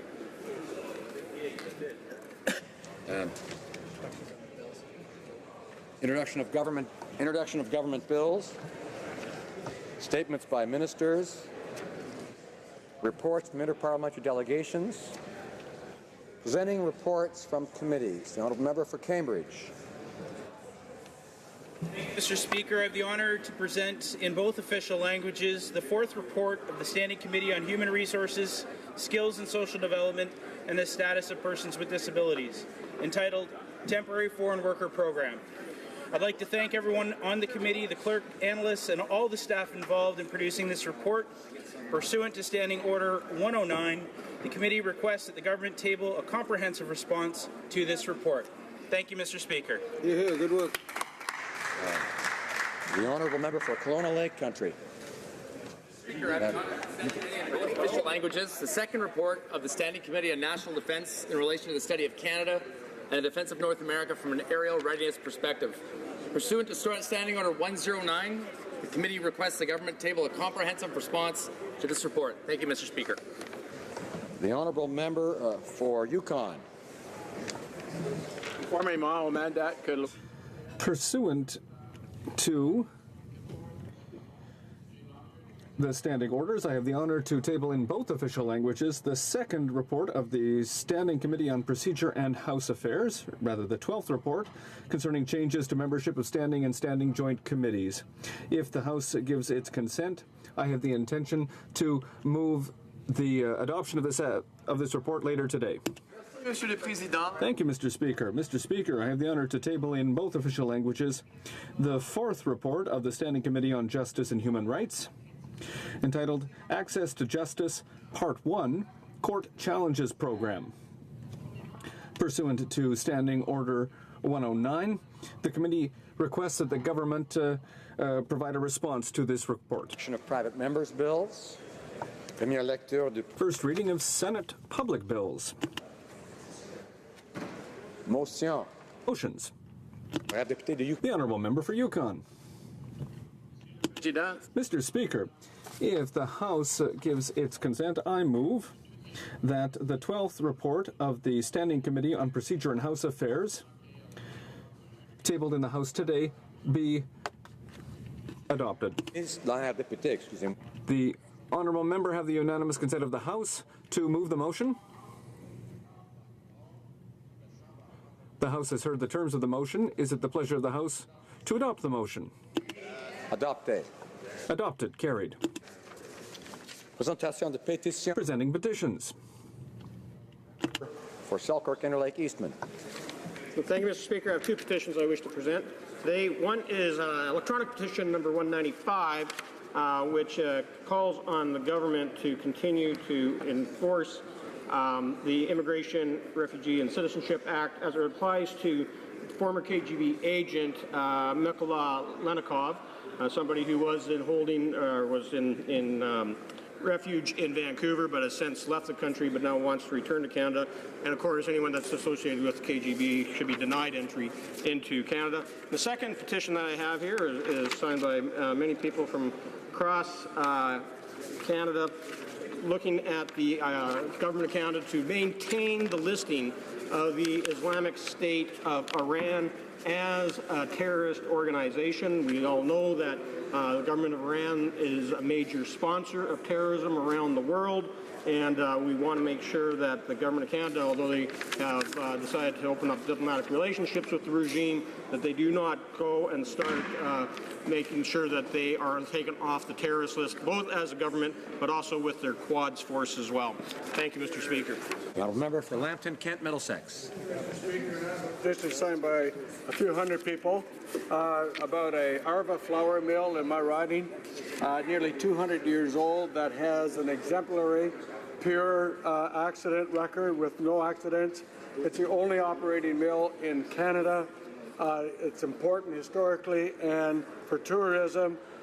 It cannot, because of 200 years old, meet certain conditions of the Labour Code, and so the petition is asking for an exemption from the Canadian Labour Code.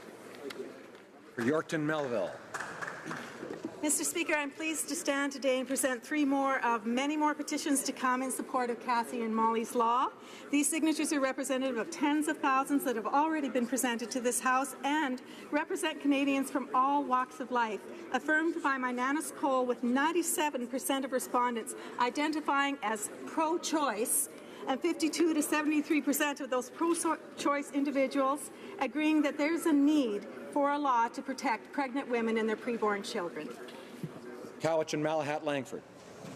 Thank you, Mr. Speaker. It's my honour to present electronic petition number 193. I have 1,410 signatures on this petition, and the petitioners call upon the Government of Canada to task the Parliamentary Budget Officer to do a thorough analysis of the Trans-Pacific Partnership, impact on jobs, the copyright, our health care, and so on. And so it's my honour to present that today. Thank you. Member for Saskatoon, Grasswood. Thank you, Mr. Speaker. It is my pleasure today to present two more petitions signed by Canadians calling on members of Parliament to support Bill C-241, which seeks to amend the Excise Tax Act to refund 100% GST paid by Canadian school authorities. Thank you. Presenting petition, présentant salle de pétition. Questions and split au foot. Questions on the order paper. The Honourable Parliamentary Secretary to the Government House Leader. Thank you, Mr. Speaker, and if you'll bear with me, there's quite a few numbers I have to read off. The following questions will be answered today. Question 193, question 194, question 199, question 201, question 202, question 220, question 221, question 241, question 243, question 254, question 555, question 255, question 262, question 263, question 267, question 269, question 276, question 277, question 284, question 286, question 288, question 298, to question 300, question 307 to question 309, question 312 to question 314, question 319, question 321, question 322, question 323, question 326, question 328, question 329, question 334, question 336, question 340, question 342, question 343, and question 347. And I have some more, Mr. Speaker, if I may. Furthermore, I ask the government's responses to the following questions. And that's numbers question 191, question 192, question 195, to question 198, question 200, question 203, to question 219, question 222, question 223, question 226, to question 240, question 242, question 244, to question 252, question 256 to question 261, question 264 to question 266, and question 268, question 272 to 75, question 278 to question 283, question 285, question 287, question 289 to 297, question 301 to question 306, question 310, question 311, question 315 to question 318, question 320, question 324, question 325, question 327, question 3302, question 333, question 335, question 337, to question 339, question 341, question 344, to question 346, question 348 to question 352, and starred questions numbered question 224, question 225, and question 253. All be made in orders into orders for return that would be tabled immediately. And then finally, if I may, Mr. Speaker, I ask that the remaining questions be allowed to stand. Just to clarify, I think the member is asking that all the questions starting with question 191 be made orders for return. That wasn't quite clear when he was at that point. Can you clarify that? I think that's what he has in mind. Yes, I believe that to be the case, Mr. Speaker. Thank you. It's the pleasure of the House that the aforementioned questions be made orders for return and that they be tabled immediately. Agreed and so ordered. Orders of the day.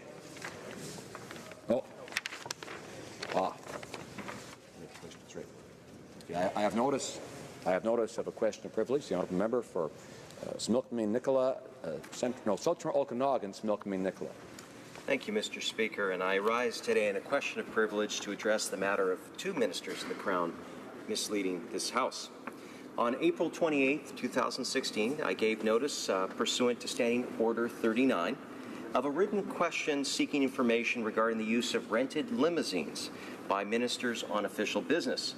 Q152 reads as follows, and I quote, "With regard to government travel for the period of November 3rd, 2015 to April 22nd, 2016, A, which ministers have used rented limousines while on official business within Canada or elsewhere, and B, for each use identified in A, what was 1, the date of the rental, 2, the location of the rental, 3, the nature of the official business, and 4, the cost of the rental."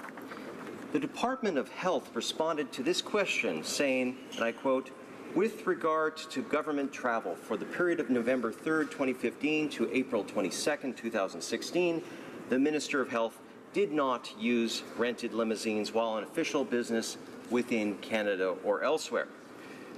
End quote. This answer was personally signed by the Minister of Health. Likewise, the Department of Natural Resources replied stating, and I quote, "Insofar as Natural Resources Canada is concerned, the Minister of Natural Resources did not use rented limousines while on official business," end quotes. The answer was also personally signed by the Minister of Natural Resources. On page 15 of the 24th edition of Erskine May, it describes a contempt as follows, and I quote, "Generally speaking, any act or omission which obstructs or impedes either House of Parliament in the performance of its functions, or which obstructs or impedes any member or officer of such House in the discharge of his duty, or which has a tendency directly or indirectly to produce such results, may be treated as a contempt, even though there is no precedent of the offence," end quote.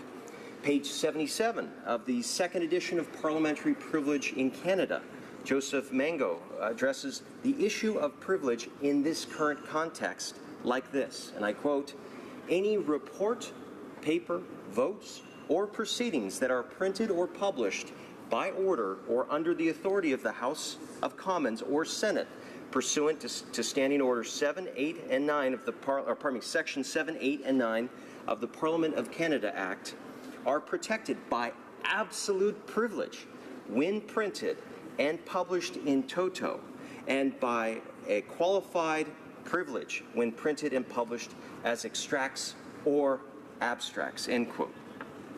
Specifically to the issue of questions, he continues on page 80 saying, and I quote, "Since two of Parliament's constituent elements, the House of Commons and the Senate, were established for the enactment of laws, those events necessarily incidental to the enactment of laws are part of the proceedings in Parliament. However, Parliament has also been a forum to receive petitions, and the Crown satisfying the grievances of members before granting supply eventually led to straightforward requests for information. Therefore, the events necessary incidental to petitions, questions, and notices of motion in Parliament in the 17th century and today are all events that are part of the proceedings in Parliament," end quote.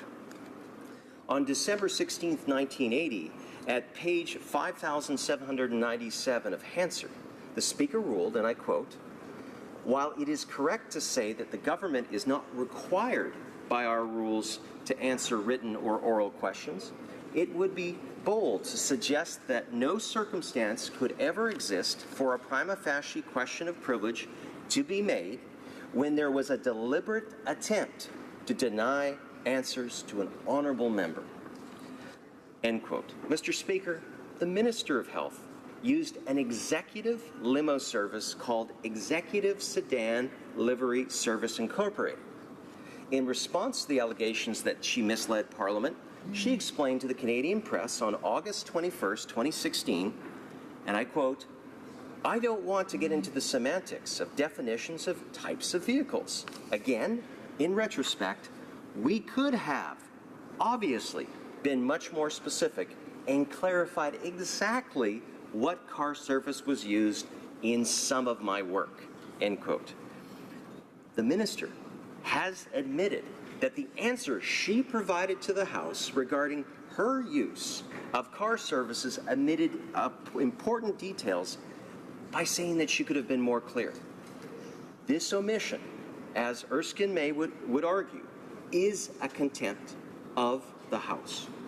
My ability as a member to assess whether or not taxpayers are getting value for their money was impeded. The Minister of Natural Resources signed off on a statement by his department saying, again I quote, "did not use rented limousines while on official business," end quote. However, he actually did use a car service called London Limos, which provides limo transportation and chauffeur services in Winnipeg, Manitoba during the time frame in question.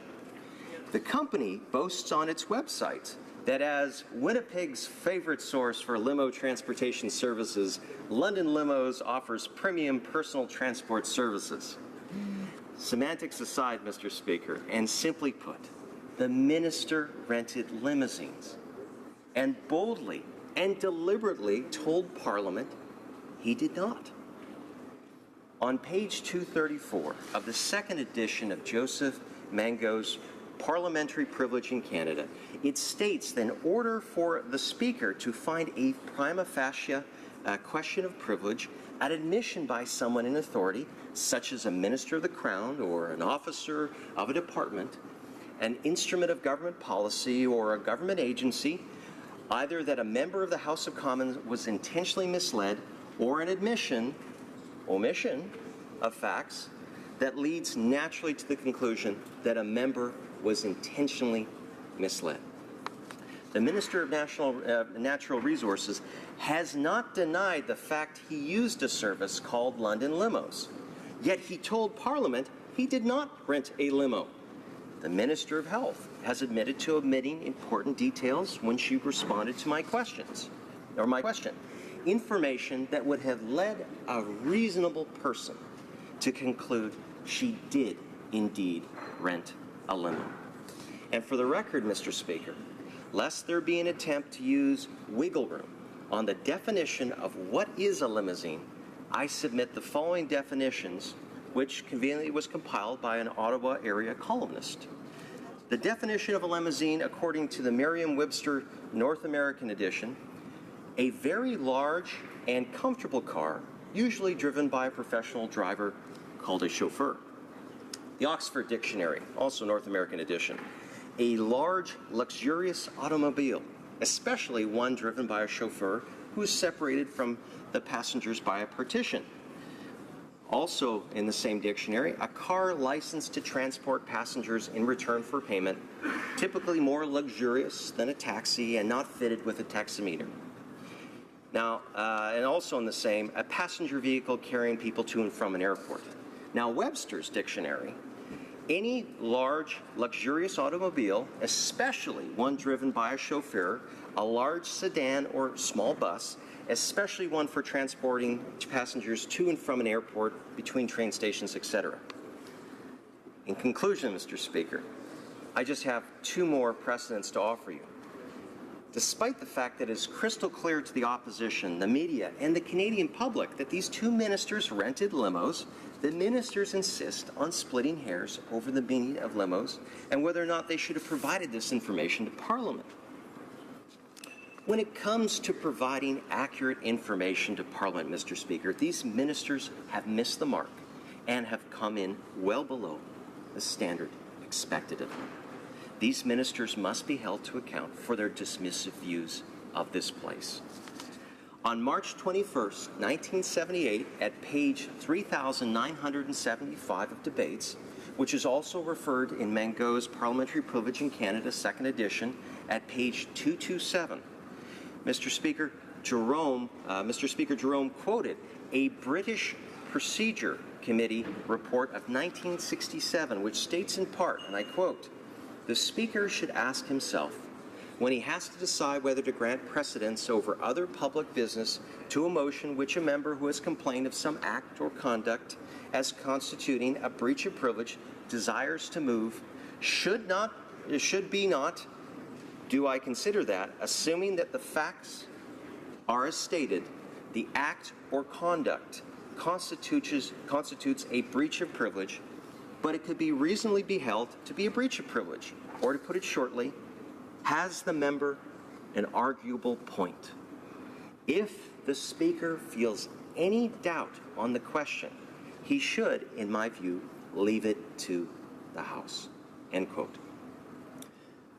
On December 13th, 2010, the member for Scarborough-Gilwood rose on a question of privilege with respect to the Minister of International Cooperation deliberately misleading the House with respect to a funding application to the Canadian International Development Agency and the insertion of the word "not" into a letter. The parliamentary secretary to the government House Leader argued that it was not contradictory for the minister to state that while she did not know who inserted the word "not," it had indeed been done on her instruction. The Speaker ruled on March 9th, 2011, and found that there was indeed a prima facie question of privilege.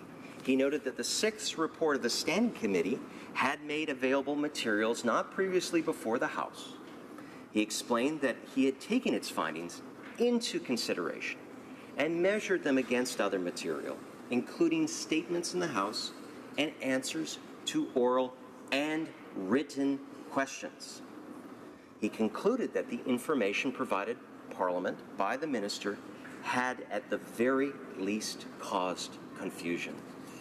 Mr. Speaker, the minister's answer to my question and their statements in the media have clearly caused confusion. On December 13, 2010, Mr. Speaker. Mr. Speaker, I have saved the final and most important detail for last. And as you will know, a question of privilege must be brought to the attention of the House at the earliest opportunity. In this case, where the order paper questions were answered, I, like every member of this place, had every reason to believe in the truthfulness and accuracy of those documents. It was only during the summer months when a well-respected member of our parliamentary press gallery discovered through an access to information and privacy request that in fact the information provided by the ministers in question on the order paper were at odds with the facts clearly illustrated by the access to information and privacy request documents. I raise this for 2 points. The first is because of how I learned of the matter. I would like to point out that this is the very first opportunity I have had to raise this point of privilege in the House. And the second, and I think The most important point is this.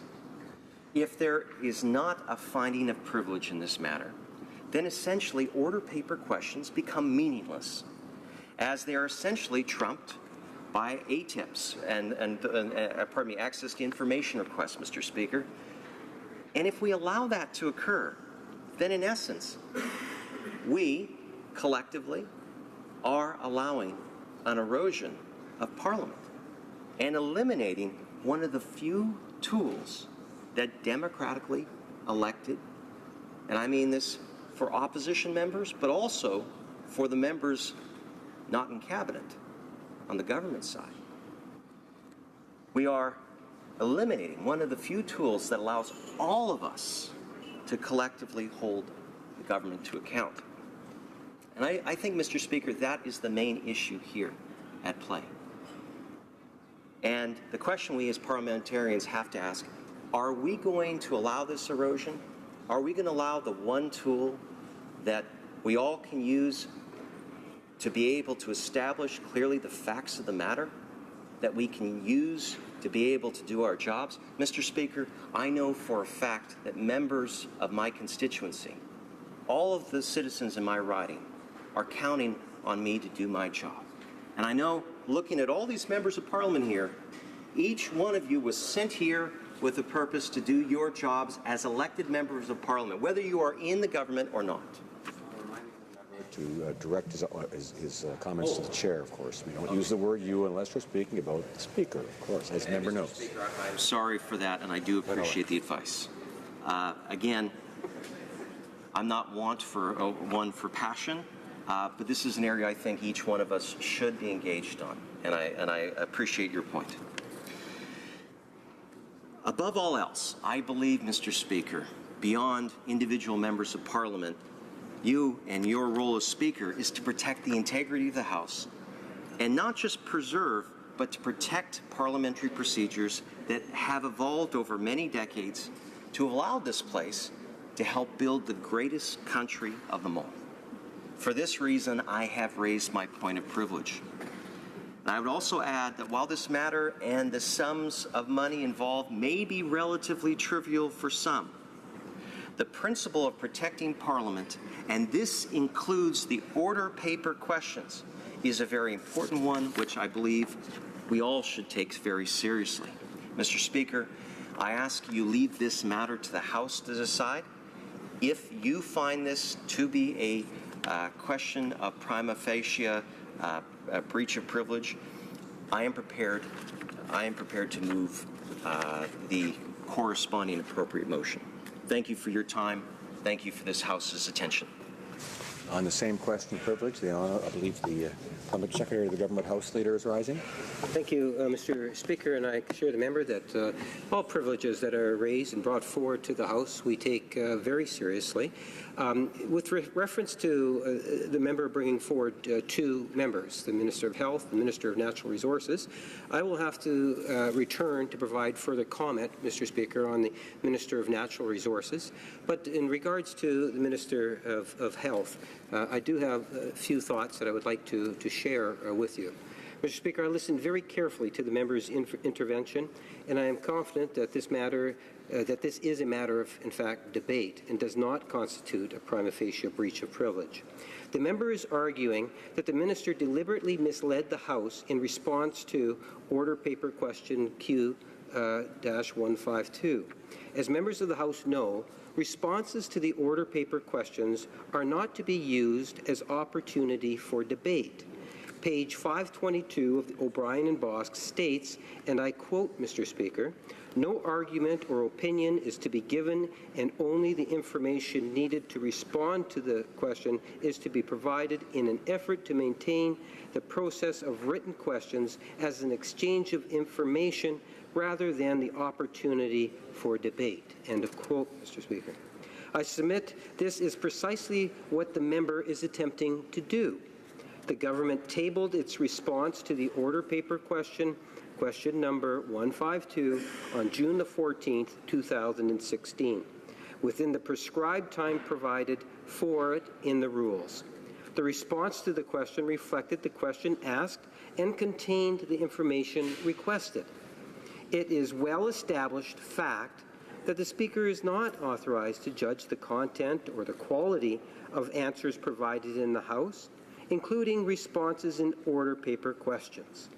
Speaker Jean Sauvé, in her February 28, 1983 ruling, stated that it is not the Chair's responsibility, and again I quote, to determine whether or not the contents of the documents tabled in the House are in fact accurate.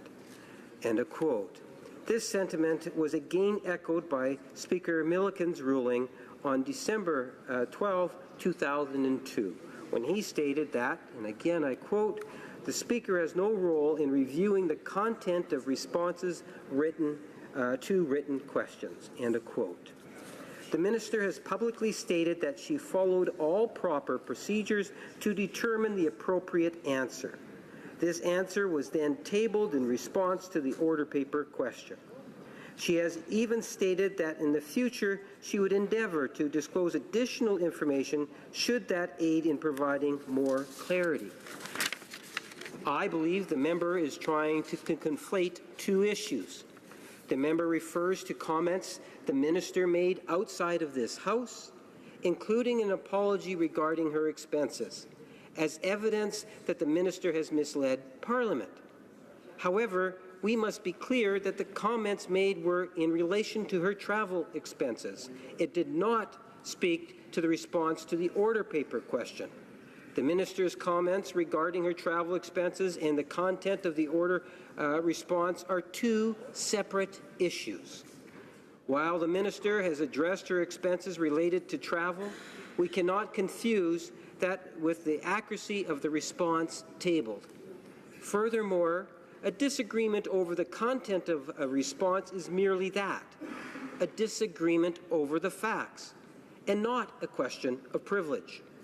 Speaker Fraser, in his May 15, 1991 ruling, stated that, and I quote, Mr. Speaker, the difficulty that is always with the Chair in these cases is that there are often very great differences in interpretations on answers given. It is not a question of privilege. It is a question of disagreement over certain facts and answers that were given. End of quote. Mr. Speaker, this is precisely what we have before us today. I submit that this is not a question of privilege, but rather a dispute over the facts. Thank you, Mr. Speaker. I thank the honourable député de Belleuil-Chambly. The honourable member for Belleuil-Chambly on the same question of privilege. Yes, Mr. Speaker, I'd just like to support what my Conservative colleague said and respond to what we've just heard, if you don't mind.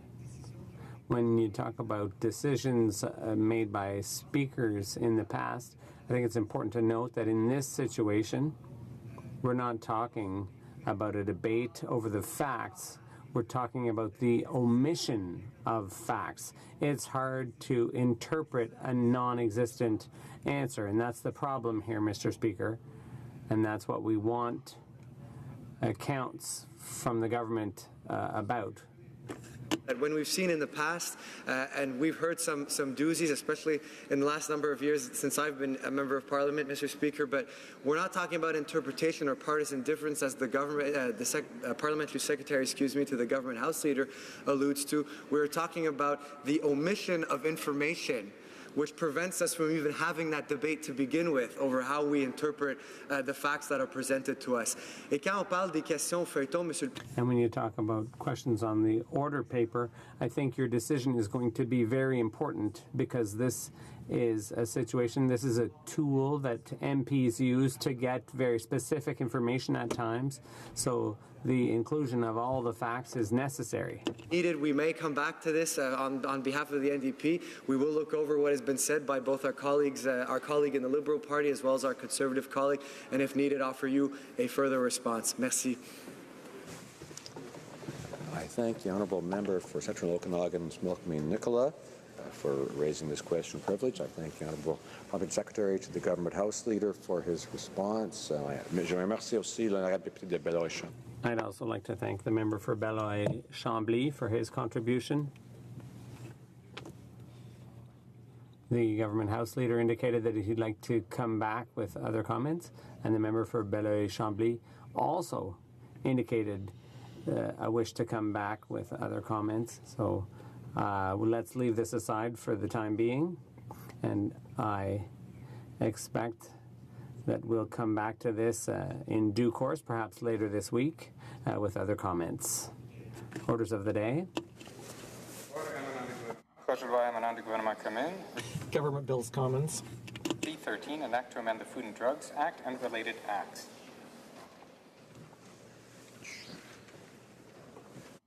The honourable member for Essex has 11 minutes remaining on debate. The honourable member for Essex. Thank you, Mr. Speaker. I'm pleased to conclude my remarks on Bill C-13, a bill we began debating before the summer about implementing a WTO agreement on trade facilitation, or the TFA as it's called. This agreement is largely about harmonizing border rules around the world in order to expedite the flow of goods and to give businesses greater certainty. We know how important it is to Canadian producers that they have predictability while exporting their goods. Many of these producers are the small businesses that create jobs and drive our economy. Canadian SMEs stand to benefit from this TFA through greater predictability of customs and border procedures for exports to developing countries. It could increase Canadian SMEs' access to markets in emerging economies, assuming they are equipped to do so. We want to see the government assist SMEs in realizing the potential benefits of the TFA, as well as address other weaknesses in Canada's SME export performance. With a sluggish economy, it's absolutely imperative that the federal government be looking at ways to better support Canadian small businesses. The Liberal government made a lot of promises last election to small businesses. They promised to reduce the tax rate to 9%, but broke that promise in the first budget. There's a lot the government can do to support SMEs who export their goods abroad. In the previous Parliament, the Standing Committee on International Trade adopted an NDP motion to undertake a study of the Global Markets Access Plan and how the government can better support Canadian SMEs with accessing international markets. The committee's report outlines recommendations for how the federal government can pursue consistent and ambitious policies that further secure SME success in international markets. The NDP wants to see the government implement the study's recommendations and the recommendations outlined in the NDP's supplementary report. The committee heard that Canadian SMEs have not reached their full potential in terms of accessing international markets. Only 10.4% of SMEs exported in 2011, and most of this trade was done with the United States. There's so much opportunity for them to increase trade with emerging economies, which is what we're essentially talking about today. But our SMEs face a lot of challenges in terms of difficulties and insufficiencies with border clearance, as well as accessing capital to expand and grow. In my riding of Essex, so much of our economic prosperity depends on the ability to move goods efficiently through the border with the United States. Having the necessary infrastructure in place is critical, which is why the NDP is such a strong supporter of the new bridge crossing between Windsor and Detroit. For people in Windsor-Essex, a strong U.S.-Canada relationship is a big priority. We're directly impacted by border and customs issues. We watch closely when the Prime Minister and President meet, as we have a lot riding on seeing concrete outcomes for these meetings. Last time the leader of the Liberal Party went to Washington, he met with the President about pre-clearance at the border, which is welcome. But this actually isn't new. The general agreement on this was signed a year ago. Earlier this year, I participated in the Can-Am Border Trade Alliance Conference. There were a lot of excellent discussions focused on how to make cross-border trade more efficient and streamlined. With increasingly integrated supply chains, we know how important it is for Canadian businesses to have simplified, harmonized, and standardized controls that govern the movement of goods across national borders. Canada's on the cutting edge of these discussions because we're a trading nation. Many of our livelihoods depend on trade. Around the world, we're seeing growing criticism and dissatisfaction with the kind of lopsided trade deals that many right-wing governments have focused on negotiating. This rising anti-trade sentiment can be extremely hurtful for Canada. But I also understand that some of this sentiment is rooted in the realities we see around the world. The gap between the world's wealthiest and everyone else is bigger than it has ever been before. And the world's trade and investment liberalization agenda isn't trickling down the way we were all told that it would. Deals like the TPP are not focused on creating jobs for the working class. They're focused on granting corporate rights and privileges that trample on the public good. We know that if the TPP comes into force, it will cost Canadian jobs. It will create a culture of fear among our governments from legislating in the public interest. It will hurt our ability to legislate action on climate change. It could mean no national pharmacare program in Canada. Over the summer, I held a series of town hall meetings on the TPP. I also spoke with a lot of people in my riding about the kind of trade that they want to see. Canadians want to see solutions to the trade issues that matter in our communities. Steelworkers want to see an end to the unfair steel dumping practices that directly threaten good Canadian jobs. Forestry workers want a solution to the softwood lumber issue, not a renewed trade war. Farmers want a payment protection program so they can export with confidence. Dairy farmers want a fair system in place for dealing with improperly labeled imports. Grain farmers want greater access to markets like Japan, and canola farmers want to export to China with confidence. These are the bread and butter trade issues that matter to working Canadians, and I'll be working hard to hold the Liberal government to account. I believe strengthening trade opportunities for Canadian SMEs is a bread and butter issue too. It matters a lot to Canadian families and communities. I will be supporting C-13 at second reading, and I want to hear more at the committee about how Canadians might benefit from the TFA. According to the WTO, the TFA could boost global merchandise exports by around $1 trillion, with up to $730 billion accruing to developing countries. They also estimate that the agreement will benefit women entrepreneurs in developing countries who head up many of the SMEs that could benefit from the TFA.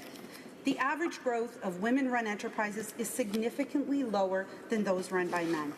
I'd like to hear more about how the WTO will support developing countries in implementing the TFA and how they will support women in least developed countries as beneficiaries of increased trade. The WTO makes big claims about how beneficial the TFA will be. It seems quite common for proponents of trade deals to produce extremely optimistic studies. Just the other week, the Liberal government released a TPP economic study that many say overstated the benefits and understates the losses. In conclusion, Mr. Speaker, I see some potential benefits in this agreement for Canadians, including for the people in my riding of Essex. This bill deserves further study at committee, which is why I will be supporting it at second reading. Questions and comments? The honourable member for Prince Albert. The Trade Committee for her speech. In her speech earlier on before you today, you talked about goods flowing through Canada and the possibility of goods being diverted. Do you have any examples or clear examples of how that could possibly happen? The way I understand it, as the goods come into Canada and flow through Canada, they have to leave Canada, and we have all the policies and procedures in place to make sure that happens. So I'd just like some clarification on her statement that she made in her presentation. The honourable member for Essex. Some examples of goods in transit that the member is speaking about in Bill C-13. When we talk about enabling Health Canada and the Environment and Climate Change Canada to comply with Article 11.8 of the TFA, which essentially prohibits the application of technical regulations to goods moving through the WTO members' territory, it definitely speaks to transit through Canada of goods that do not comply with Canadian technical regulations. And Bill C-13 would create the legal authority to allow the government to exempt goods in transit through Canada through these technical regulations. And at the end of the day, we want to identify that the goods in transit are safe. We want assurances from Health Canada that we won't be endangering any Canadians in the transit of these particular goods through our country. That's incredibly important to the NDP. And again, we will be watching closely the study that will happen at the committee level. Questions and comments? The honourable member for Sherwood Park, Fort Saskatchewan. Thank you, Mr. Speaker. And it is good to hear that the NDP will be supporting this bill at this stage. I think it is an important bill for facilitating trade for Canada and in Canada's interest. But I want to ask the member about the Trans-Pacific Partnership. Now, President Obama has championed the Trans-Pacific Partnership as a progressive trade deal with important protections for the environment, for workers' rights. Clearly, she disagrees with him, but I want to ask her who she thinks should be setting the rules of trade in the Asia-Pacific region, whether it should be like-minded nations, Western democracies, or whether it should be China. Because if we don't move forward with TPP, we put ourselves in a situation where much more likely the rules of trade are going to be shaped to a greater extent by China. And I would be concerned by that. I think we're better off with TPP negotiated by President Obama and others that protects environmental issues, protects workers' rights. Does she not agree that that is, in fact, a better way to go? The honourable member for Essex.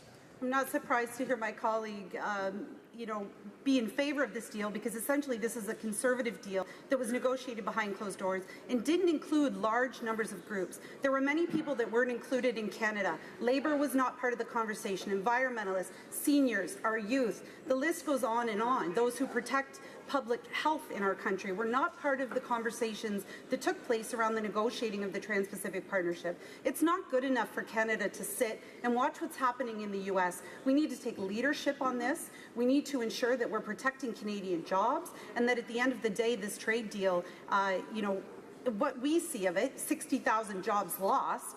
And certainly we have the economic impact study that came out last week. And again, we see negligible growth over the next 24 years that are being projected, with actually, if the amount that was promised to our supply management in the amount of $4.3 billion is actually realized, we will see no net benefit from the Trans-Pacific Partnership, according to the report that was released. But again, the report that was released from our own government says nothing about jobs, and actually says in the study that it takes no account into labor, doesn't talk about digital rights, doesn't talk about many of the chapters that are included in the Trans-Pacific Partnership that need to be part of the conversation that Canadians are having. I can also let the member know that I've traveled across this country this summer talking about the Trans-Pacific Partnership, and I have yet to find an average Canadian who thinks that this trade deal is good for our jobs, for our economy, and for our communities. Questions and comments?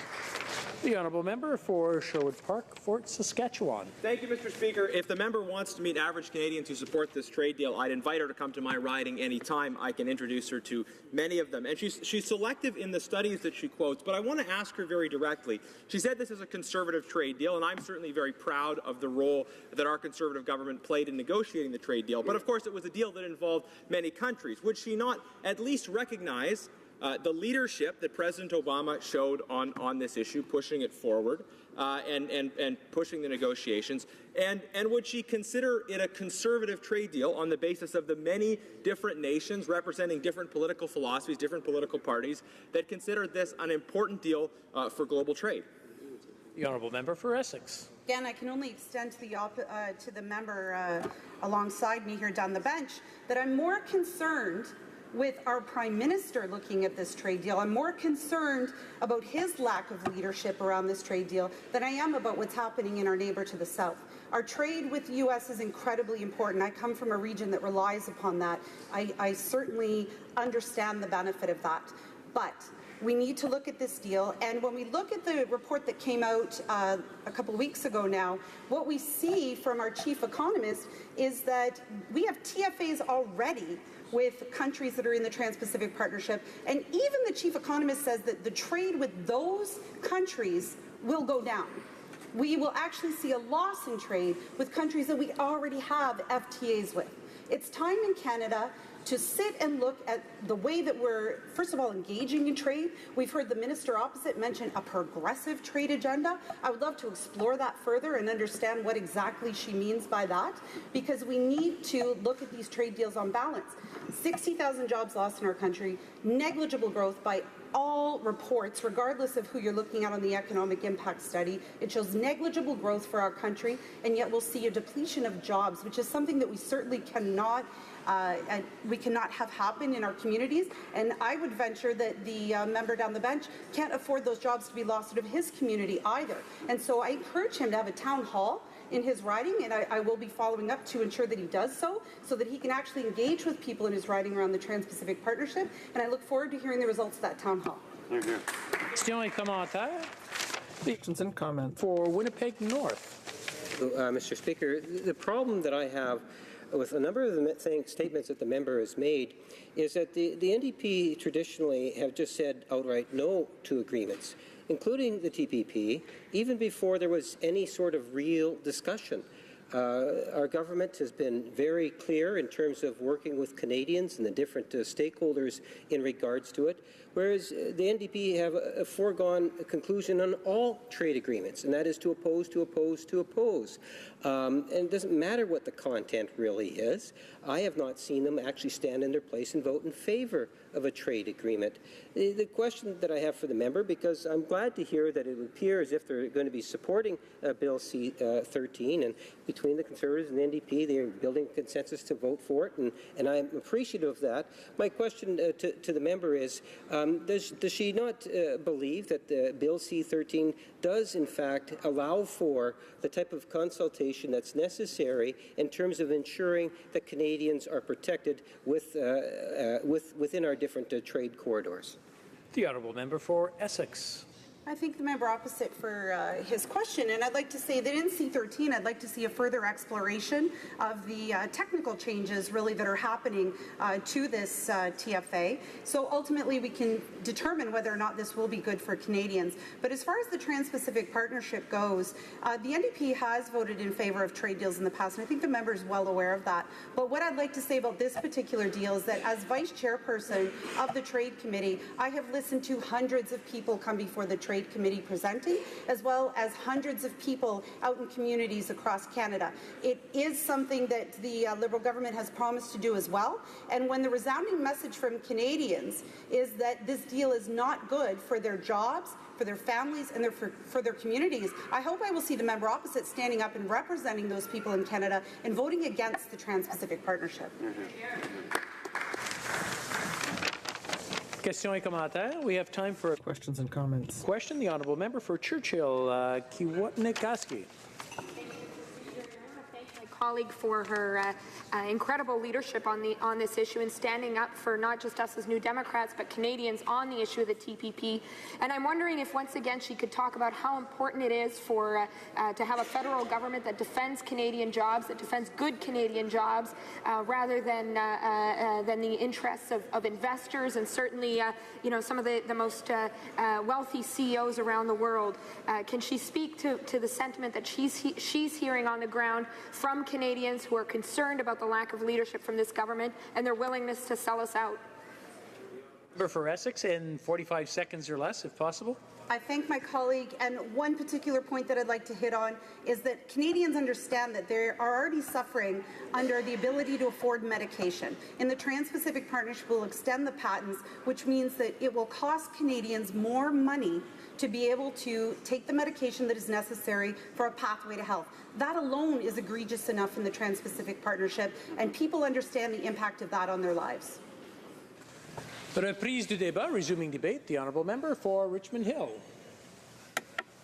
Mr. Speaker, I would like to inform you that I'll be splitting my time with the member from Laurentides-Laval. Mr. Speaker, I'm pleased to have the opportunity to speak today about Bill C-13, the legislation that will allow Canada to implement the World Trade Agreement on Trade Facilitation, otherwise known as TFA. As you may know, Mr. Speaker, the TFA is the first multilateral trade agreement finalized since the establishment of the World Trade Organization in 1995.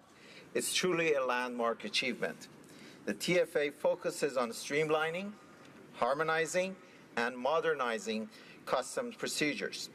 It has enormous potential for reducing trade costs and time, particularly in developing and least developed countries. In fact, WTO estimates that full TFA implementation has the potential to increase global merchandise exports by up to $1 trillion and could reduce global trade costs by an average of over 14%. Even in the event that not all WTO members fully implement the TFA, the real-world impact will be significant. Domestically, implementation of TFA will provide Canada with a unique opportunity to promote inclusive growth. It will do this by making cross-border trade easier for businesses of all sizes, particularly the SMEs.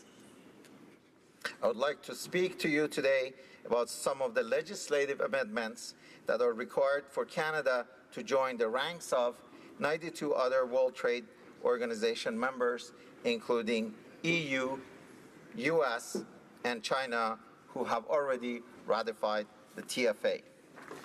While Canada's custom regime is compliant with the vast majority of the provisions in the TFA, certain statutes do require amendments in order for Canada to fully implement the TFA and maintain safeguards on the health and safety of Canadians and our environment. These amendments relate to two provisions of the TFA. Article 10.8.1, rejected goods, and Article 11.8, goods in transit. Today, I would like to talk to you about amendments related to Article 11.8, goods in transit. Mr. Speaker, Article 11.8 prohibits the application of technical regulations to goods moving through a WTO member's territory from a point outside this territory to another foreign point known as goods in transit. That is to say, this provision will allow foreign goods to move through Canada, for example, from Europe to the United States, without complying with our technical regulations. The transit through Canada of some goods, such as pharmaceutical drugs, cleaning products, or pesticides that do not comply with the technical regulations is currently prohibited by certain federal statutes, namely the Food and Drug Act, the Pest Control Product Act, the Radiation Emitting Device Act, and the Canadian Environmental Protection Act 1999. While most importers are aware of the prohibitions on the transit of unregistered or unauthorized products, from time to time companies do request one-off permission to transit such products through Canada. Such activities are expressly prohibited by legislative or regulatory requirements and are routinely denied. Mr. Speaker, preventing products that do not comply with technical regulations from transitioning through Canada can be considered a trade barrier. This is because the health and safety of Canadians and the environment can in fact be protected in an equally effective and less trade restrictive manner. The legislative amendments proposed in this bill will specify that Canada's technical regulations do not apply to goods in transit through Canada as long as certain requirements to protect health, safety, and environment are met. More specifically, Bill C-13 includes requirements designated to mitigate the risk that certain goods in transit could be diverted in the Canadian market or compromise the health and safety of Canadians or the environment as a result of accidents or spills. For example, labeling requirement for certain goods in transit will enable inspectors, border officers, handlers, and sellers to distinguish between goods destined for import and those just passing through. Such labeling could denote the origin, intended destination, and product safety and handling procedure for goods in transit. Mr. Speaker, by implementing the proposed amendments to the Food and Drug Act, the Pest Control Product Act, the Radiation Emitting Device Act, and the Canadian Environmental Protection Act 1999, Canada will improve the flow of goods and services through its border. Mr. Speaker, the world is more connected than ever before. Yet, all too often, outdated and uncoordinated customs procedures slow down the movement of goods and raises trade costs. Bill C-13 will enable Canada to facilitate custom procedures at home.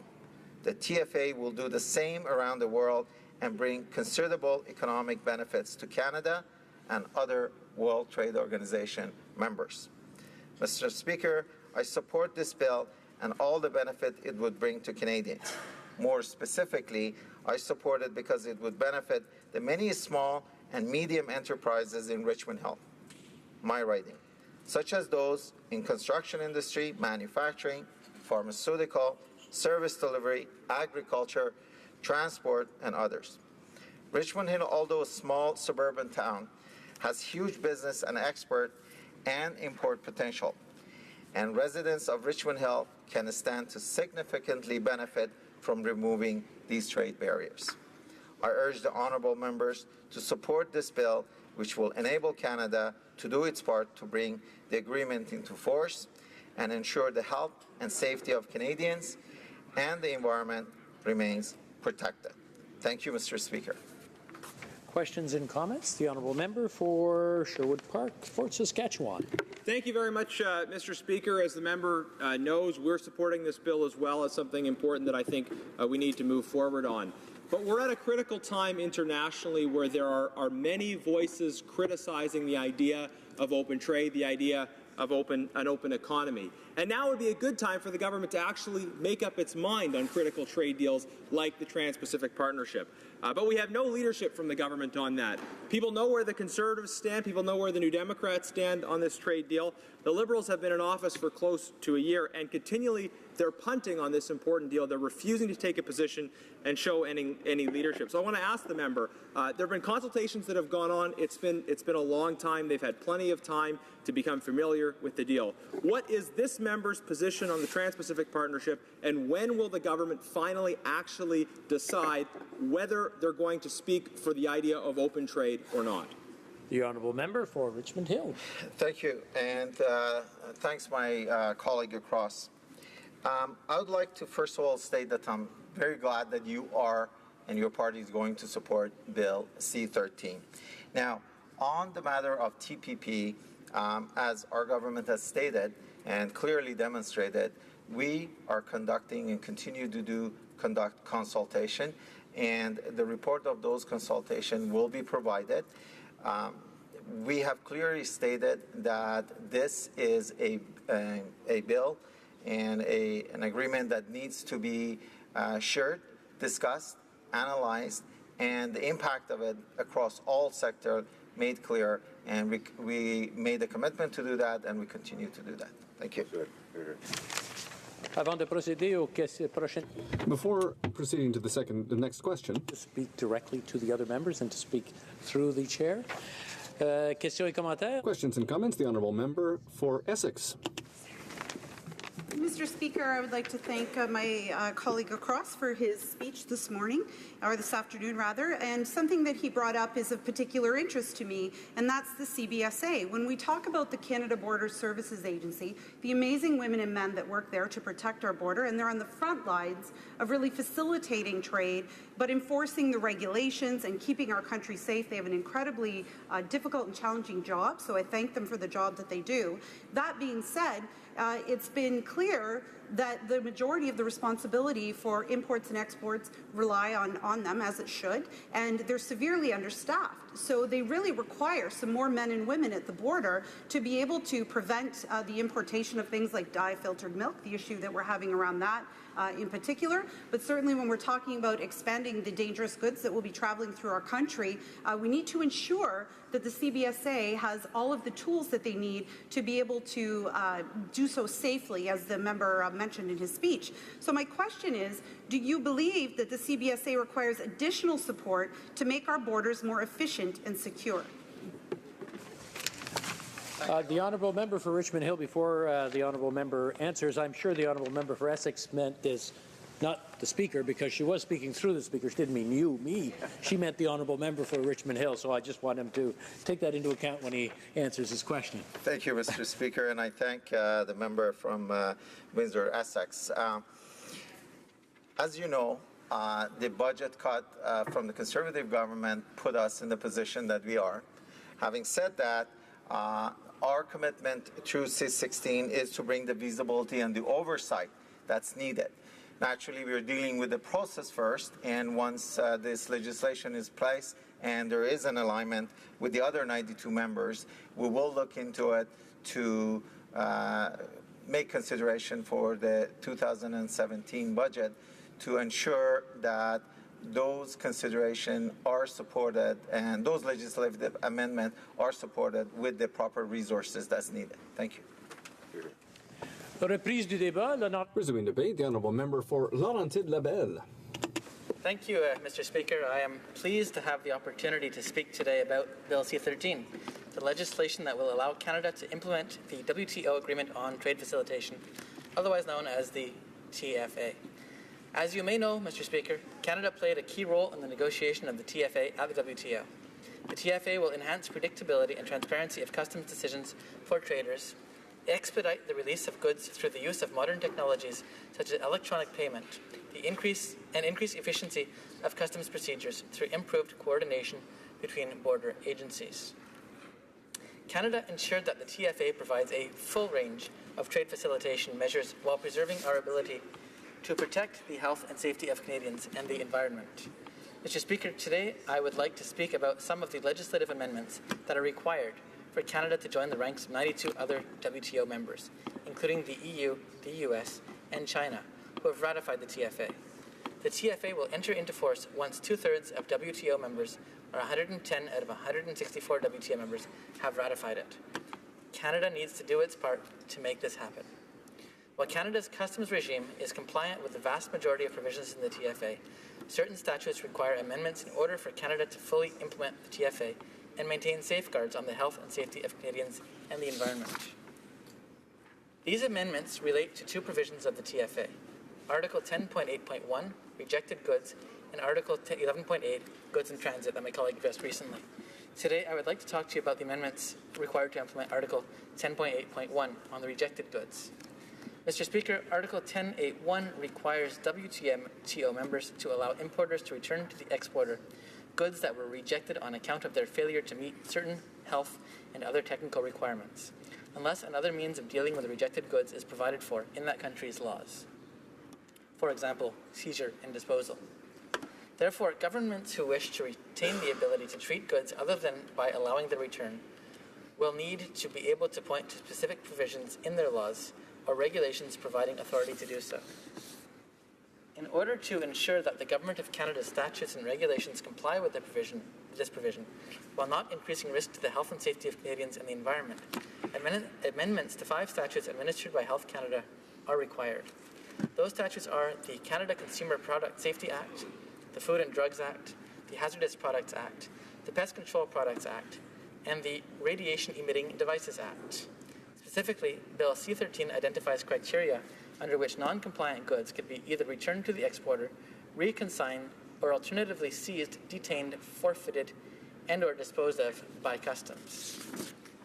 Bill C-13 will enable Health Canada to deal with seized goods more effectively and in a more harmonized way. So what exactly does this mean? It means that non-compliant goods arriving at the border, goods such as drugs, medical devices, cosmetics, food, tanning equipment, children's toys, hazardous products, and pesticides could be seized and not returned in certain cases. For example, when products pose unacceptable health and safety risks, they could be seized and not returned. In other cases, products could be returned or reconsigned. Mr. Speaker, these amendments will enhance the predictability and transparency in how rejected goods are treated at the border and will help ensure that the health and safety of Canadians and the environment continue to be protected. By making the proposed amendments, Canada will meet its international obligations under the TFA and respective Article 10.8.1 in dealing with the treatment of rejected non-compliant goods. Bill C-13 will also enable Canada to avoid having to maintain indefinite care and control of non-compliant goods and enable Canada to take action to recover costs and to avoid having to maintain indefinite control of non-compliant goods. Mr. Speaker, I support Bill C-13 and all the benefits it will bring to Canadians. I urge all honourable members to support this bill, which will enable Canada to do its part in bringing this agreement into force and ensure the health and safety of Canadians and the environment remains protected. Thank you, Mr. Speaker.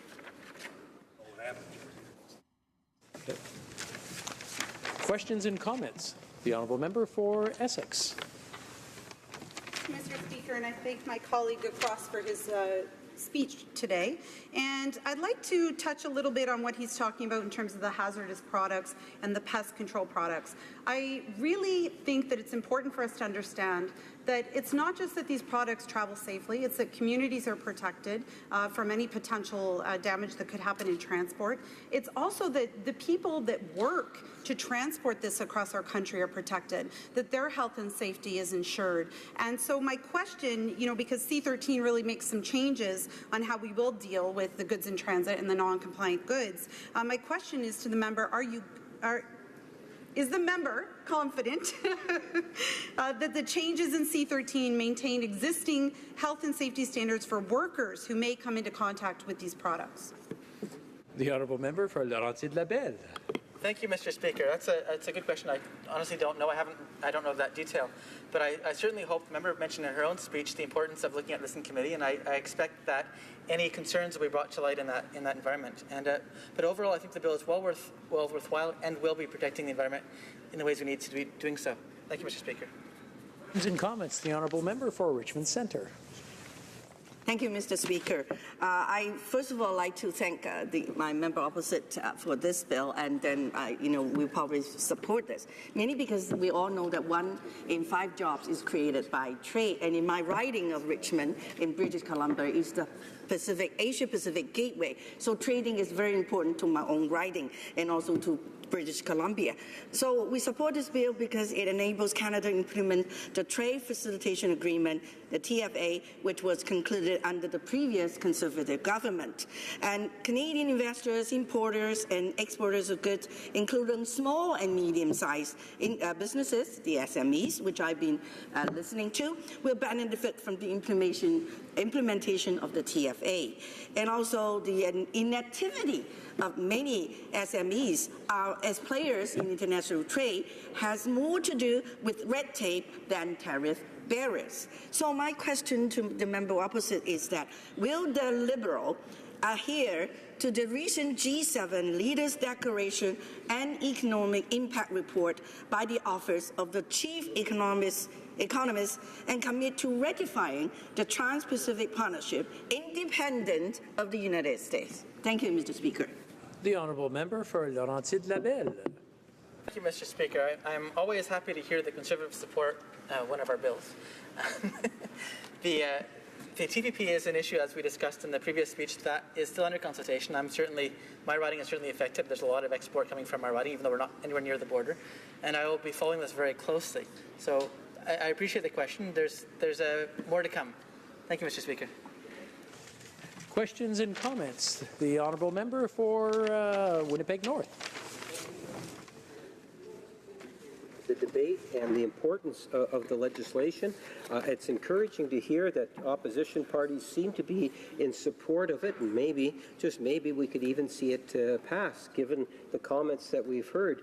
It's important that we recognize that when we think of the Trade Facilitation Agreement and the WTO, which is the World Trade Organization, there's 162 countries to it, of which 2/3 needs to pass it in order for it to be ultimately ratified. So what we're talking about is Canada being one of that 162, getting closer and closer to 108, which then puts it into place. I think we're about 80, just over 80 countries have already ratified it. I'm wondering if the member can just provide his comment in terms of how important it is when you think of the World Trade Organization, and this is a fairly significant step forward, that in fact Canada do ratify it as soon as it is most appropriate for the House to pass it. I would suggest to you the better it is. Honourable member for Laurentides-Labelle. Thank you, Mr. Speaker. It's obviously very important to pass this bill and to ratify the agreement. We need 140 out of 184 countries to agree to it before it can move forward. Until it is ratified, it's up in the air. So I think it's important that we pass this bill and get on with it. So thank you, Mr. Speaker. I appreciate that. Okay. Very well. It is my duty, pursuant to Standing Order 38, to inform the House that the question to be raised tonight at the time of adjournment is as follows. The Honourable Member for Nanaimo Ladysmith, the Environment. The Honourable Member for Regina Louvain, Employment. The Honourable Member for Edmonton Strathcona, rail transportation. Resuming debate, the honourable member for Prince Albert. Well, thank you, Mr. Speaker. I'm pleased to join the debate on Bill C-13, which will ensure that Canada meets its obligations under the WTO's Trade Facilitation Agreement. This is something that our party will fully support. Our previous Conservative government concluded the Trade Facilitation Agreement because we value whatever makes it easier for Canadian companies to conduct their businesses, both here and abroad, because they are our country's best job creators. We value simplifying customs procedures and cutting red tape. We value expediting the release and clearance of goods and reducing the costs associated with processing. International trade must be predictable for Canadian businesses, and this is something that the WTO is good at, and which is the Trade Facilitation Agreement furthers. Canadian investors, importers and exporters, and especially small and medium-sized enterprises, will greatly benefit from passage of this bill, and our party will vote in favour of it because Conservatives know that small and medium-sized businesses are the backbone to the Canadian economy. We saw it as our duty in government to give the support they needed to do the business not just within Canada, but also internationally, because we understood that our SMEs were doing very well, and Canada prospers when they do well. International trade is vital to the Canadian economy. It represents more than 60% of our GDP, and 1 out of 5 jobs are linked to exports. Without international trade, there would be 3.3 million fewer jobs here in Canada, meaning our unemployment rate would skyrocket to 25%. This is why it's absolutely vital that we support our business community. It also means why it is vital for Canada to look beyond the WTO to further our market access around the world. Before this House rose for the summer, my colleague, the Honourable Member from Abbotsford, spoke during this debate and gave us a history of the agreement at the WTO. The Trade Facilitation Agreement is part of the Bali Package, which is a group of outcomes that took about 15 years, or for well over 100 countries to negotiate, agree, and now to ratify in our respective legislature chambers.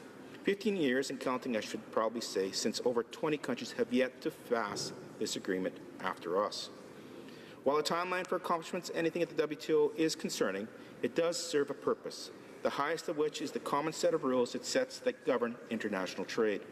The WTO holds countries to account when they are suspected and found guilty of breaking rules, and Canada has certainly benefited from this oversight. Take the softwood lumber dispute, for example, or the United States country of origin labeling requirements for beef and pork. Ruling on these issues by the WTO ensured Canada was able to hold the United States to account for the cross-border trade indiscretions and give us the moral authority to demand nothing less than favourable outcomes for the Canadian industry. But 15 years is a tremendously long time to negotiate an agreement like this, which largely deals with measures that our customs regimes already comply with. My colleague, the Honourable Member for Battleford Lloydminster, also spoke earlier in this debate before the summer recess and alluded to some reasons of why the WTO is a difficult body in which to accomplish anything meaningful in a period of time. It is a large group of countries of very diverse interests, and everyone has a veto. It is an organization that values and protects the free flow of goods around the world, but it's limited. The limitations are evident. That is why this government should follow in the steps of its predecessor and continue to build on Canada's legacy as it supports job-creating industries by pursuing bilateral and smaller multilateral agreements that hold real promise for Canadian exporters and are achievable in the not-too-distant future. I have in mind 3 things: the continuation of the Global Market Action Plans, the ratification of the Comprehensive Economic Trade Agreement with the European Union, and the ratification of the Trans-Pacific Partnership. The Global Markets Action Plan, or GMAP for short, was revolutionary, yet simple. Way to think and go about doing international trade with the ultimate goal of nearly doubling the number of Canadian SMEs exporting to emerging markets from 11,000 to 21,000. To do this, the plan called for the government to concentrate its efforts on determining the markets that held the greatest promise for Canadian businesses by engaging in various trades and promotionals and ambitious trade policy. At the heart of the GMAP was that it played to the strengths of the business community. A strength of GMAP itself was that it was methodically based on the insight of business themselves that would give government's partners its plan. In order to ensure the program was built in a way that served Canadian SMEs best, our previous government created an advisory panel comprised of the Canadian Federation of Independent Business, Concord Genuinity Group, the Canadian Agri-Food Trade Alliance, the Canadian Chamber of Commerce, the Canadian Council of Chief Executives, Alliance Grain Traders, Canadian Manufacturers and Exporters, Cenovus Energy, CGI Group, and the University of Alberta. Yes, Mr. Speaker, contrary to what the current government might think, they do not have the monopoly on consulting. Perhaps the difference is that our previous government consulted in a meaningful way that gave those affected by policy real input in its creation. The results of GMAP exercise was identification of 3 priority market types when engagement by Canadian officials, and each of the countries identified as having potential for Canadian businesses. 2 of these market types target emerging markets. As past chair of the Canadian Parliamentarians Group, I was able to see firsthand what GMAP meant to Canadian business in trying to expand into the Americas. You know, Mr. Speaker, I can talk about Peru. When I went to visit there early into the late 2000s, they were talking about how the increase in wheat exports were happening in Peru. And it just showed what happened when all of a sudden farmers were allowed to sell their grain, but also when you had trade agreements in place so they had bankability, so they knew exactly how to go about selling their grain into Peru, and thus the exports to Peru drastically increased. To my knowledge, this government has not expressed its intent to work towards growing the engagement of Canadian SMEs in emerging markets under GMAP. And it would be a shame for the government to let down those who actually do trade and export around the world. Those are the same people who recently endorsed GMAP, and I look forward to hearing from the Minister of International Trade on her plans for a highly valued policy framework. The second thing that the government should do to help our exporters create jobs is to ratify the Comprehensive Economic and Trade Agreement. This agreement is huge for Canadian exporters because it gives them access to over 500 million affluent customers ready to buy whatever Canada has to offer. It is estimated that CETA could help grow the Canadian economy by adding $12 billion annually to our GDP, which is equivalent to 80,000 jobs, or raising the average family's income by $1,000 a year. It is imperative that the Liberals governments get this agreement across the finish line. And to be frank, Mr. Speaker, I'm concerned about their action on this file so far. If reports out of Europe are to be believed, it looks like this agreement is coming apart at the seams, and actions of this government seem to collaborate this. First, the secret reopening of the negotiations to revise the section of the investor-state dispute settlement to appeal to more of some of the European interests, and now the appointment of a new CETA envoy to help get it done. Both these developments don't beget a lot of confidence within the Canadian business community. But I join with our exporters in hoping the government meets its targets to have the deal signed in October. Perhaps the good news out of Germany today that its chancellor has the necessary votes to proceed with the deal will be a sign of positive things to come with CETA. The third thing the government must do to continue to build Canada's economy and create more jobs is to join with our allies in preparing to ratify the Trans-Pacific Partnership this fall. The TPP is arguably the most important trade agreement of the 21st century. Indeed, it is our largest free trade agreement in Canadian history, and would give our exporters access to 800 million customers in 11 different countries. Notably, it would grant us free trade access to the Japanese market, which, as the world's third largest economy, is possibly the biggest advantage of the TPP. The other large advantage of the TPP is that it's good and safe strategy for increasing engagement with Asia because it sets the rules of engagement for that region. Increasing our business relationships in that part of the world is imperative for Canada so that we don't fall behind the global marketplace. A report by the Asia Pacific Foundation on Canada's Asia strategy says that by 2020, almost 2.2 billion people, 1.7 billion to be exact, or 54% of the world's middle class are projected to spend almost 15 billion annually. That's 42% of the world's total consumption, and Canada would be remiss to not prepare for the massive growth that's projected for Asia in the future. China is undeniably a large part of the increased growth in Asia. As of 2011, the Asian Development Bank's estimates suggest that China will contain about 20% of the world's middle class by 2030. It is also clear that China demands what Canada has to offer, with our energy and agricultural resources being particularly in demand. The TPP was developed with express purpose in mind of someday bringing China into the fold of a freer trade on our terms, with our allies and the force precedent on our side. Importantly, it treats the issue that Canada should be very wary on when looking to engage further with China. Take the example of the issue of China's state-owned enterprises. Now, let me be clear. Our party does not disagree with foreign investment in Canadian industry. Quite the contrary. In fact, we do insist that it must occur under the right conditions.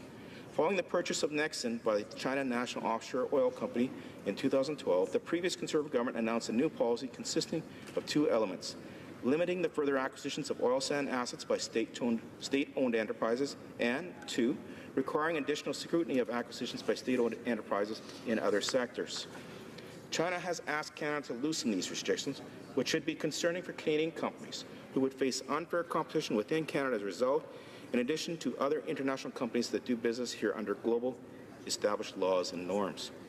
Chapter 7 of the TPP tackles the issue of state-owned enterprises as the partner countries agree to ensure that their SOEs operate on the basis of commercial considerations and act in a non-discriminatory manner when making purchases and sales. The chapter commits to countries to fair competition and includes rules to generate better transparency with respect to government control over commercial state-owned enterprises. By ratifying the TPP before pursuing a trade agreement with China, Canada will have some clout to ensure that we can achieve outcomes that don't infringe on fair competition with our own economy. Another area those pursuing free trade with China should be wary of is labor rights. Chapter 19 of the TPP deal with this head on it, as it contains enforceable commitments to protect and promote international recognized labor principles and rights. It ensures that TPP partner countries provide acceptable working conditions in terms of minimum wages, hours of work, occupational health and safety, and includes commitments to ensuring that national laws and policies provide protection of these fundamental principles and rights. Non-tariff barriers are also concerned when it comes to doing business with China. Canadian farmers know all too well the damage that non-tariff barriers can cause to our industry, and our canola farmers are still operating under an immense amount of uncertainty as to whether they will be able to continue to sell their crops in China. China has been threatening to block our canola exports, supposedly over concerns of blackleg, and they claim the matter can be resolved if Canadian exporters lower the amount of extraneous plant material in the shipments below 1%. Our Canadian industry has been telling us that this ruling is not based on solid science, and current limited to 2.5% is a number that already possesses an extraordinary low risk to blackleg transmission. The increased time and cost that would have to go into preparing a shipment of canola to be sold to China with a dockage rate of less than 1% is prohibitive for Canadian farmers. Through the Prime Minister's announced that a September 1st deadline for this new Chinese regulation has been delayed, this did nothing to alleviate the future uncertainty for Western Canadian canola farmers who are harvesting their crop right now as we speak. Around 40%, or $2 billion of Canada's canola seed exports go to China. So non-tariffs of this sort have real consequences for our economy.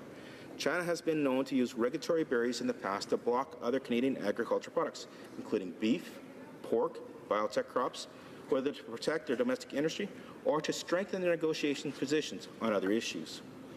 Chapter 7 of the TPP combats non-tariff barriers by affirming each country's rights and obligations under the WTO Sanitary and Phytosanitary Agreement and establishes a series of new commitments regarding regionalization, equivalency, and science-based analysis.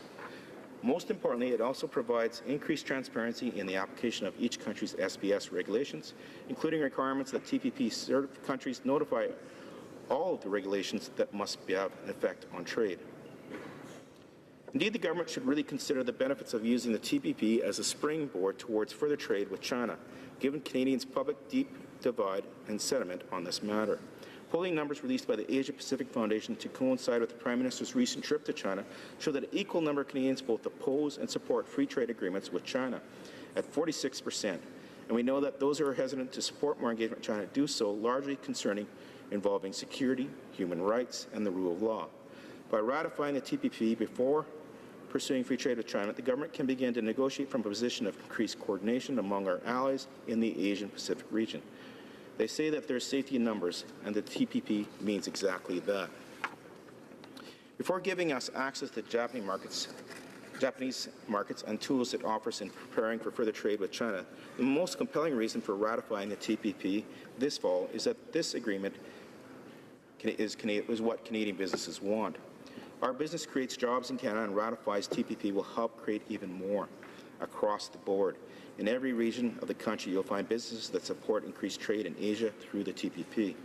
Those who are supportive include companies in the aerospace, agriculture, food processing, auto manufacturing, wine and spirits, fish and seafood, forest, information technology, pharmaceuticals, medical technology, mining and extractives, financial services, and transportation. By ratifying the TPP, Canadian businesses would be the only G7 exporters to have free market access or free trade access to all the U.S. and Americas, Europe, and the Asia-Pacific continents. That's over 60% of the world's economy, and every industry and region in Canada would have access to these customers. It's lost on me, Mr. Speaker, why this government continues to delay the ratification of TPP. Besides having Canadian industries tell them to get the deal done, Global Affairs Canada's own chief economist has found that joining the TPP would provide a net advantage to Canada by creating significant new export opportunities, particularly in Japan, while warning of lost opportunity Canada would suffer by staying out of the agreement. With the private sector and our own chief economist all touting the benefits of TPP, it's a mystery as to why the Minister of International Trade continues to go out of her way to avoid ratifying this deal. Mr. Speaker, international trade is about jobs in Canada. The more markets we sell into, the more jobs are created here at home to satisfy the global demand for what Canada has to offer. With our economy losing some 110,000 jobs in June and July, and with the unemployment rate creeping up another tenth of a point in August to 7%, the government should be spending more time thinking about ways it can facilitate more trade for Canadian goods and services. They can't afford not to. This brings me back to C-13. Canada must continue to work within the WTO framework and support the efforts there towards freer trade and around the world. That is why, and my party will be voting in favour of this bill, because in doing so, we vote in favour of Canadian economy and Canadian jobs. But I also urge the government to use this opportunity to seize the international trade file with more vigour that it has shown this far. The government must be smart about its trade policy and only pursue those agreements that will benefit and create opportunities for actually practicing international trade and employing Canadians.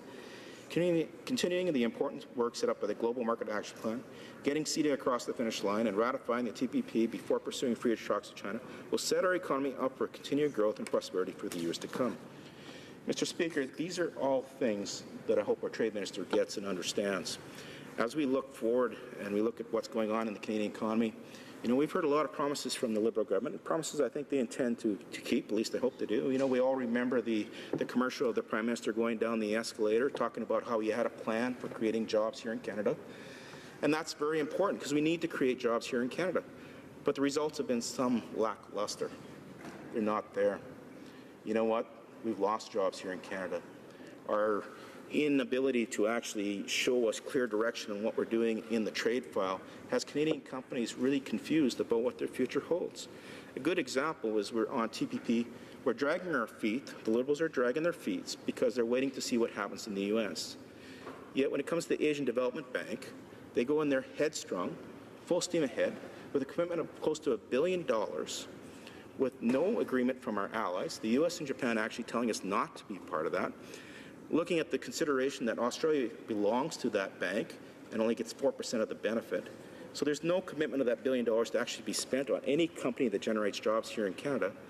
Doing what we shouldn't be doing, which is what we should be doing, is actually working with our allies in all sorts of fronts, setting up the proper tools and regulations and treating the Asian basket.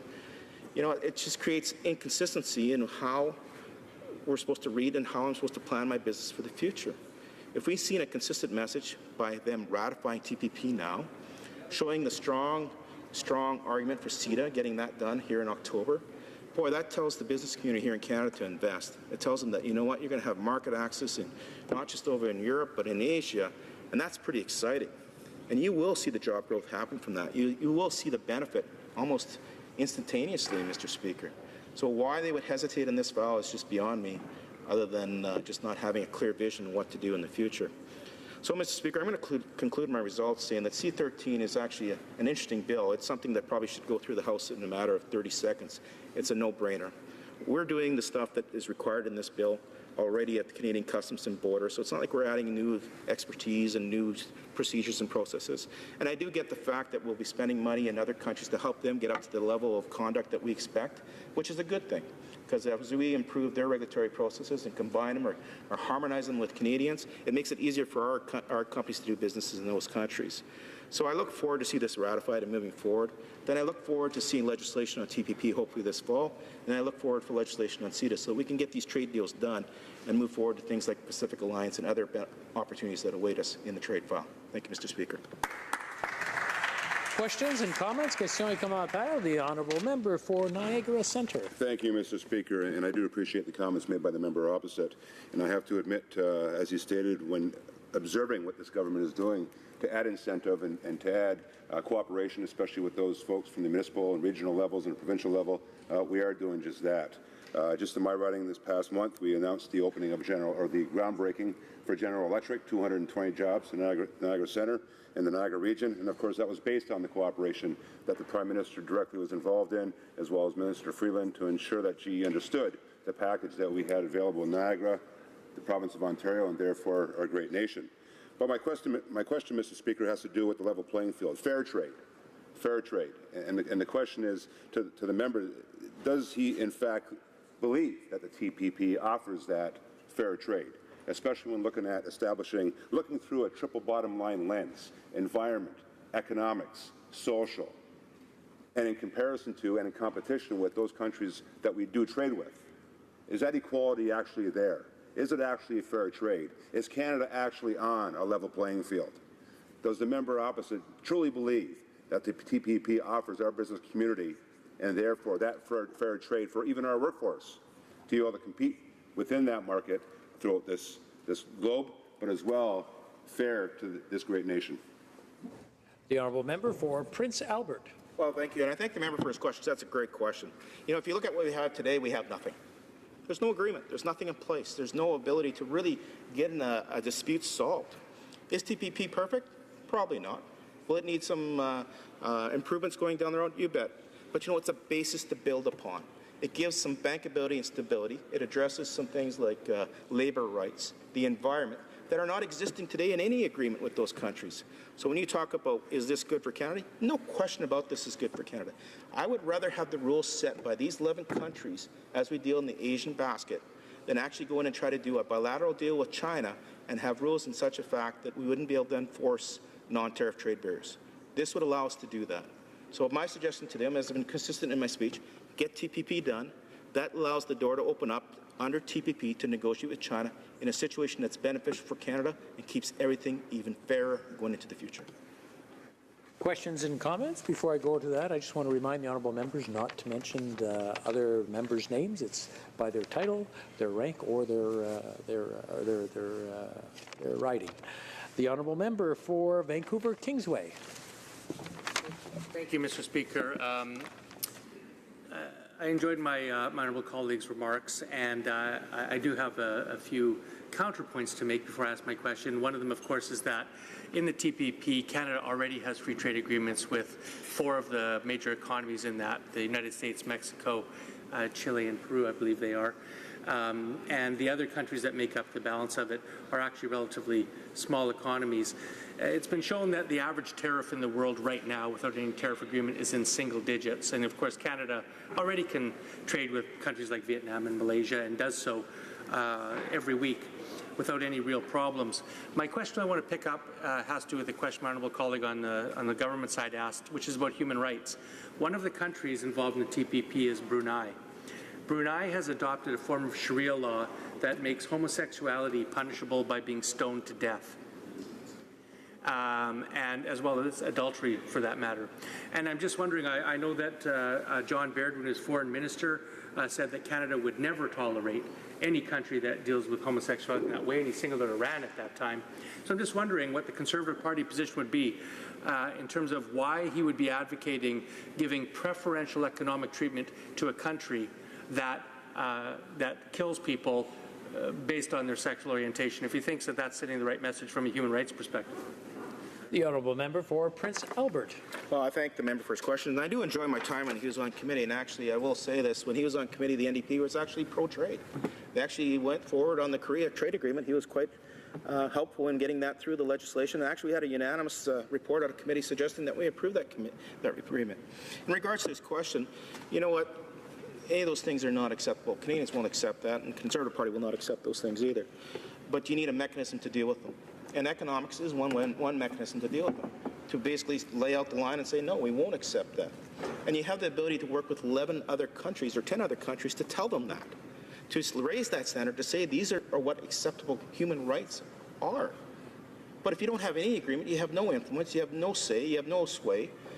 In regards to the small tariffs, those small tariffs put us at a disadvantage in a huge amount of areas.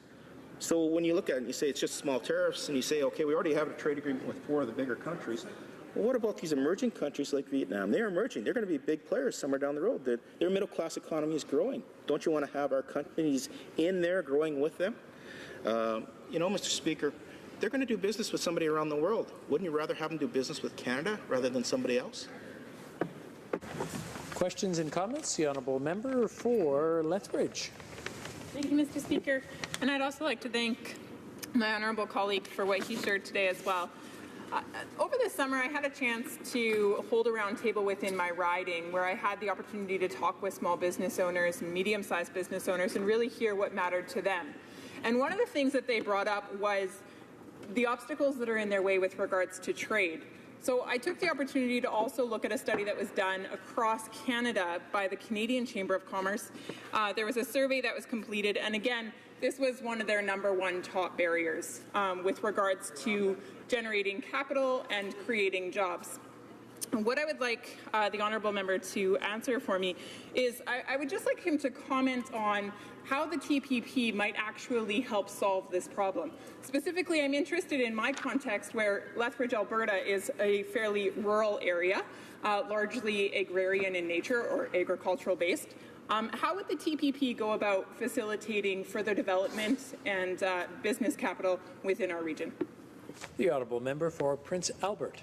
Well, thank you, Mr. Speaker, and I know the Lethbridge area actually very well, and I thank the member for her question. She does a great job, and we're proud to have her here. You know, I was lucky enough to travel in that region for a company called Flexicoil back in my earlier days, and that area is a very astonishing area. The ability with the irrigation, the ability with the feed sector, the cattle sector is just phenomenal. Now, let's look at the cattle sector, for example. Let's look at stability in the market in Japan. That's just so we got access to that market on a stable process. Let's look at the fact that if there is a dispute, we have a mechanism that we can go to now to settle those disputes. Those are things that are necessary in order to maintain a steady trade balance or trade into Japan. Now, we do okay in canola and other crops, but when there is a dispute, it's hard to actually resolve that dispute because you don't have a panel to go to actually help to resolve it. So when we have TPP in place, we'll have bankable access into that market. We can develop those market chains. We take big feedlots that are located south of Lethbridge and Picture Butte and up to Net in that country, Clarisol. You know, they can look at it and say, you know what, we've got the opportunity to maybe add a few more thousand head to our feedlots here in that part, which means more barley sales, which means more grain sales. Again, the economic activity just flourishes from that point. And then when you throw that economic activity into Lethbridge, it actually goes in throughout the rest of Alberta and Saskatchewan and Manitoba because they buy a lot of goods from other provinces and other areas. And then they also buy a new truck, and they buy a new tractor, and they buy a new combine. So again, you look at that and that economic activity, all generated because they have the ability to sell beef into Japan. That's what the trade can do. Questions and comments? We have time for a very brief question for the member of Saskatoon Grasswood. Thank you, Mr. Speaker. My question to the colleague is, the more we delay on a decision on TPP, I think more hesitant business is. In our province, our premier is currently over in South Korea trying to get business to Saskatchewan. So to the honourable member, maybe talk about Premier of Saskatchewan, Brad Wall, is over in South Korea today signing agreements hoping to stir some prosperous business with South Koreans. Or Prince Albert. Well, again, and I thank the member for his hard work and his great question. You know, Saskatchewan is a trading province. You know, a little bit over a million people. We grow a lot of grain. We grow a lot of beef. We have resources like potash. We have resources such as uranium. You know, we have a trade deal now with Korea, so he can actually go into that market with confidence, knowing that he's got an agreement in place that he can use for a backbone in case any dispute should happen. Plus, he also has a preferential treatment going into that market, depending whatever goods he's choosing to promote and sell. You know, Saskatchewan Trade and Export Partnership has been around for many years, and that's what they're very good at. When they see a market opening up, taking Canada's small and medium enterprises, introducing them to those markets, and then helping them go through the process of selling goods in those markets. And I think that's where GMAP also has done a great job in identifying and helping the SMEs look for those markets and do that. So, Mr. Speaker, we look at this. It's so good for our Western economy, so good for the Canadian economy. And when we see this being promoted by all the premiers and leaders, they're asking for this deal to be done too. So I would encourage this government to just get on with it and get it ratified. Reprise du débat, resuming debate. The Honourable Parliamentary Secretary to the Government House Leader. Yes, thank you, Mr. Speaker, and I will be sharing my time actually with my colleague and friend, the member from Mount Royal. Having said that, let me get right into the debate and pick up on the member's very last comment, where he's trying to encourage the Government of Canada to, in fact, speed up on it. What we need to recognize is that there was an agreement that was actually signed off from ministerials, from different ministers at the World Trade Organization back in December of 2013. When that agreement was actually signed off, Mr. Speaker, it's also important that we recognize we're talking about 162 countries that make up the World Trade Organization. So once it was signed off, in order for it to be implemented, 2/3 or 108 of those countries actually have to ratify it. And that's really what we're talking about today. We have legislation before us, and we want to be one of those countries to ratify it. Right now, there's 80, just over 80, I believe, countries that have actually ratified it in one form or another, but the essence is there and it's been ratified. And we are hoping to see and demonstrate some leadership by moving it forward. Now, I think it's important to recognize that it wasn't that long ago when we had a change in administration. The Harper government was replaced with the current government, and there has been, I would suggest to you, just a new attitude, a new tone, one that ultimately has a very aggressive approach at dealing with trade that goes far beyond just Bill C-13. And we've seen that in terms of some of the comments that have been made today by opposition members. But here we are, months later, and now we have Bill C-13 before us. And it would appear as if all parties, or at the very least, are prepared to see it pass second reading. And it would be most encouraging as a sign of goodwill, a gesture of goodwill and understanding of the legislation, as one of the Democratic members of Parliament said, that let's get it to committee, where we can look at possible amendments or changes, and I can tell you that there is a different attitude once we go to committees. We have seen a Prime Minister that has been very, very candid, saying that, look, if you have ideas and you've thought it through and it's an amendment that can get the support of a committee, we welcome amendments. I don't necessarily know what the restrictions might be specific to C-13 and what might not be an acceptable amendment, but that's not necessarily for me to decide. All I know, Mr. Speaker, is it seems that the Conservatives and the New Democrats would like to see this bill pass. And I think it would be a wonderful thing to see it actually pass through today if, in fact, the opposition is true to what it is that they're talking about and will advance it to the committee. It would be nice. And it is, in fact, quite doable, I would suggest to you, Mr. Speaker. As I indicated, 101.8 need to ratify in order for it to take effect. And many of my colleagues on all sides of this House have talked about the benefits if, in fact, and when this piece of legislation ultimately not only passes, but the law is, in fact, administered by all the trading organizations or all those different countries, Mr. Speaker. I think it is important in listening to a number of the comments, especially from the Conservatives. I made mention that this government has an aggressive approach to trade. We recognize the value of trade. Trade is what creates jobs, good jobs, Mr. Speaker, in many different ways. One of my colleagues just made reference to General Electric. And I think that there are examples today, and there hopefully will be even that many more into the future, as we look at ways in which we can enhance trade with countries, whether it's on a multilateral basis or in a very general way, Mr. Speaker. I was quite pleased that over the summer that it was the Minister of Trade that was in Ukraine that signed off on an agreement. And that agreement was not a done deal from the previous administration. There were a number of outstanding issues that had to be resolved, just like CETA. CETA is not a done deal, and we're seeing a lot of problems, and those problems aren't coming from Canada. It's coming from European countries that are having second thoughts, and one of the most invited, ably-minded individuals at the table trying to ensure that the interests not only of Canada but of the European Union are in fact being served, but primarily Canada. We have a bit of a bias, I would suggest to you, Mr. Speaker, is to see this agreement back on track.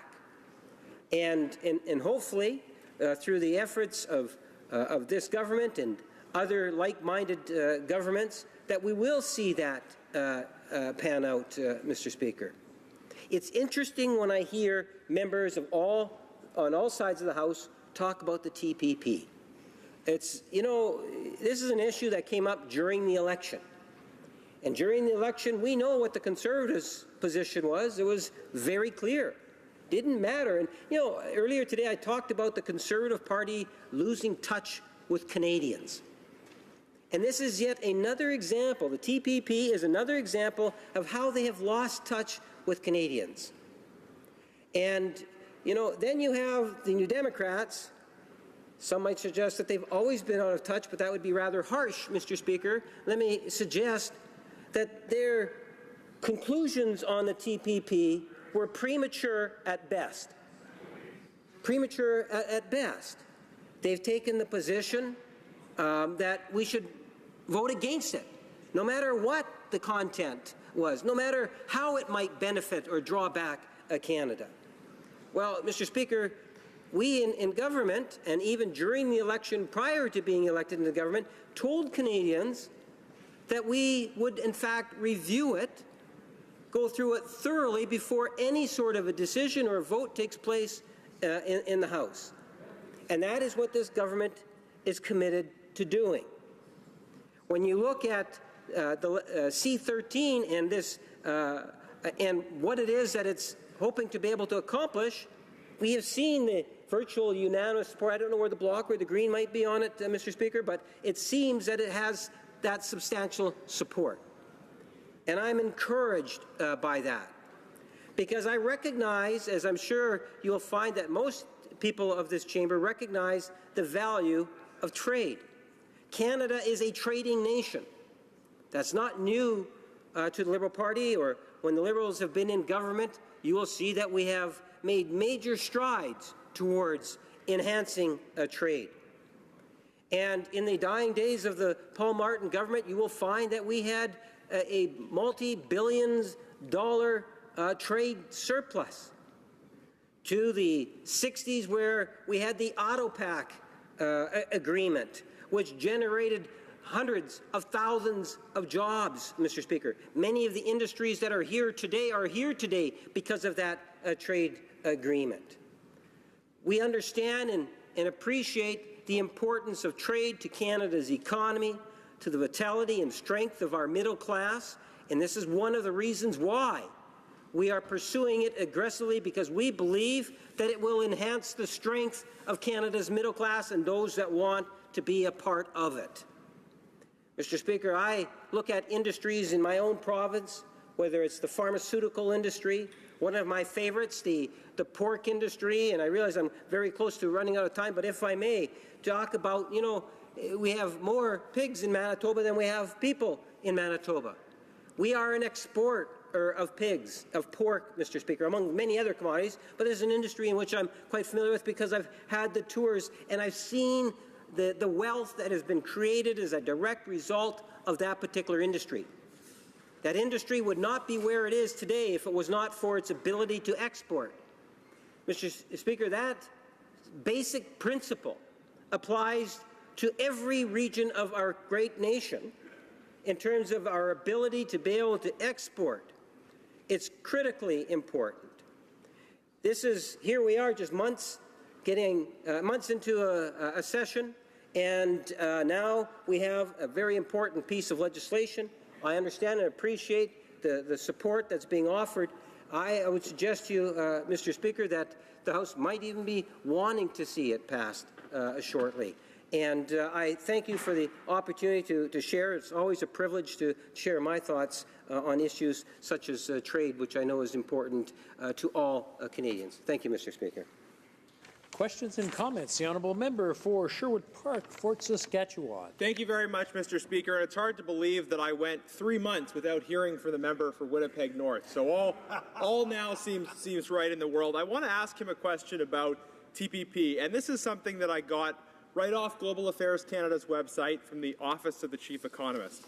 It says, according to our modelling results, should Canada choose to remain outside the TPP agreement and all other current TPP members are parties to it, this is projected to lead to GDP losses of $5.3 billion, US $4.2 billion. I got that right off the Global Affairs Canada website. So I want to ask the member, in light of that information that his government is putting out there and making available in terms of the economic losses that would be there if Canada did not join TPP, will their government finally be ready to actually state their position on TPP? And if not, will he at least be prepared to tell us when they will make a decision on this important trade agreement? Honourable Parliamentary Secretary. Well, Mr. Speaker, the short answer is in due time, after we've had the opportunity to do what it is that we promised Canadians that, in fact, we would do. As I indicated, we have been very aggressive on the trade file. All you have to do is look at the summer where we signed off on the Ukraine trade agreement. If we take a look at where is the Minister of Trade, Mr. Speaker, and she has been spending an immense amount of time outside of our country promoting and encouraging and trying to broker all sorts of, whether it's trade agreements or promoting all those valuable export opportunities that we have here in Canada. We are very aggressive at defending and selling Canada's potential in terms of exports. And a part of that is trade. That's why we have C-13, and we're how many days of sitting days have we had since the election? 80 days of actual sitting or 90 days of actual sitting, and here we are already dealing with a bill in which the Harper government had sat on for a period of time. Not a long time, in fairness, not a long time. It was December 2013, but they didn't. They could have brought something in 2014 and chose not to. But what we have seen is a change in attitude, I believe, and that change of attitude ultimately shows that there's more transparency and accountability. We want to make sure that when it comes time to have that debate on TPP here in the House, that members such as myself, my other colleagues, and others, that Canadians will have in fact had the opportunity to participate and stakeholders extensively in order to be able to make sure that the right thing is done on the TPP. And comments, the honourable member for Courtenay, Alberni.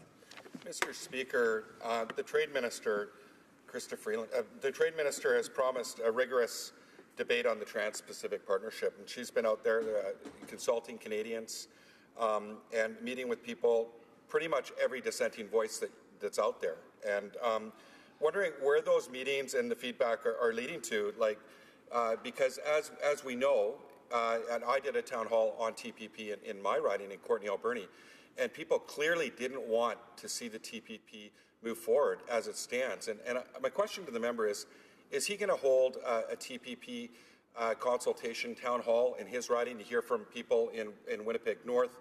And if people in Winnipeg North don't want to see the TPP move forward as it stands, is he going to support it and push it forward? Because from what I'm hearing from members across Canada, people across Canada, that they're not hearing support for the TPP as it stands. And maybe the member can tell us a little bit more of if he's read the agreement and the text of the agreement, and tell us how that might affect the decision making. The Honourable Parliamentary Secretary. Well, Mr. Speaker, I have an advantage over the member. You see, I have the opportunity to have a choice. He, as a member of Parliament, has no choice on this issue, because the NDP, even before there was any real consultation done whatsoever, had already decided that they're in opposition to it. The answer to the question is I've already had some public meetings, and I will be having a public meeting, another one yet, on specifically, or at least in part, dealing with the TPP. But there's other ways in which I consult and work with my constituents that go beyond just public meetings, even though I just had 2 public meetings in the last week or 10 days or whatever it was, Mr. Speaker. But the point is that I have confidence and faith in this government, in particular the minister and the prime minister, that they know what it is that they're actually doing on it, that they're allowing Canadians and the different stakeholders to provide the input that's necessary in order for us to be able to make a smart decision on TPP. So I would conclude my remarks by saying, Mr. Speaker, I am looking forward to an active debate, and at least there will be one party of the House that will, in fact, be open to an actual debate on the issue. Reprise du débat, l'honorable. Resuming debate, the honourable member for Mont-Royal. Thank you, Mr. Speaker. Today on Bill C-13, and indeed, I wanted to say that it's also been very difficult to have 3 months not to hear from the member from Sherwood Park, Fort Saskatchewan. So I've been missing both the member from Winnipeg North and Sherwood Park, Fort Saskatchewan. Imagine how difficult this has been for me for several months. But I'm so glad to have the opportunity to speak about a bill that would be, I think in layman's terms, motherhood and apple pie. There's been a lot of discussion about broader trade deals like the TPP, and this bill really is simply there to allow us to comply with whatever World Trade Organization Agreement on Trade Facilitation TFA provisions that we're not currently compliant with respect to non-compliant goods and goods in transit. I haven't heard yet today in debate any arguments against the specific provisions that are really being discussed in Bill C-13. And I think we should all accept that this is a bill that should go through regardless of your position in the end on trade deals, but we should indeed make sure that Health Canada has the means by which to ensure that all non-compliant goods fall within the exemption that exists in the TFA, and we should ensure that we allow ourselves to exempt goods in transit from the technical requirements that we need to exempt them from for the TFA, regardless of our position overall on trade deals, and regardless of whether we think the TPP is good or not good, or we don't know yet. It sounds to me like Bill C-13 is something that should actually pass. And hopefully, we'll be able to get all parties in the House to agree to pass Bill C-13.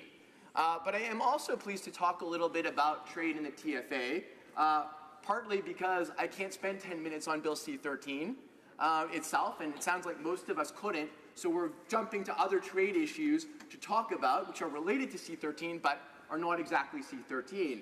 And I just wanted to sort of say from a perspective of someone who believes in trade, who deeply believes in free trade, and is actually very disturbed about some of the language that is coming across south of the border in terms of protectionist rhetoric that is being used in the American election, that I think is triggering all kinds of fears about trade.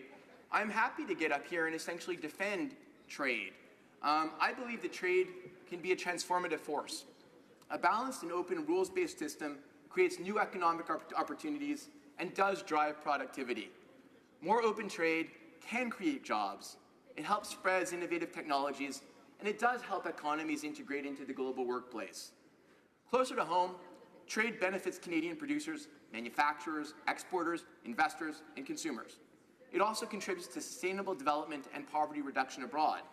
Multilateral trade negotiations can, of course, sometimes be difficult to relate to the day-to-day work of doing business. Not so for trade facilitation, though, under the TFA. The TFA is not a theoretical agreement. It's about making trade work better for everyone.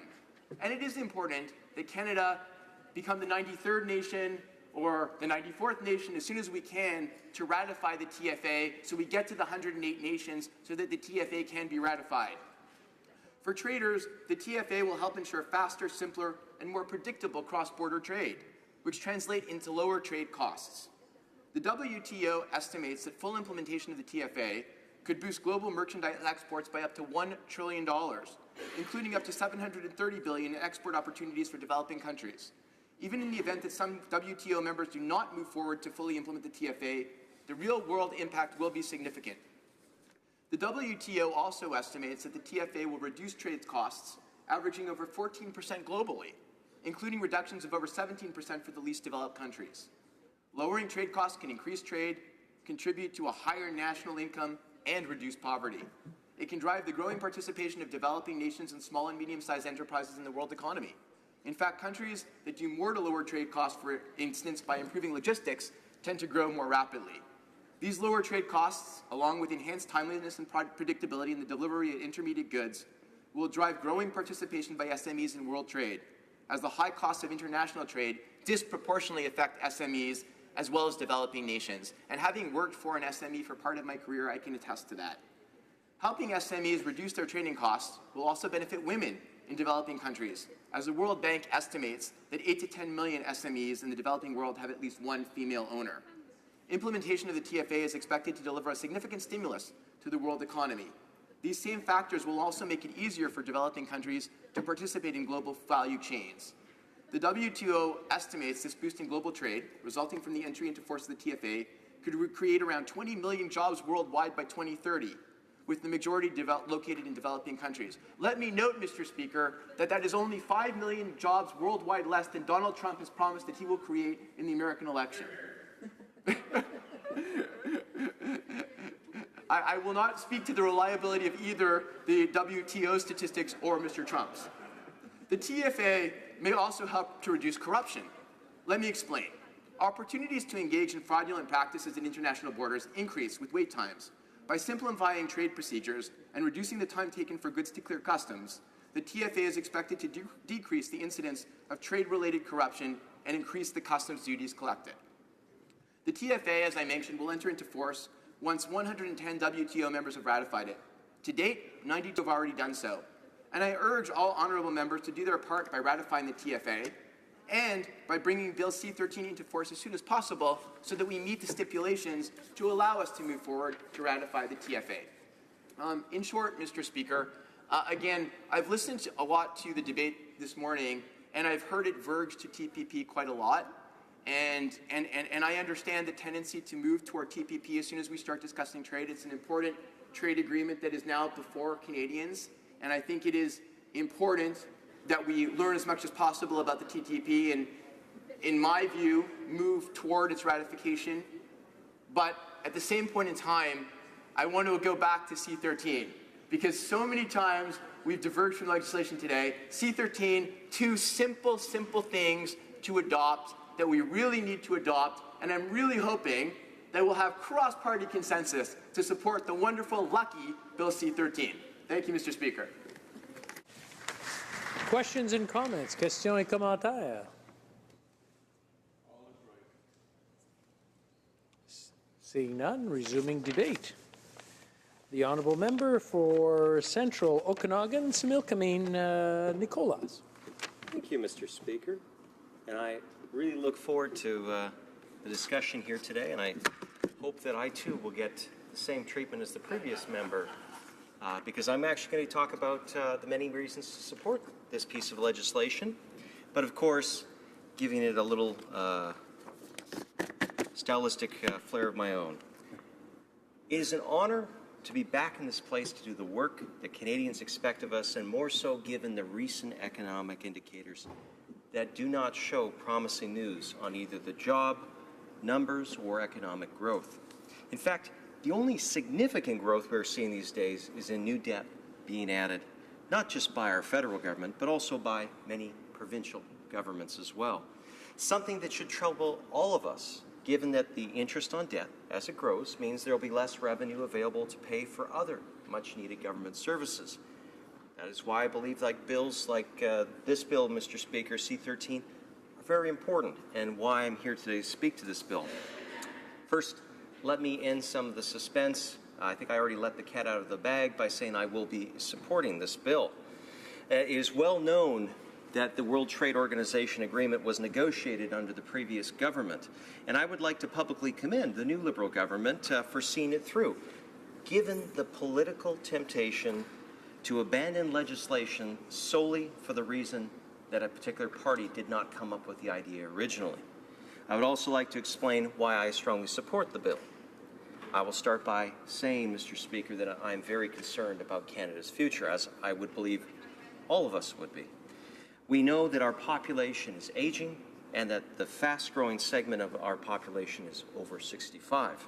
In fact, over the next 2 decades, the number of Canadian citizens over the age of 65 will basically double from roughly 4.7 million citizens today to over 9.3 million by 2030.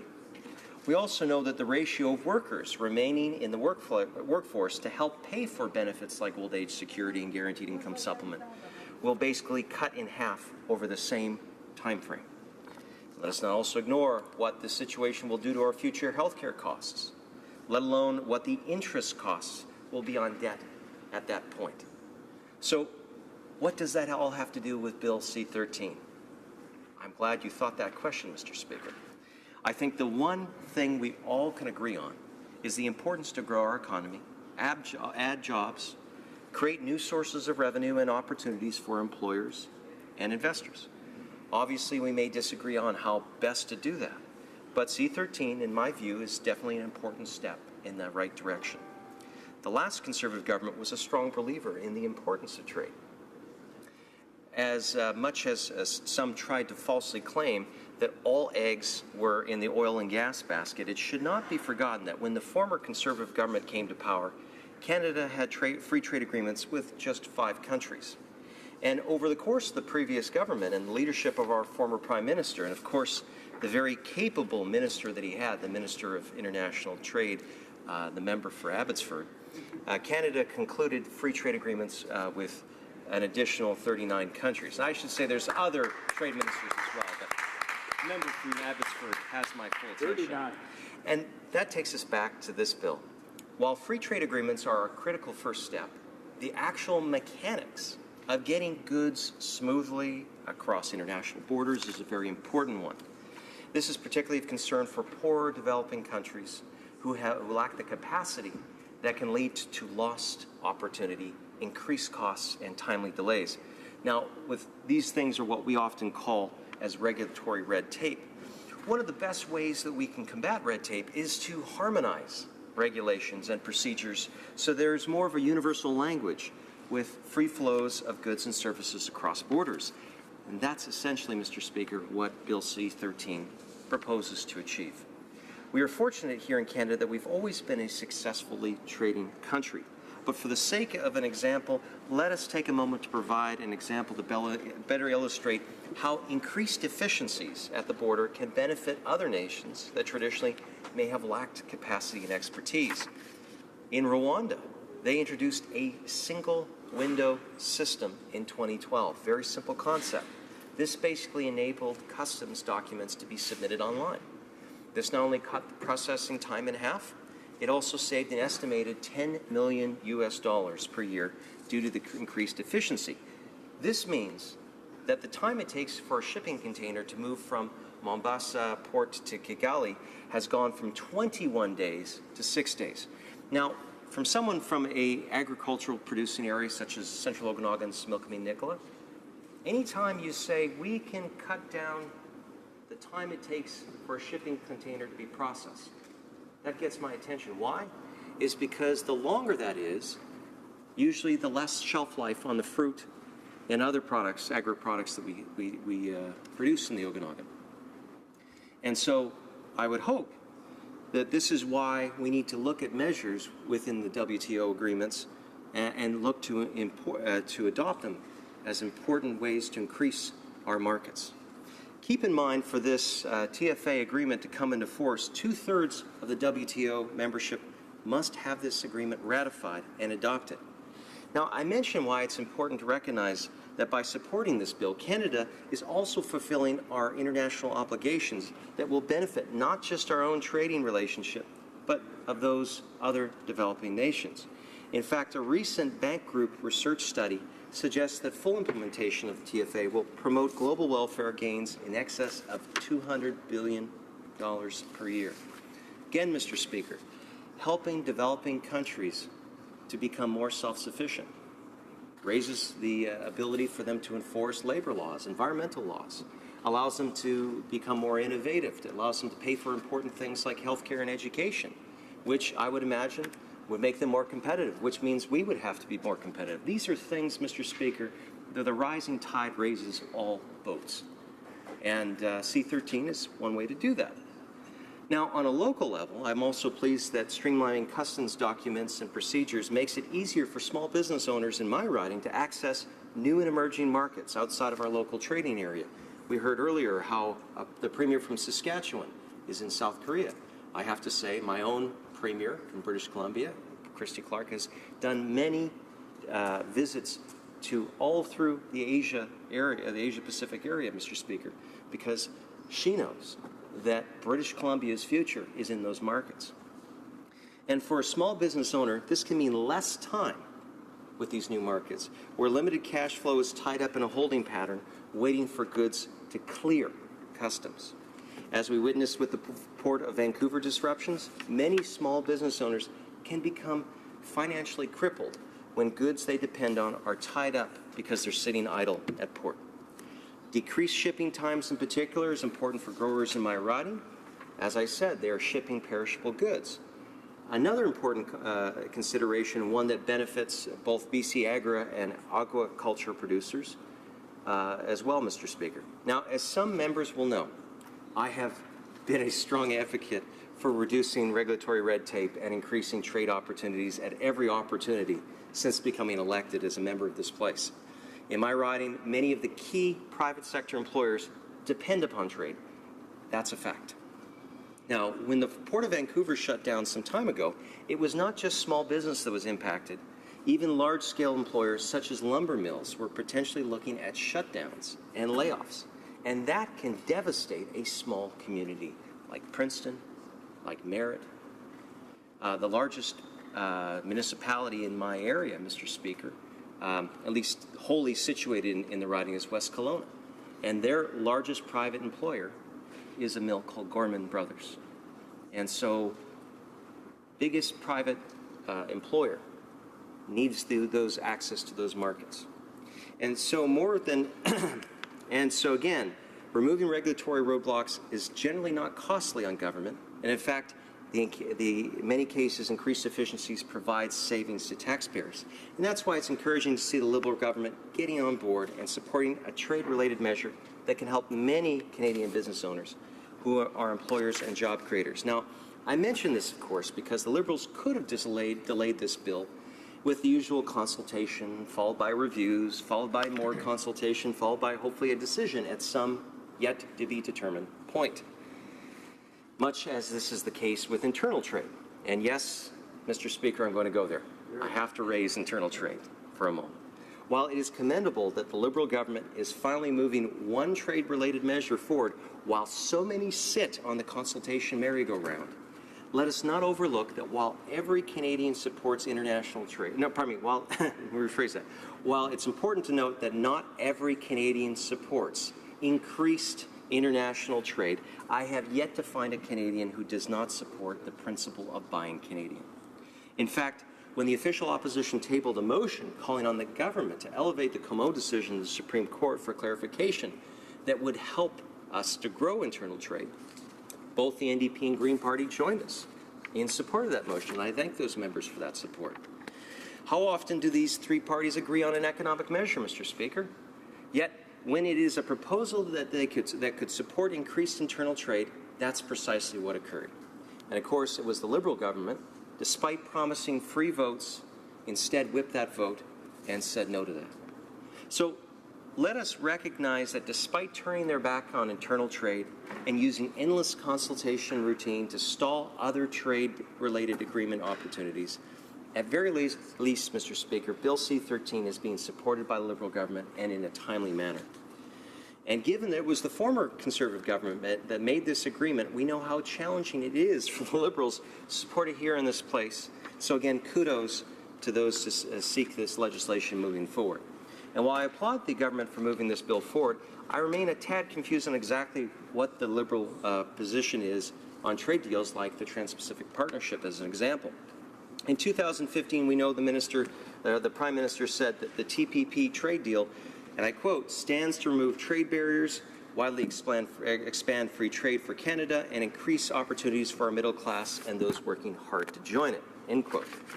In fact, 1 month later, the President of the United States, when sitting with our Prime Minister, further stated, and I quote, "We are both soon to be signatories of the Trans-Pacific Partnership Agreement." end quote. I believe that sounds positively clear. Yet it has also been reported that the Prime Minister will not allow a free vote on the Trans-Pacific Partnership deal within his own government caucus.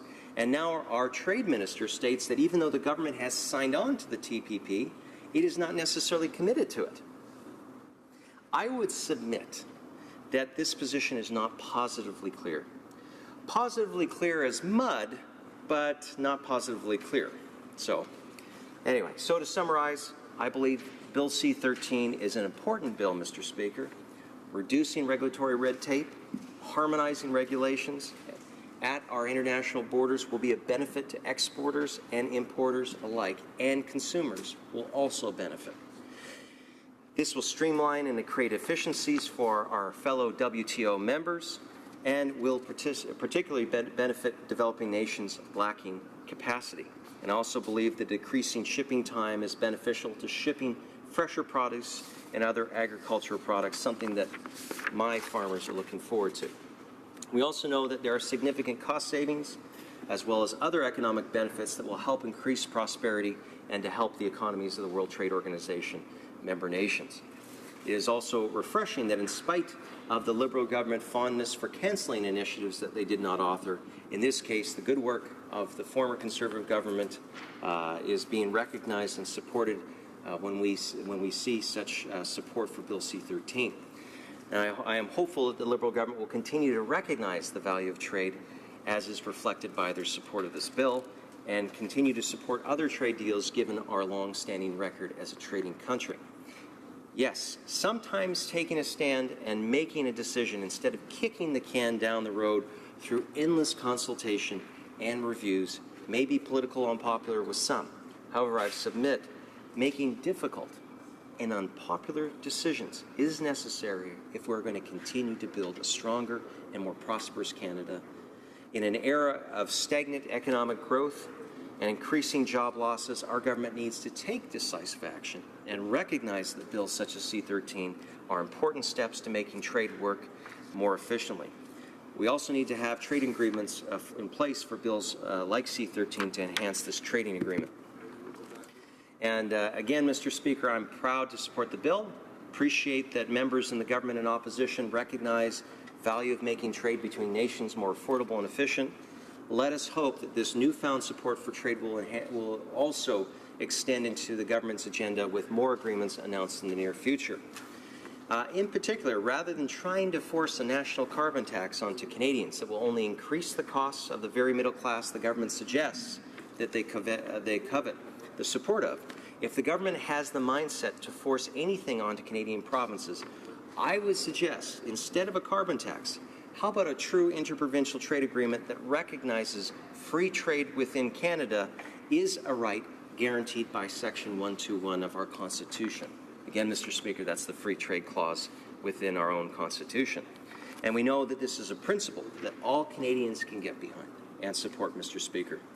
Much as I believe many will support the principles of Bill C-13 that help ensure trade agreements between nations is more prosperous, successful, efficient, and beneficial to all those involved. Mr. Speaker, I'm very pleased to be here working with you and pleased to be representing my constituents. Thank you for everyone's time and attention to this important bill. Questions and comments? The Honourable Member for South Okanagan, West Kootenay. Well, thank you, Mr. Speaker, and I'd like to thank my colleague from just north of me in the central Okanagan for his speech. I admire his passion and concern about trade. It's something that I think we all share here. Canada is a trading country. We all want to see us prosper in that regard. I did sneak into his riding a few months ago to go to the meeting of the Council of Forest Industries, and I'm bringing this around to the TPP since that's what seems to be the theme here this afternoon. And at that meeting, a noted conservative economist, Jock Finlayson, was speaking about the forest industry and trade throughout the world, and he was asked about the TPP and how Canada would benefit. And his very candid answer, I thought, was, well, we're not really going to benefit at all, but it would be better to be on the inside looking out than on the outside looking in. And I thought that was a very tepid support for what other members in this House seem to think is a very beneficial bill when we've seen data that shows that we will be losing jobs in Canada, and above all, we will be having investor-state dispute mechanisms that reduce the sovereignty of this government, provincial governments, and even municipal governments like West Kelowna. And I just wanted to know what the member would comment on that. Thank you. Thank you, Mr. Speaker, and the member will have a chance, I'm sure, to go through his riding, go to the different mills. But if you go to most mills in British Columbia, they have what's called the J grade of wood. That is the most perfected wood that they have available, and they charge an extreme amount for the customer that ultimately buys that. And I asked exactly what J grade stood for, and it was originally when the Japanese had first come to British Columbia mills seeking to out new supplies for wood. They wanted to make sure that the wood was going to be able to be displayed in their homes quite proudly, and they are willing to pay quite large amounts for it. In fact, we benefit in British Columbia with a lot of sales to Japan of that high-rated wood, which is part of the Trans-Pacific Partnership, which is trying to ratify this. So, you know, I'm sure that consumption of that wood will only go up. When we look on the flip side, China does purchase quite a bit of wood from British Columbia. Oftentimes, though, it is for outside formations. And, of course, that kind of wood does not supply high-paying jobs, Mr. Speaker. But, again, China is not part of the Trans-Pacific Partnership. So from the perspective of wood, I would suggest, since since Japan is such a major purchaser of British Columbia wood, that we would stand greatly.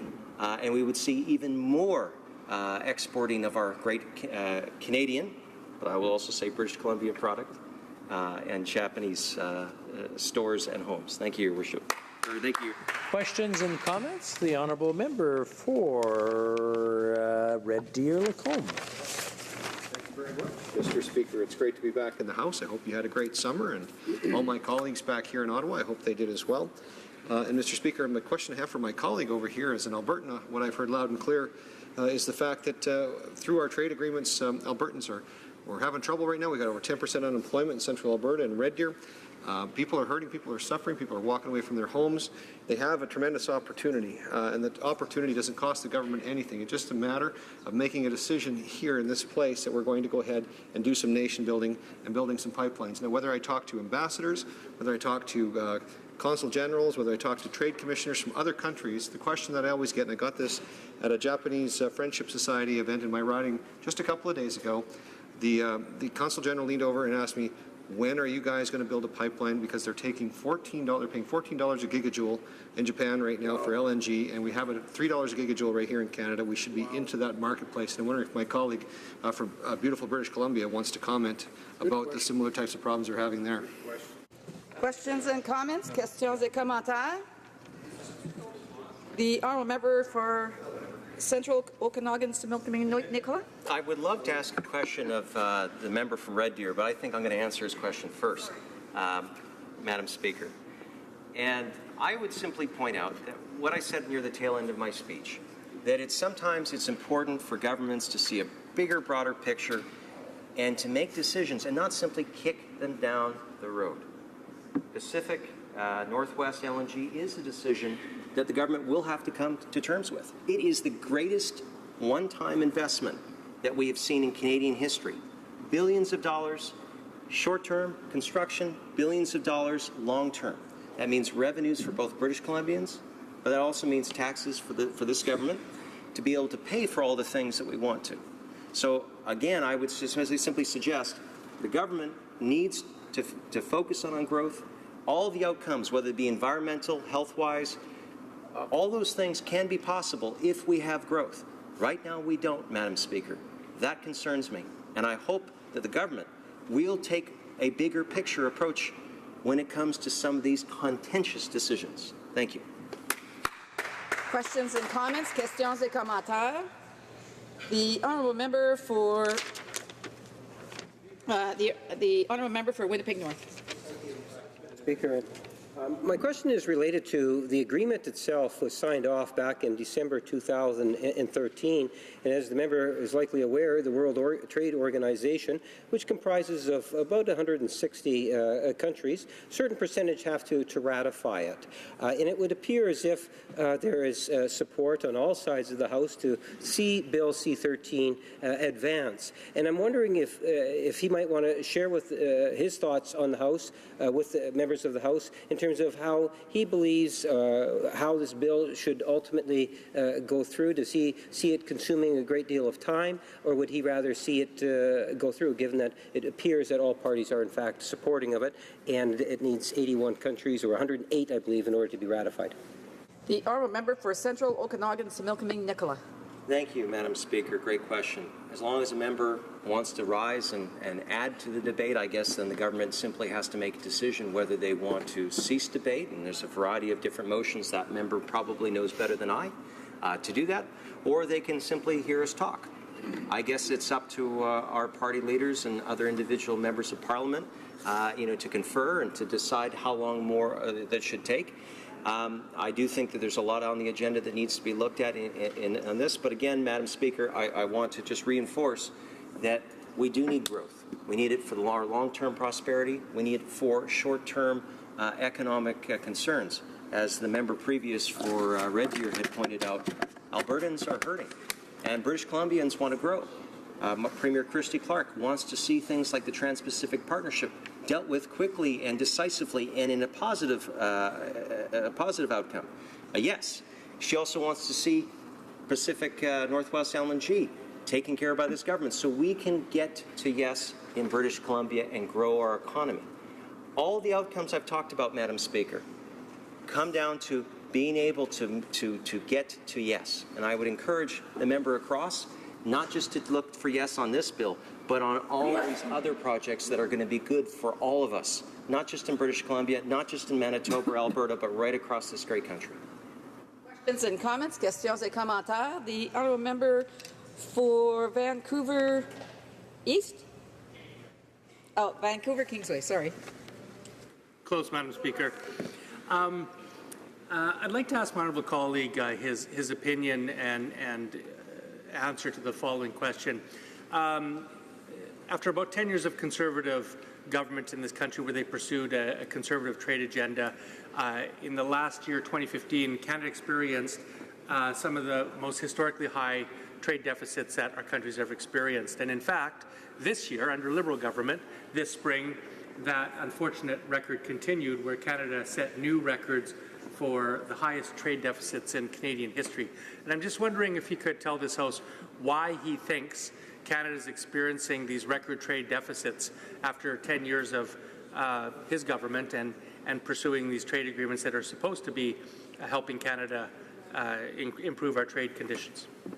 The honourable member for Central Okanagan, Similkameen Nicola. Great. I appreciate the member asking a very clear question. I'll try to give it as quick an answer as I can.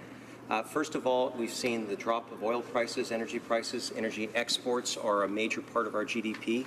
Obviously, if we're sending less and receiving less for it, we're going to see a greater trade deficit because we still have a lot of manufacturing. Also, the case of globalization, we're now getting microchips. We're getting parts from other areas of the world, such as Asia, where they send it here to Canada. We draw it in, and then we repackage it, Madam Speaker, in today's automobiles. That makes us competitive. It also allows for the benefits of trade to extend wider and farther, and so that raises that trade deficit. But if you talk to most macroeconomists in the area of international trade, they will say that a deficit is not a bad thing. It just has to do with the context surrounding it. So I would suggest, if the member wants a more concise answer, is to speak with a variety of economists and seek out whether this environment is suitable for that level of trade deficit. But again, if it's a large number and it can't be accounted for, we should seek answers and clarity. Resuming debate, reprise de débat, the honourable member for Chatham-Kent-Leamington. Well, thank you, Madam Speaker, and it's a privilege to stand in this House and to speak for the first time since coming back. I got to tell you, it's actually my first speech since the first election. So, and I was asked to make this speech back before we rose for the summer. And I think like most of us here, when we saw the topic and when we saw the bill, and we're asked to, in my case, for instance, to be asked to speak for 20 minutes, you say, what in tarnation am I going to speak for 20 minutes about this, what seems to be an insignificant bill, but it is not. And I think that many of us have discovered, and as we continue this deliberation, we begin to see more and more that there's much more at stake here. There's much more that is to be discussed when we speak about Bill C-13. In essence, it's a bill to make some substantial small changes to Food and Drug and a number of other agencies. And one would ask, well, why was that so important? Why is it so important that this government pass this legislation? Well, as was said, it's part of a trade facilitation, part of a trade facilitation that took place in 2004 when there was a movement towards freer trade. Now, when did that begin? And I've heard a number of dates tossed about, and I think we could go back even further. I think 1949 was the first time that the WTO began their proceedings, because they saw, after the devastation of World War II, what can happen when nations begin to fight with one another. And especially in the 20th century, the damage and the horrors that could be inflicted.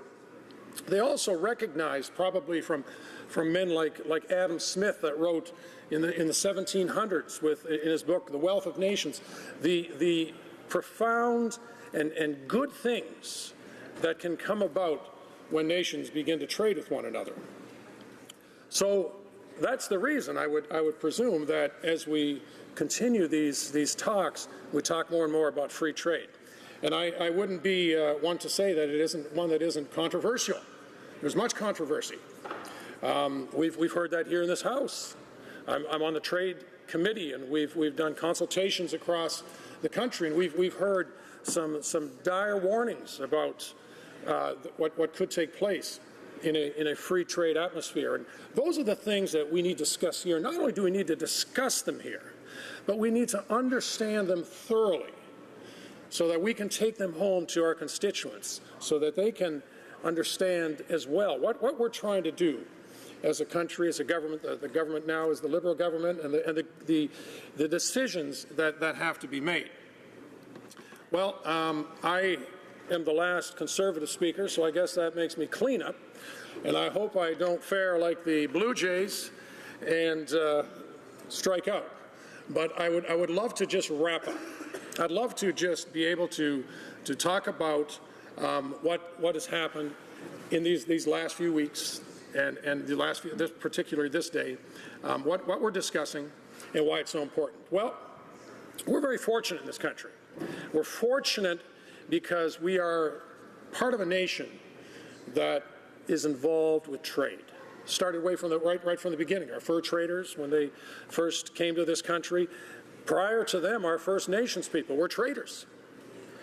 And we continued that tradition. And we were not a large people. We didn't have strong population, but collectively, we were able to do some amazing things.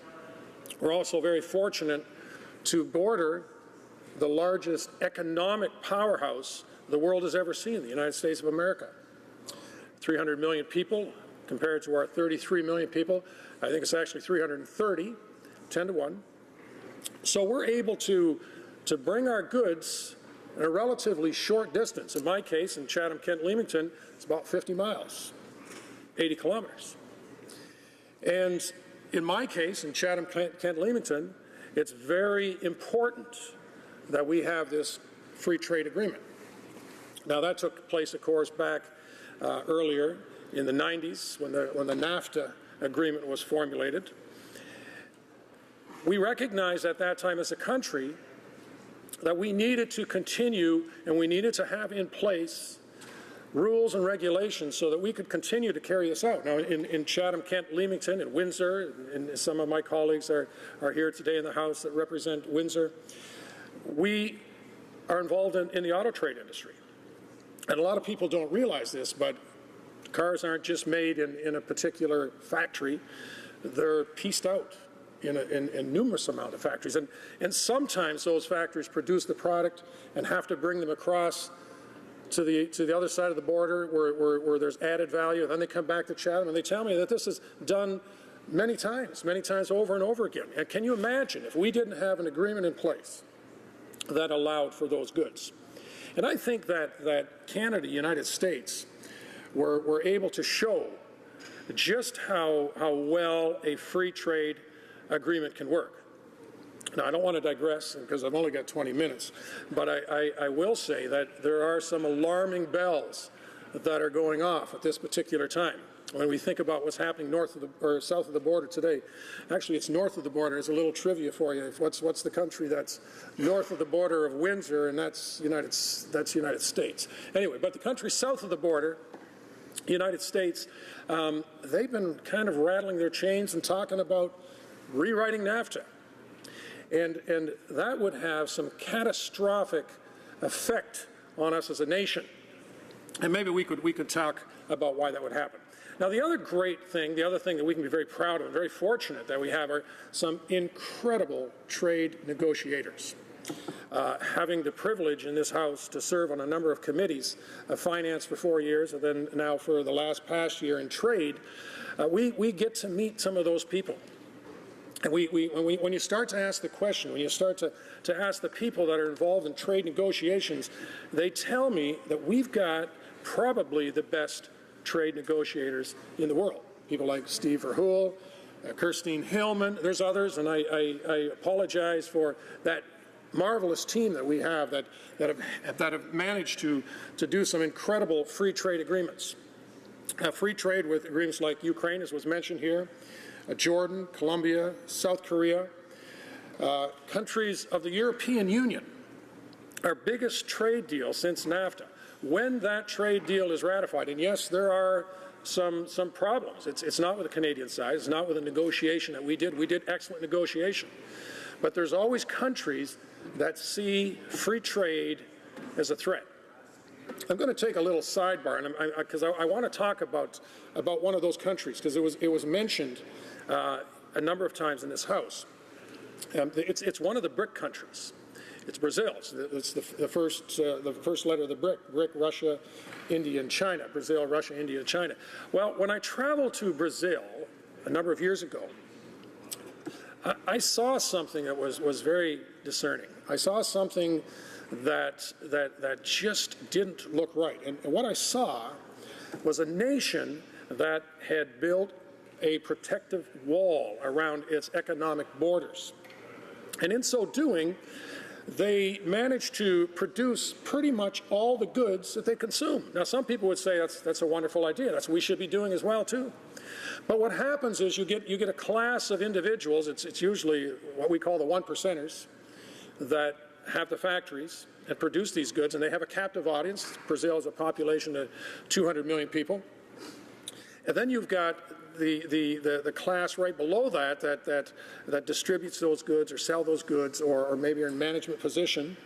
But you have a huge underlying class of people that live in poverty, because inevitably what happens when a country doesn't have access to trading goods, when a country isn't involved in free trade and good economic practices of competition in the workplace and in the marketplace, the price just begins to go up. And that's precisely what happened in Brazil. And for instance, I know that there are those that say we should produce our own cars in this country. Well, we know we can't do that. I can tell you that auto manufacturers have told me that a manufacturing facility must produce at least 300,000 cars a year in order to be economically viable. And of course, we would quickly consume that in this country. In Brazil, with 200 million, they thought they were able to do that. So when Ford wanted to, for instance, sell a car in Brazil, they had to produce it there. General Motors wanted to produce it, they had to produce it. And if Volkswagen, well, guess you're right, it had to be produced there as well. As a result, the cost of automobiles has skyrocketed. Today, if you're watching the news and if you watch the economic news, you'll see that Brazil is in a real tight spot. And Brazil, for that reason, was one of those countries, because they saw that challenged. They saw that position that they had challenged, was one of those countries that put opposition against that free trade agreement. Now, as I said before, we are a nation. We are a nation of traders. And I mentioned the fact, I talked about our history. But when you think about Canada, when you envision Canada, when you think about the map, for instance, you see these huge agricultural areas. We traveled, as I said, across the country to a number of provinces, right from the west right up till the end of Quebec. But in my riding, for instance, Chatham, Kent, Leamington, we are #1 in counties for wheats, and #1, I think, soybean, and #2 for corn. And then a number of, and I know I'm bragging, but you know, I think all of us can brag about our ridings, especially those that come from the agricultural side. We produce tomatoes and breweries, but the other thing that we produce in my riding is greenhouse produce. Now, it's a billion-dollar industry. And again, the fact that we lie next door to the greatest economic power in the world gives us an opportunity to move those goods to the other side of the border. Now, imagine if and I heard a statistic one time, I think in Europe the average individual consumes about, and it was high, I think it was something like 100 pounds, it might have been 200 pounds of greenhouse goods. In Canada, it was about 20. In the United States, it's about 3. Think about the opportunities. 1 day's drive, 200 million people. But think if those borders were closed. Now, I think all of us, when we talk about these things, can come to the conclusion that trade has been good to us. It's been good to us in agriculture. It's been good to us in manufacturing. Even in my riding, we've suffered. We definitely have taken a setback in our auto industry. But still, nevertheless, when we crossed Canada and we did our tour, we came in contact with many that were involved with agriculture. I remember the trip from Montreal to Quebec, and I get excited when I'm not one of these persons that sits in the bus and just chats about nothing. I'm always looking. And what I saw in Quebec was so many new manufacturing, small, medium-sized manufacturing, new buildings. And when I talk to my Quebec colleagues, I ask them about this, and they tell me that there's this nouveau, what would we call them, business that are excited about the possibilities, but they need markets. And they told us we need these free trade agreements. We need the free trade agreement with Europe. Yes, we have a great trading relationship with the United States, but we got to expand that. We can't just, somebody said, put our eggs all in one basket. We need to be able to sell our produce to more locations. Europe is one of those. The TPP is another. We've discussed that at length, too. But what I want to lay out more than anything else is that the concept of free trade is a noble one. It's one that has enriched and has empowered people and brought them out, in many cases, countries like Korea, that were in such dire straits after the Korean War. We can't imagine the poverty that was there. And yet, the free trade, the free market system lifted that country up to a world-class society today. That's what free trade does. That's what the free market does. And that's why we have to defend it. Now, are there problems? Absolutely. There's we're never without risk when we go out into a venture, especially one as noble as the one that is being described. There's always risks. There's risks of I believe, globalism. I think that we must always continue to make sure that we keep our national institutions and our communities, and that shouldn't be something that's destroyed as we move out. And those are some of the things that we heard when we crossed Canada. People are a little bit afraid of this. In some cases, very afraid of this. I think that what we're seeing in the United States and what we saw in Britain is a result of that, is the fact that people are fearful that they're going to lose the power that they possess as a culture and as a people, and that will be shifted to another organization or to another seat of power.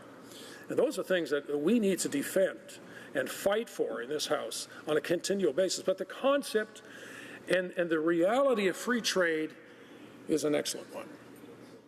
You know, in this country, in this great land, if we think about our people in the East, in the Maritime, Quebec and Ontario, the prairies, the First Nations, our diversity, we are a people of traders.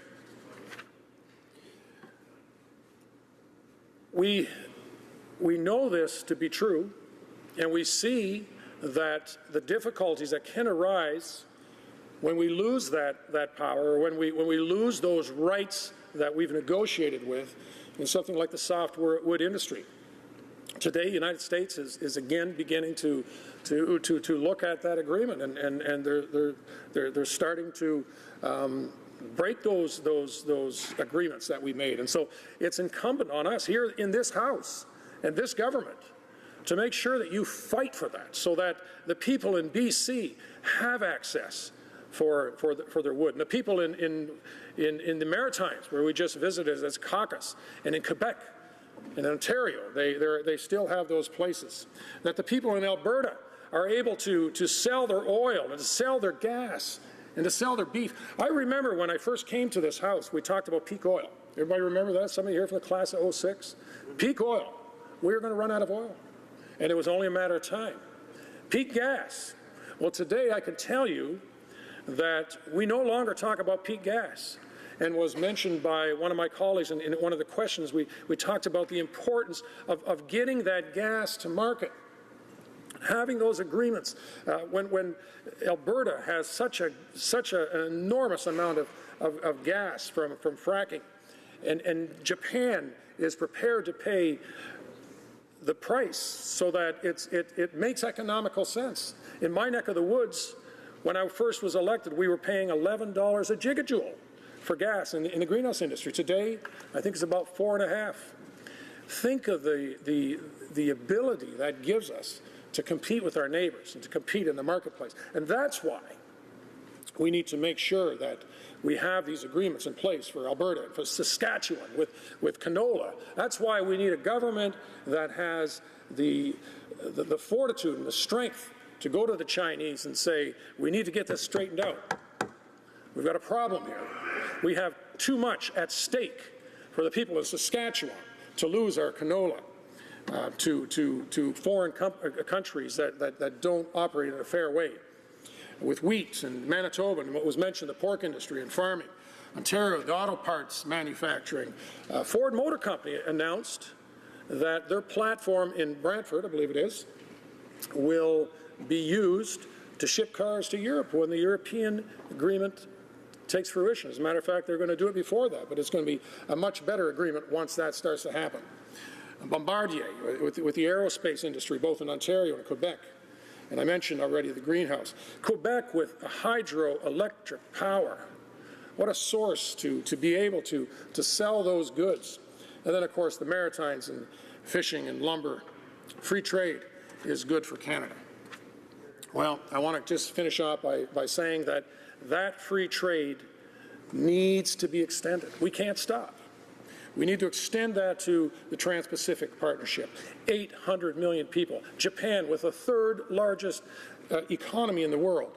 Those opportunities will escape us if we don't take the necessary steps. And it'll take boldness. And it'll take all of us to be vigilant and to be sure that we make the right agreement and it's done in the best interest of our people. But let's not be afraid. Let's not be afraid of free trade, because we have a stronger, more diverse economy and taking goods to more people in the world, because trade is good for Canada. Thank you, Madam Speaker. Questions and comments? Questions et commentaires. The honourable member for Newmarket Aurora. Thank you, Madam Speaker, and I want to thank my friend from Chatham-Kent-Leamington and welcome him back to the House. We have the pleasure of serving on the House Trade Committee together. And I can be frank, he's a good contributor to that committee. He brings a lot of insight and perspective that we all appreciate on that committee. And we on this side of the House, I think, agree with him that free trade is good, and free trade is good for Canada. Of course, it has to be fair trade, and I think he agrees with that as well. I just want to pick up on one of his closing comments there in his support for the TPP. And we've, as he knows, heard a lot of Canadians speak about the TPP on our committee work. And there's some concern that the auto sector and the auto industry has with the effect that the TPP might have. And coming from the part of Ontario that he does come from, I wonder if he has some insight in how he can reconcile perhaps some of the pressure the auto industry is facing with his support for the TPP. Thank you, Madam Speaker. For Chatham-Kent-Leamington. I thank the honourable member, and I welcome him back as well, too, and I look forward to working with him and his seatmate again once we get back. Yes, you're right. The auto industry has suffered a blow. But you see, I think we can do things as a government. You know, when I think back in the 70s, for instance, we had this enormous advantage over the Americans. It was our healthcare system. And I have laid a proposal, and I think I've talked to some of you about that as well too. You know, we could look at something like a pension plan, not the one that's being proposed. I feel that that's going to cripple our economy. But there are other things that we could use our imagination, and we could again make this a place, because we've got great automakers. We got the best in the world. You talk about Windsor and the knowledge that's there. But we've got to start to talk about those things, cross borders with each other, and start discussing things, and come up with some interesting proposals. And as I said, I think that one of them is our pension plan. We can reform that in a better way than is being proposed. Thank you. Questions and comments, questions et commentaires. The honourable member for Vancouver Kingsway. I'd like to congratulate the honourable member for quite a far-flung speech. Not too many people go from Adam Smith to current economic theory in this House.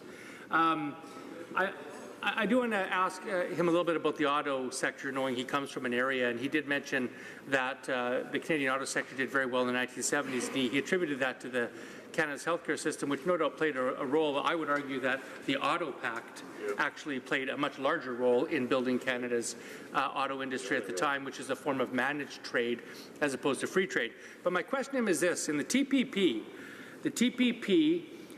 will lower the rules of origin so that the content of a car that is made in one of the TPP countries that qualifies for tariff-free import into Canada will be less than 50%, meaning that a car, say, made more than 50% or 50% in Malaysia or Vietnam, that maybe is contributed to from China, because it only has to be 50%, I think it's slightly less than that, could come into Canada tariff-free. And I wonder if you could tell us how a car that, say, has 45% Chinese content and 55% Vietnamese or Malaysian content, with their low wages and lack of standards and government programs in those countries, how that car coming to Canada tariff-free will affect the competitive ability of the car makers in his region. Honourable member for Chatham-Kent-Leamington. I thank the honourable member, and I agree. We agree on those things. I think we have to look at the overall picture, though, what has happened in the auto industry. We've seen the introduction of many automakers. There was a time when I grew up and I was involved in the auto industry where we talked about the big three. We talk about the Detroit three today, because they're no longer the big three. There's been other players, and that has had an effect on some of the things you're talking about. But the other thing that we can't forget is that we also have an enormous parts manufacturing industry. And when we did our cross-country consultations, we heard repeatedly from those that supply those automakers, get this deal done. This is something that is going to be good for Canada. Why? Well, for instance, I mentioned Japan with 120 million people, and anybody that's been to Japan knows that there's an awful lot of cars there. Well, they have a protectionist system in place that we'll be able to compete with, and we'll be able to make parts for those auto industries. So you're quite correct. that there are times when we will, on the one hand, lose some, but on the other hand, we will gain. And when we expand our trade, and because we're good at it, because Canadians are good automakers and we're good traders, we're good bankers, we do a lot of things really well, we have nothing to fear. When we get out into the workplace, when we get out in the marketplace, we can compete and we will succeed, and we'll succeed in that industry as well. Thank you, Madam Speaker, for the question. You address the answers and questions to the chair. So questions and comments, questions et commentaires. The honourable member for Saskatoon Grasswood. Madam Speaker, I just want to compliment our colleague here today in the House, because Canadians are competitive. They've been competitive for decades, centuries, and we reinvent ourselves. You know, I look at my province, we have the best agriculture farmers in the world. Everybody wants our product. Everybody wants a product from Ontario because we have good workers. So my question to my colleague, we haven't talked about that in the House, that Canadians are one of the best in the world at producing, are one of the best in the world at manufacturing. And I think that is something that we should be proud of in this country, and we haven't talked enough about it in the House here. The honourable member for Chatham-Kent-Leamington. Thank you, Madam Speaker, and I'll address you. And I don't stop there. Don't stop with manufacturing. Let's think about the farmers. Wow, when we did that cross-country tour, when I saw what was taking place in Alberta, and when I saw what was taking place in Saskatchewan and Manitoba, what I know takes place in southwestern Ontario, and when I took that trip from Montreal to Quebec and I saw the innovation that's taking place there as well too, we have so much to be proud of. And just spending time in the Maritimes, seeing what our fishing industry, how it's rebounding again, we can go on and on and on. We have the finest institutions in our educational system. We have schools that people are dying to get into from across the world. We have so much to offer. We have nothing to fear.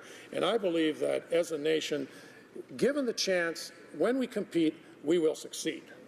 Thank you, Mr. Speaker. Comments, questions et commentaires. The honourable member, l'honorable député de Laurentides-Labelle. The honourable member for Laurentides-Labelle. Quick question I think my colleague will appreciate. His riding is a riding steeped in trade history. It used to be the home of the Canada Southern Railway, the Cayuga subdivision, the CSX from Blenheim up to Sarnia. These are all major lines that were very important to Southern Ontario. I'm wondering if the member could address how losing many of these lines has affected trade in his area. Thank you, Madam Speaker. The honourable member Chatham-Kent-Leamington. Well, thank you for the question. I think most of us would agree that the times, they are changing. And what was once the best mode of transportation is no longer the best mode of transportation. Now, I sometimes wonder when I travel down the 401, for instance, and I see all those trucks, and I think, are we doing this the right way? But that's what we can do as Canadians too. The trucking industry is another one that I failed to mention, and I should have. I was once I chaired a caucus called the Trucking Caucus, but there's an area too that if we're involved, and this is the beauty. I mean, we talked about Adam Smith, the unguided hand. If we're involved in trade that's unfettered, where everyone gets an opportunity, doggone it, somebody's going to come along and he's going to come out with an improvement in trucking or an improvement in rail, or we can start to do those things. That's why I get excited when I think about free trade, and that's why I get excited when I cross country and I see the innovation and I see all the great minds that are involved in this enterprise. And I say we have nothing to fear. We'll move forward. Resuming debate, reprise de débat. The honourable member for Windsor West. Thank you, Madam Speaker, and I'm pleased to rise here to debate C-13. As New Democrats, we support getting this bill to committee, but there are some serious questions that I think that need to be addressed at committee. And I found it interesting, again, I've seen over more than a decade this, I guess this almost like a juvenile debate about against trade or for trade, and we just found trade. We just, I've never done this before, and you're against this agreement. That means you're against jobs and all these things that basically I know turns out off a lot of Canadians because they understand that as a colonial colony, based upon the research and the desire for change and for trade, is the creation of this country. And even in those terms and conditions of the foundation of this country, there were different items and different things that were then actually allowed for trade and for sale, some in our own country and other areas, some not. Some being most severe, related to that of, say, for example, slavery, which was a trade commodity at that time, and Canada and the British Empire were one of the first to actually end that trade practice, despite our neighbors to the south who continued that practice, and is part of the heritage of the area of Windsor West where I represent, which is the home and the ending of the Underground Railroad, where people came for freedom. They were a commodity, Madam Speaker, a commodity. So trade is ingrained in a much more social fabric and a part of our history that still continues. It's part of our extent of existence, the types of things that will come and go. And what C-13 is very important, and we shouldn't underestimate about C-13, and for those that think that it's just a maintenance bill in itself, you just have to do no further than read the acts that it is amending. An act to amend the Food and Drugs Act. Obviously, very important for our human health and also those other consumption items related in the food chain that we have. The Hazardous Products Act, very significant, Madam Speaker. I come from a community where more than 30% of our daily trade to the United States goes along 2 kilometers of the border. And on that 2 kilometers, we fight daily to make sure that hazardous material crosses on a ferry system with the full compliance of the law from the province and also the federal government here, versus going over a bridge where there's no way even to get fire services to the top of the bridge to put out a fire or to put out a truck that has chemicals or other things in it that shouldn't be there, that then would only spill into our Great Lakes system. Unfortunately, Madam Speaker, in that process, there's even some people in trucking institutions who have changed what you have a placard on that says that you can actually you have dangerous materials, you have hazardous materials, that you have to cross at certain crossings. They will change that placard, either taking it off or putting another one on to hide it so they can go across the border. And nobody sees them at times till they get to the other side, so they're already there. And so what's happening, Madam Speaker, any even mundane spill, if there is such thing, a small amount, there's no containment and capture on the Ambassador Bridge, it seeps into our drinking water. So that Hazardous Products Act is very significant. Another act needing amendment, Madam Speaker, is the Radiation Emitting Devices Act. The Radiation Emitting Devices Act. Madam Speaker, that is a significant issue with regards to nuclear waste that we, as a country, and many other countries across the globe have not taken it seriously enough. In fact, Madam Speaker, I fought a campaign about 4 years ago to stop Great Lakes nuclear waste items that were not primary emitters themselves, but were contaminated from the work that they did to help generate nuclear waste, going on ships across the Great Lake, and your exposure, Madam Speaker, would be, if you stood by the shore, it would be like getting an X-ray. Well, Madam Speaker, imagine if the turbines, that's what they were these turbines, had there been any problem, they ended up in the Great Lakes, there was no recovery system for them. They were then to go all the way across the ocean to Scotland. to then be worked on and melted down basically in the most crudest sense, to then be consolidated in a more solid form, then to come across back more highly radiated but smaller. We end that process, Madam Speaker. And the point I'm making is that even during the creation of nuclear waste, these items that we're amending through this process could even involve hospital things and secondary nuclear waste. And it starts with the current campaign that we're working on right now, Madam Speaker, because the government has on its table a proposal to store secondary nuclear waste for up to 100 million years right next to the Great Lakes. That waste material, Madam Speaker, is to put down in a shaft at the length of the CN Tower within a kilometre of the Great Lakes for 100 million years, and there's only 3 that have been done in the world. 2 are closed in Germany. The 3rd in New Mexico caught on fire a couple of years ago and radiated some of the people working there. So the single source location for this experiment is something that we've been opposed, as opposed to a more progressive environmental and, more importantly, a thoroughly exhausted approach to dealing with this nuclear waste, as opposed to just saying, okay, we're going to put it here, we'll give you some cash, you guys deal with that, you'll get some jobs, hooray, and we'll leave this for somebody else 100,000 years from now to deal with. Even the most stringent, heavy nuclear waste facilities, some of the best, can only last 10,000 years, at best, to the estimates that they're making. So, Madam Speaker, these issues that we change here on C-13 are very important.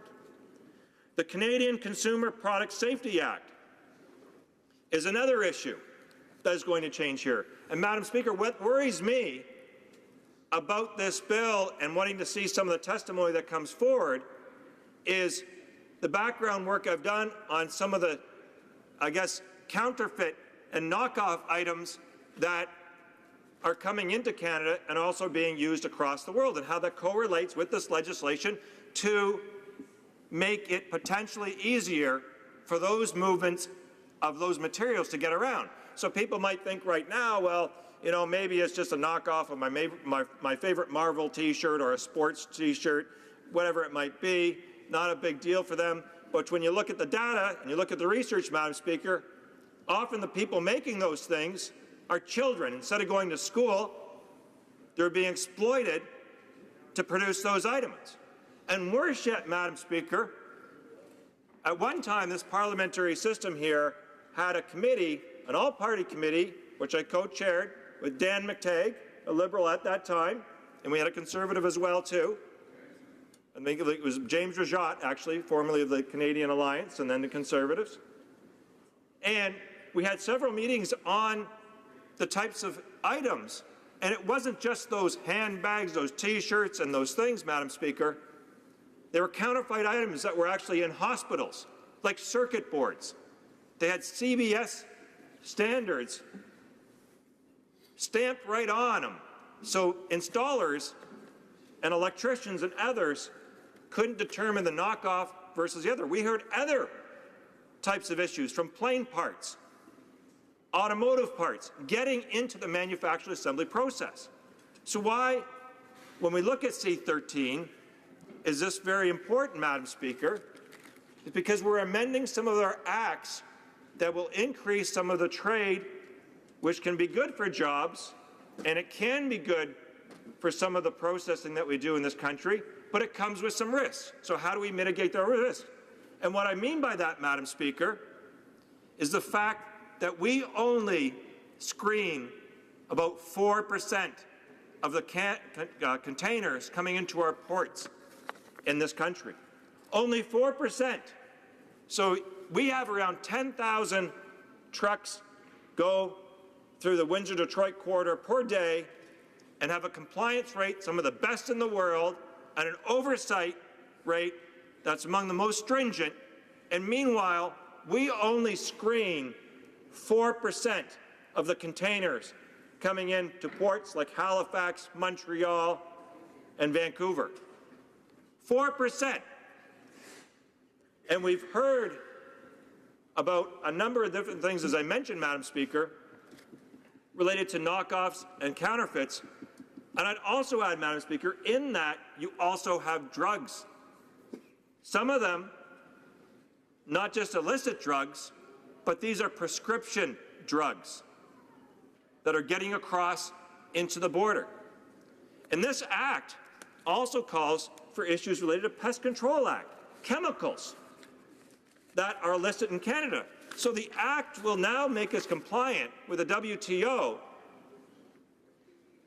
but with all those goods and services coming into Canada, it will give the provision to actually do some screening at that price, and we actually have better response, I would argue, too, because we can send them back, we can store, keep them, or we can redistribute them, as what we're going to get. And, Madam Speaker, I have been supportive to a degree of that type of thing because I worked actually, and thank you to the Conservative, I will give the Conservative colleagues credit on this. I had a bill on invasive carp in this last session of Parliament, and they passed it through regulations. We had a big campaign on it, and it was about allowing invasive carp that would come across from the United States into Canada to be seized by our CBSA officers, and then without waiting for Fisheries and Oceans, because certain areas we didn't have those people right away, they could then send those fish back or destroy them or send them right back right away to the United States. If you're invasive carp, a real quick lesson for people, they stand up about this far high. When you stand them up, they eat everything else so nothing else gets food. They're invasive aquatic species that have destroyed the Mississippi River and the heritage there, and it is an item that is sold illegally in Canada, and it's seen as a delicacy and other types of uses. And we've been fighting to keep this out. There's an electrical fence in the Mississippi to try to keep them out of the Great Lakes. So they would come across into Canada, and my bill and some penalty improvements and a number of things were graciously accepted by the then government, implemented. So now we don't have to wait for Fisheries and Oceans to come before sending them back and not have them in this country. Interesting side issue, this, Madam Speaker, the reason why it's so important. Invasive carp, like the Asian carp, is one that actually can live in packed ice for 48 hours. They have, quote, zombie-like characteristics. So you can take them right out of the ice, throw them into a tank, and they'll wake up just like that. And that's the danger, Madam Speaker, is getting into not just the Great Lakes, but if you're in Ontario with our 1,000-plus lakes and other lakes across this country, is that they're stored in ice to be sold to market, but some people have been releasing them into those lakes, and if they happen to be a female species that is going to give birth, then you have real risk there. And we're seeing some of this more. But, Madam Speaker, the whole point being is that with this new bill, it will be interesting to see some of those things take place. But my concern, Madam Speaker, in this is what about the workers and what about the obligations of sending some of those illicit products into our country that have a high degree of risk? And, Madam Speaker, with this agreement, yes, we get that type of a benefit. But here's the drawback, Madam Speaker, and it's a serious one. If Canada is not the point of destination of something that is not approved, we still have to allow it to be moved to another point. So if you're shipping something that, say, for example, contains mercury in it, that is legal in another country, perhaps asbestos, another banned substance, that's been in everything, Madam Speaker, from drywall to crayons for kids, that those materials not regulated for practice here in Canada then escape basically our laws here, and they move through us at best case scenarios. That's assuming, Madam Speaker, that there is no potential exposure of those products to get further into Canada through our systems, whether it go by rail, plane, train, car, truck, anyway.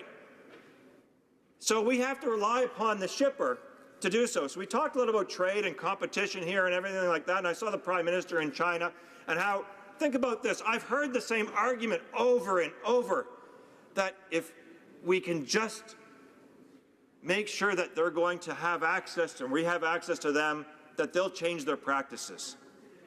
They won't use children. They won't use cheap, awful labor with humanitarian discrepancies. They won't use the environment as basically a subsidy for production. And one of the most things I'm proud of, Madam Speaker, and I give the credit to the Liberals for this, because they eventually changed it. It used to be legal in Canada to have an environmental fine and penalty to be a business-related expense. That's what happened. I got here first in Parliament in 2002, 2003. I couldn't believe it.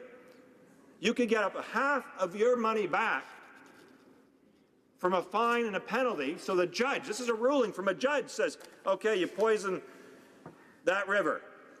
You poison that water. We had stuff where drug cases, where illicit drugs were marketed wrong, on the market, sold to people, men, women, children in Canada. They're later fined for marketing infringements on that, which is something they would then later get fined on. They could claim up to 50% back as a business-related expense. Unbelievable. So you had basically the situation is that if you were going to speed to work and you got a speeding ticket and it was $100, well, I'm on my way to work. I get $50 back because I was on my way to work as a business-related expense. That's the way the law worked when I got here, Madam Speaker. And think about this. It was a bigger argument than just the injustice of that. It was the injustice of the fair competitor that was doing the right thing, the company that wasn't draining oil to the auto shop in the back of it, the company that was processing meats, services, and other products, that was disposing and making sure viruses were not taking place. It was the farming community that didn't use pesticides and other types of operations as a subsidy versus their competitor, using legal activity. And they would actually have to compete against this illegal activity. So we still see this behavior taking place. And I give the Liberals credit for this, and actually give at that time it was the Canadian Alliance and the precursor Conservative Party that we all agreed finally on a motion that I had at Industry Committee, and we wouldn't budge off of it, and it got changed in a budget, that is no longer the case. So fair practices, Madam Speaker, and that's why C-13 and why this bill is going to be interesting about those fair practices coming back from China and other places, and how it relates. And so I'll quote from an organized crime research brief here, Madam Speaker, on reports and organized crime. And I know that some people might think that this is a Democrat conspiracy using, I guess, a document from Public Safety Canada, a review that they had on reports in organized crime. The number one thing for methods and techniques used by organized crime groups includes smuggling methods and concealment techniques such as use of shipping containers, concealing contraband among legitimate imported goods by using fraudulent shipping documents, use of transit countries, and cooperation among different criminal groups. So that's the problem, Madam Speaker. Therein lies some of the challenge will be the use of those containers that we currently have a problem on, at only 4%, where you can actually have some of those lead toys, some of those materials that are not actually approved by Health Canada, some of those other materials that should not be in our consumption stream. So, Madam Speaker, this bill is very serious, and it is about having us compete, but also us competing with other rules that may not sync to our values. Questions and comments? Questions et commentaires? The honourable member for Vancouver Kingsway. Nope. Well, I'd like to thank my honourable colleague for a very far-ranging and knowledgeable speech. He comes from Windsor, and I know he's done an incredible amount of work on both sides of the border to help facilitate greater understanding between Canada and the United States, and of course in nurturing that very important trade relationship. What I'd like to ask my honourable colleague to elaborate on are the implications that he sees in this legislation for opportunities to enhance Canada's relationship with the United States. We've been talking about the TPP and CETA being other trade arrangements with other countries in the world, but of course Canada and the United States always will, I think, remain the #1 trading relationship for our people. I'm just wondering if he sees opportunities or challenges in respect to this legislation with respect to the U.S.-Canada trade relationship. Honourable Member for Windsor West. Madam Speaker, and thanks for the question. It's actually a very important one that I didn't get a chance to get entirely to, is as we're increasing our trade, which is good, we also at the other end of it require the same investment for our processing and our infrastructure. That's critical, Madam Speaker, because right now we are deficient on both fronts. We are trying to build a new border crossing in Windsor, which was supposed to be built in 2013, now has been delayed for the RFP process because they want to do a public-private partnership indefinitely. And that is giving a lot of people cold feet because the RFP has been sitting in a box, so to speak, for 7 months. So we have to invest in those allocated resources necessary for infrastructure, but also CBSA, our men and women, not only just the checking the devices and the things coming in, Madam Speaker, but very importantly against organized crime is the workers that were laid off, put them back to work, that were doing investigative work with the CIA, the FBI, and the RCMP. So unfortunately, the time for government business has expired, and therefore the member will have approximately 8 minutes left for questions and answers when this House takes on the topic again. In accordance with Standing Order 38, a motion to adjourn the House is deemed to have been made and seconded at this time. Therefore, the question is that this House do now adjourn. The honourable member for Nanaimo, Ladysmith.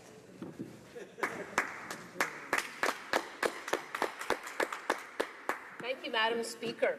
In April, when we discussed the long-standing problem of abandoned vessels, Transport Canada said it is, quote, developing options. We are on top of it. We are taking care of it. We are developing a comprehensive approach, and we are addressing it as quickly as possible. Those are all quotes from our debate on that day.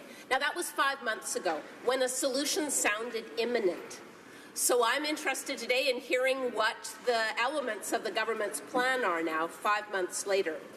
In the spring, I secured a Department of Fisheries and Oceans agreement to remove the Vicky Lynn 2, an abandoned vessel that had been languishing in Ladysmith Harbour for 4 years since Transport Canada towed it in there. I mean, it was deemed by Coast Guard to be an imminent threat to sink. So it's great news that the government agreed with my proposal that it remove it. The government is now negotiating over a bid, and we hope that the contract will be awarded shortly. But the worrying part is that initially DFO thought that the vessel would have been removed by the end of August. So now we're at the end of September. We still don't actually have a contract in place. So these things are moving slowly. Now, this summer, I heard from 2,500 community members about their advice and views on abandoned vessels. We heard from marina operators, businessmen, businesswomen, local governments. They all told me that the abandoned vessel problem has not gotten better, it's gotten worse. And we know that not dealing with the problem has real costs. BC Ferries hit a submerged vessel in the spring, and they said that abandoned vessels endanger the safety of their passengers and crew, and that they cost them in travel delays. The shellfish industry says jobs are at risk, and if an abandoned vessel is submerged, shellfish harvesting is shut down. As Kathleen Nichols from Limberis Seafood Processing in Ladysmith says, quote, we suffer economic losses. No product equals no sales. And tourism operators throughout our region say on our coast that it costs them. And it's frustrating to see problem vessels shifted from one bay to another. So what are the solutions? End the runaround and finger-pointing by adopting my bill, C-219, to designate the Coast Guard as the responsible department to deal with abandoned vessels. Build Coast Guard budgets and staffing back up so that we can look after our coast responsibly. Create more recycling facilities for fiberglass and support local salvage businesses. Create a vessel turn-in program like Oregon State does and update the vessel registration system and use license fees to pay for disposal costs like Washington State has. So there are great ideas out there, and I am eager to hear the government's plan. What's your good news? How fast is your timeline? 5 months ago, it sounded like the work was well underway. We want to hear the elements of your plan to solve the abandoned vessel problem once and for all, and to protect our coasts from their environmental and economic risks. Thank you. Reminder to the member to address the chair on the questions, as opposed to you. It's to me. So the Honourable Parliamentary Secretary to the Minister of Transport. Thank you very much, Madam Speaker. To begin with, I wish to reaffirm this government's commitment to protecting Canada's marine and coastal areas while also improving marine safety. These are important elements of the mandate letters of the Ministers of Transport, Fisheries and Oceans, and Environment and Climate Change. We take very seriously our evidence-based approach to decision-making and understand that a clean environment and a strong economy go hand in hand. And I want to assure members that we are aware of the interest in this issue from across the country. Madam Speaker, it is clear that coastal communities in British Columbia, Quebec, and in the Atlantic region consider the issue of abandoned and derelict vessels and wrecks as one that negatively affects their enjoyment of their local marine environment. Several of these communities have gone so far as to endorse resolutions calling on federal action to address this problem, including with new legislation. We are aware of the issues these vessels of concern can present to the marine environment, safe navigation, public health and safety, and to the local economies. In May of this year, this government spoke in support of private members' motion M40, which lays out a comprehensive approach to begin to effectively address this issue. Motion M40 supports our government's commitment to protect Canada's freshwater resources and oceans. It proposes that the government address gaps in existing authorities. This is a complex, multi-jurisdictional issue at the nexus between safety, environmental, and commercial interests. We will have a comprehensive plan soon. It will not be a boat-by-boat approach. We need to ensure we have in place a prevention regime that is solid before focusing extensive efforts on remediation. We are carefully examining best practices from other jurisdictions, such as Washington State's derelict vessels removal regime, and are looking at how best to adapt them to the Canadian context. In the meantime, the Canadian Coast Guard is managing the environmental risks, and Transport Canada is managing the navigation and safety risks. In addition, Transport Canada created an abandoned boats and wrecks webpage in May 2015 to strengthen owner awareness of their responsibilities regarding vessel end-of-life management and enhance accessibility of information for the public. Our government's support of Motion M40 clearly signals our intent to move forward with concrete action to tackle the issue. We are currently studying a number of options. We are exploring measures to prevent owners from abandoning their vessels in the first place. We need to engage stakeholders to ensure we get it right. We are working with our partners and enhancing consultations with provinces who also have an important role to play. To conclude, Madam Speaker, I wish to reiterate this government takes the issue of abandoned vessels and wrecks very seriously, and we will have more to say on this in the coming months. The honourable member for Nanaimo, Ladysmith. Thank you, Madam Speaker. With respect, a web page or a motion does nothing to address the real environmental and economic costs that coastal communities have been suffering for 2 decades now under successive Liberal and Conservative governments. I mean, I know this. Over 12 years elected to local government, we passed several dozen resolutions calling for federal action, provincial action on abandoned vessels, and I appreciate the government's intention to support the motion from my colleague opposite, but the motion does not change anything on the ground for coastal communities. When we spoke in April, it sounded like your comprehensive plan was imminent. These are direct quotes from Hansard. So please tell me, what is your timeline to table legislation in this House that will deal with abandoned vessels legislatively forever after, once and for all? Thank you. Yeah. The Honourable Parliamentary Secretary to the Minister of Transport. Madam Speaker, we are exploring a proactive national strategy to address the problems posed by abandoned vessels and wrecks. However, as I mentioned, the issues are complex, and getting the details and the collaboration right is critical. These challenges have emerged over decades, as the honourable member said, and cannot be fixed overnight. A key lesson we have learned from other jurisdictions is to ensure we get the prevention regime right first. We must also be mindful of the cost to taxpayers of addressing problem vessels. Owners must be held responsible. Any action by governments must be focused on a risk-based approach. All levels of government have a role to play.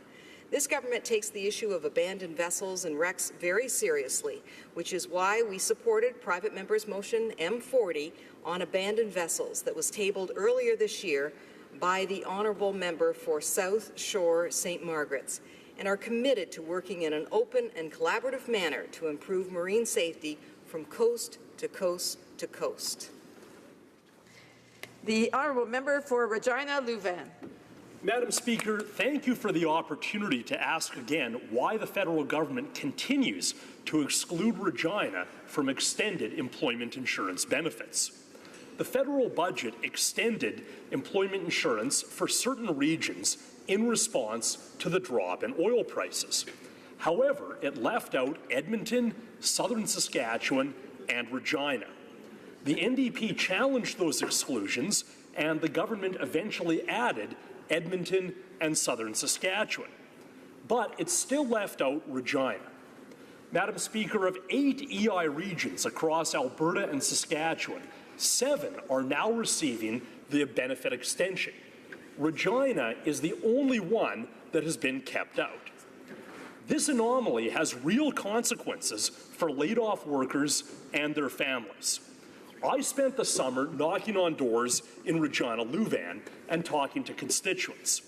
I spoke to many people who are out of work, are on employment insurance, and are about to run out of benefits. If they lived in any other part of the province, they would have several extra weeks of benefits available. But because the federal government has left out Regina, they are now at risk of running out. Madam Speaker, these are not just anecdotes. Statistics Canada's most recent report indicates that EI use has increased more in Regina than in the rest of the province. Specifically, over the past year, the number of workers receiving EI was up by 32% in Regina, 25% in Saskatoon, 20% in smaller Saskatchewan cities, and 13% in rural Saskatchewan. So despite experiencing the sharpest jump in EI use, Regina remains the only part of the province left out of extended EI benefits. Madam Speaker, on June 24th, Evraz Steel, Regina's largest private sector employer, wrote to the Minister of Employment and copied Regina's members of Parliament. The company explained that it has laid off workers due to the drop in energy prices and asking the government to help these workers by including Regina in extended benefits. On June 27th, the Minister's office acknowledged receipt of the letter. However, as of today, the company reports not having received a response from the Minister or from her department. Shame. When I say the government is ignoring Regina, That's not an overstatement or a metaphor. It's a literal description of what's happening. So, Madam Speaker, I want to ask the government to reconsider whether it makes sense to exclude the part of Saskatchewan that has suffered the sharpest increase in employment insurance use. The government eventually did the right thing by including all of Alberta in extended EI benefits. It should do the same for Saskatchewan, Madam Speaker. Hear, hear. The Honourable Parliamentary Secretary to the Minister of Indigenous and Northern Affairs. Thank you, Mr. Speaker, and I'm pleased to respond to the adjournment motion question put forward by the Honourable Member for Regina Louvain.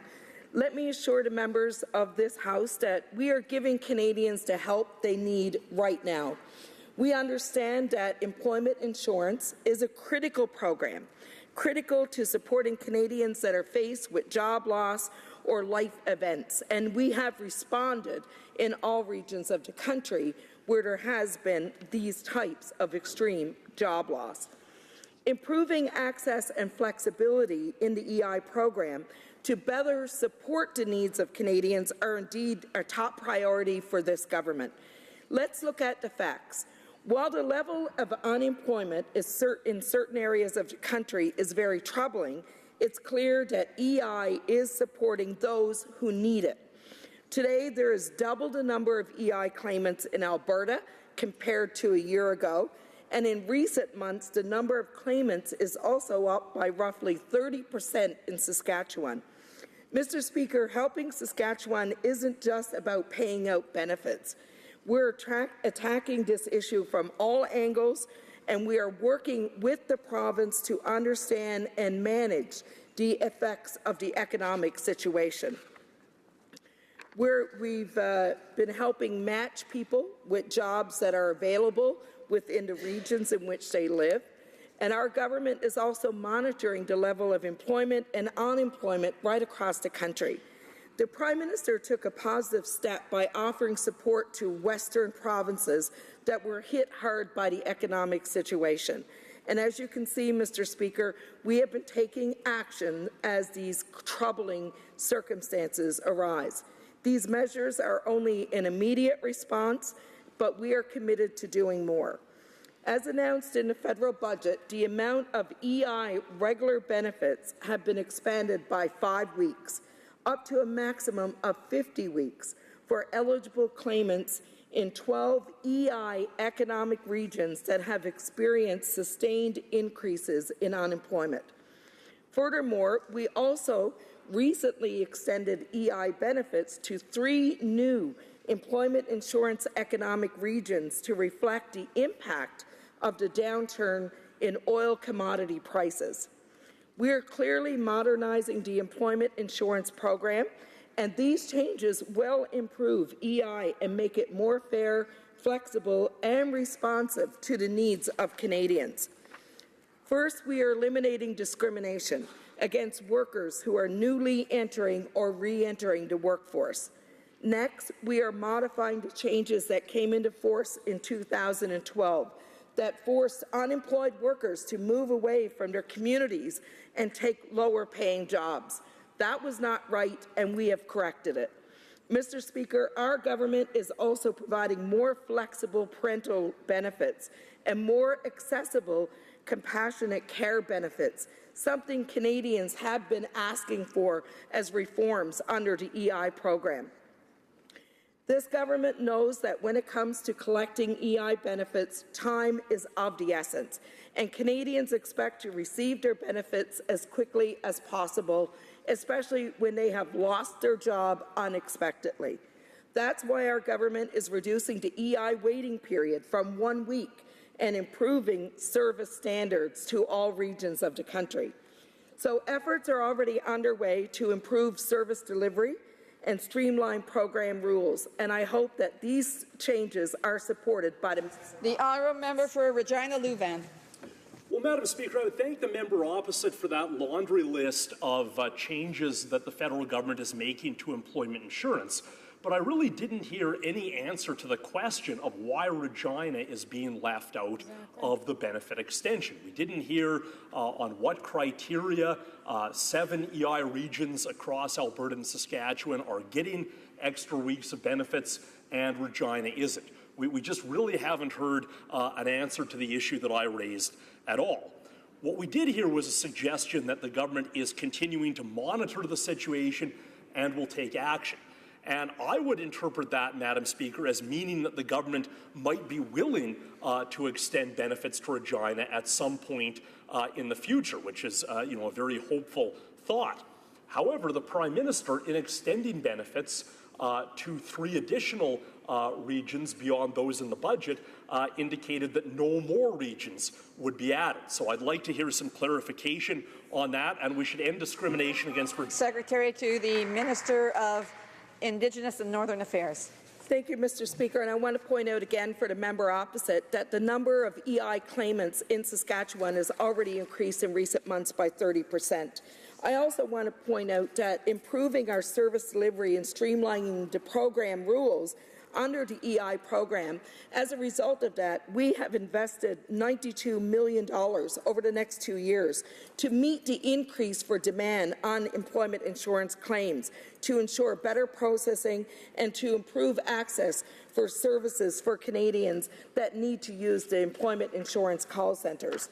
Mr. Speaker, our government is committed to supporting all Canadians, and that is not just through the employment insurance program, although it is a key proponent, especially for those who lose their jobs.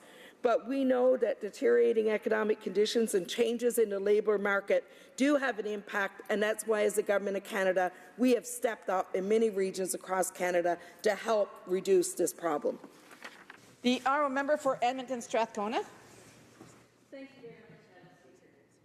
Thank all those in the House on the first day back in this parliamentary session for staying here.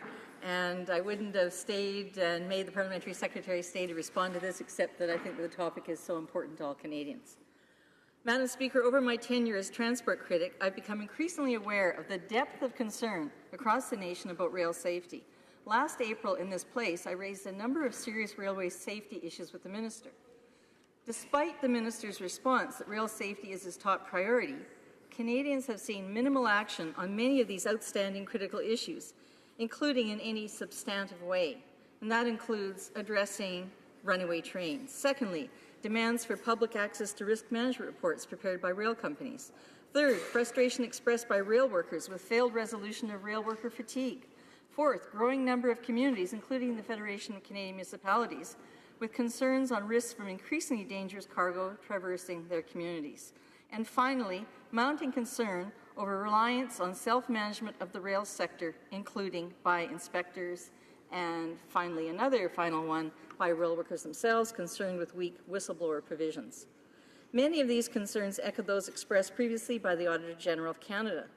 3 months back, the Transport Committee tabled a report in this place recommending action on a litany of concerns identified by rail inspectors, rail workers, legal experts, and communities alike who called for deeper reforms. However, as yet, there has not been a government response tabled in the House. Perhaps top of that list from the committee is the recommendation to accelerate the 5-year statutory review of the Railway Safety Act as a comprehensive independent study. When will this be announced? Enough of the one-off responses to serious incidents. It's time for an open public review of the shift to self-management and whether that proper response is a proper response to ensure public safety. Since last April, there have been at least 7 major rail incidents, including collisions, derailments, and runaway trains. Most recently, a collision in Midtown Toronto between 2 trains carrying dangerous cargo. Spilled over 1,000 litres of diesel fuel near a residential neighbourhood. The accident shed light on the absence of a fail-safe physical automatic defence to prevent train collisions, a matter that has been called for many times in this House. In a previous investigation, the Transportation Safety Board recommended that Transport Canada require major Canadian railways to implement physical fail-safe train controls, but to date, there has been no action from Transport Canada. In April, it was revealed that Transport Canada had withheld information on the 500 most dangerous rail level crossings. 2 of those listed in the most dangerous in the top 20 list are in my riding of Edmonton Strathcona. My mayor would welcome federal dollars to address these risks, but has yet to receive information on how. I'm hearing the same concerns from smaller communities across the country. Every year, approximately 200 accidents and 30 fatalities occur in Canada as a result of train vehicle collisions at rail crossings. Transport Canada says it's committed $11 million to improve these crossings, but the municipalities yet have the information on how to access that funding. That's a drop in the bucket considering 21,000 rail crossings, yet alone to address 500 of the most dangerous. Inaction will not improve rail safety. When can we expect the government to take the initiative to make rail safe? The Honourable Minister of Parliamentary Secretary to the Minister of Transport. Almost gave you a raise there. Yeah, wow. Thank you, Madam Speaker. Rail safety is a top priority for our government, and that is why in the last budget, $143 million over 3 years was allocated for rail safety. Specifically, funding will sustain existing measures and support new and expanded activities to strengthen oversight and enforcement, and to enhance prevention and response capabilities related to rail safety and the transportation of dangerous goods. With respect to grade crossings, this government supports the safe coexistence of railways and communities.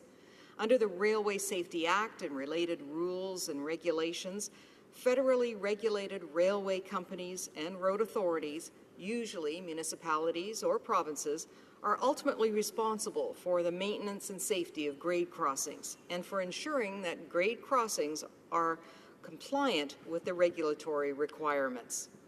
First of all, I'd like to highlight that several factors could contribute to one crossing having a higher risk ranking than another. Just like road intersections in a city, all railway crossings have an inherent risk due to everyday factors such as volume of traffic, train and road speeds, number of tracks and lanes, proximity to areas of pedestrian traffic, and busy urban versus quiet rural environments as examples. Secondly, it's important to understand the distinction between risk and danger. Risk factors do not necessarily mean a crossing is unsafe. It means that when you compare 2 different crossings against these risk factors, you may deem one crossing to be higher risk than the other. Lastly, Transport Canada officials use Grade X, a web-based analysis tool that assesses various factors using a snapshot of a pool of crossings characteristics. It is just one of the tools used by the department to design and implement its oversight of grade crossings. On April 28, 2016, Transport Canada's list of grade crossings produced by the Grade X system was made public as part of our government's efforts to increase transparency and openness. This information will help municipalities and road authorities in their planning. We continue to make progress on improving rail crossing safety. We are constantly updating information we collect to ensure that improvements are made. We also have programs in place such as the Grade Crossing Improvement Program, which provides funding assistance for safety improvements at public grade crossings that are under federal jurisdiction. Madam Speaker, through this program, the department funds up to 50% of safety enhancement costs at many sites across Canada every year. And in reviewing applications under this program, the department allocates funds based on those sites where safety enhancements will most benefit the public. This year, we will provide more than $10.9 million to upgrade over 400 rail crossings across the country. The honourable member for Edmonton Strathcona. Thank you, Madam Speaker, and I'd like to thank the honourable member across the way. As the honourable member mentioned, $140 million committed over 3 years, so that's about $46 million per year over the next 3 years. $11 million of that for rail crossings. Given the extent of the changes needed for even the 2 most serious rail crossings in my riding, let alone additional ones in the surrounding area, I just can't conceive that that is actually going to address the problem. And so I think that there needs to be more discussions. I'm concerned that my mayor still has no idea of where he's to access the dollars. He's concerned that he has to use the infrastructure dollars he gets from the federal government simply to address the problems with rail. What the honourable member has not addressed is the overriding issue of the move by the previous Liberal government to rely on self-management rather than regulation. And if ever is an issue that is overriding that increasingly the legal experts are raising, particularly in their analysis of what happened at Lac-Mégantic, it is a call for a rethink about the way we are dealing with this industrial sector. If we think about it, rail, who are moving increasingly dangerous cargo, are not subject to environmental impact assessment while other sectors are. So I would appreciate hearing broader. Parliamentary Secretary to the Minister of Transport. Madam Speaker, let me reiterate that rail safety is a top priority for our government, and that is why in the last budget we announced $143 million over 3 years to sustain existing measures and support new and expanded activities to strengthen oversight and enforcement and to enhance prevention and response capabilities related to rail safety and the transportation of dangerous goods. The Department identifies safety concerns through regular inspections and communicates them to the responsible municipalities, railways, and road authorities so that they can be addressed. We are working towards implementing new mechanisms through which even more information can be shared with municipalities. Our government recognizes the value of meeting with community groups to hear their concerns, and the department regularly meets with municipalities, railways, and road authorities to discuss railway safety. On April 28, 2016, Transport Canada's list of grade crossings produced by the Grade X system was made public as part of the Government of Canada's efforts to increase transparency and openness. Thank you, Madam Speaker. The motion to adjourn the House is now deemed to have been adopted. La Chambre demeure donc ajournée. The House is therefore adjourned until tomorrow at 10 a.m. pursuant to Standing Order 24-1.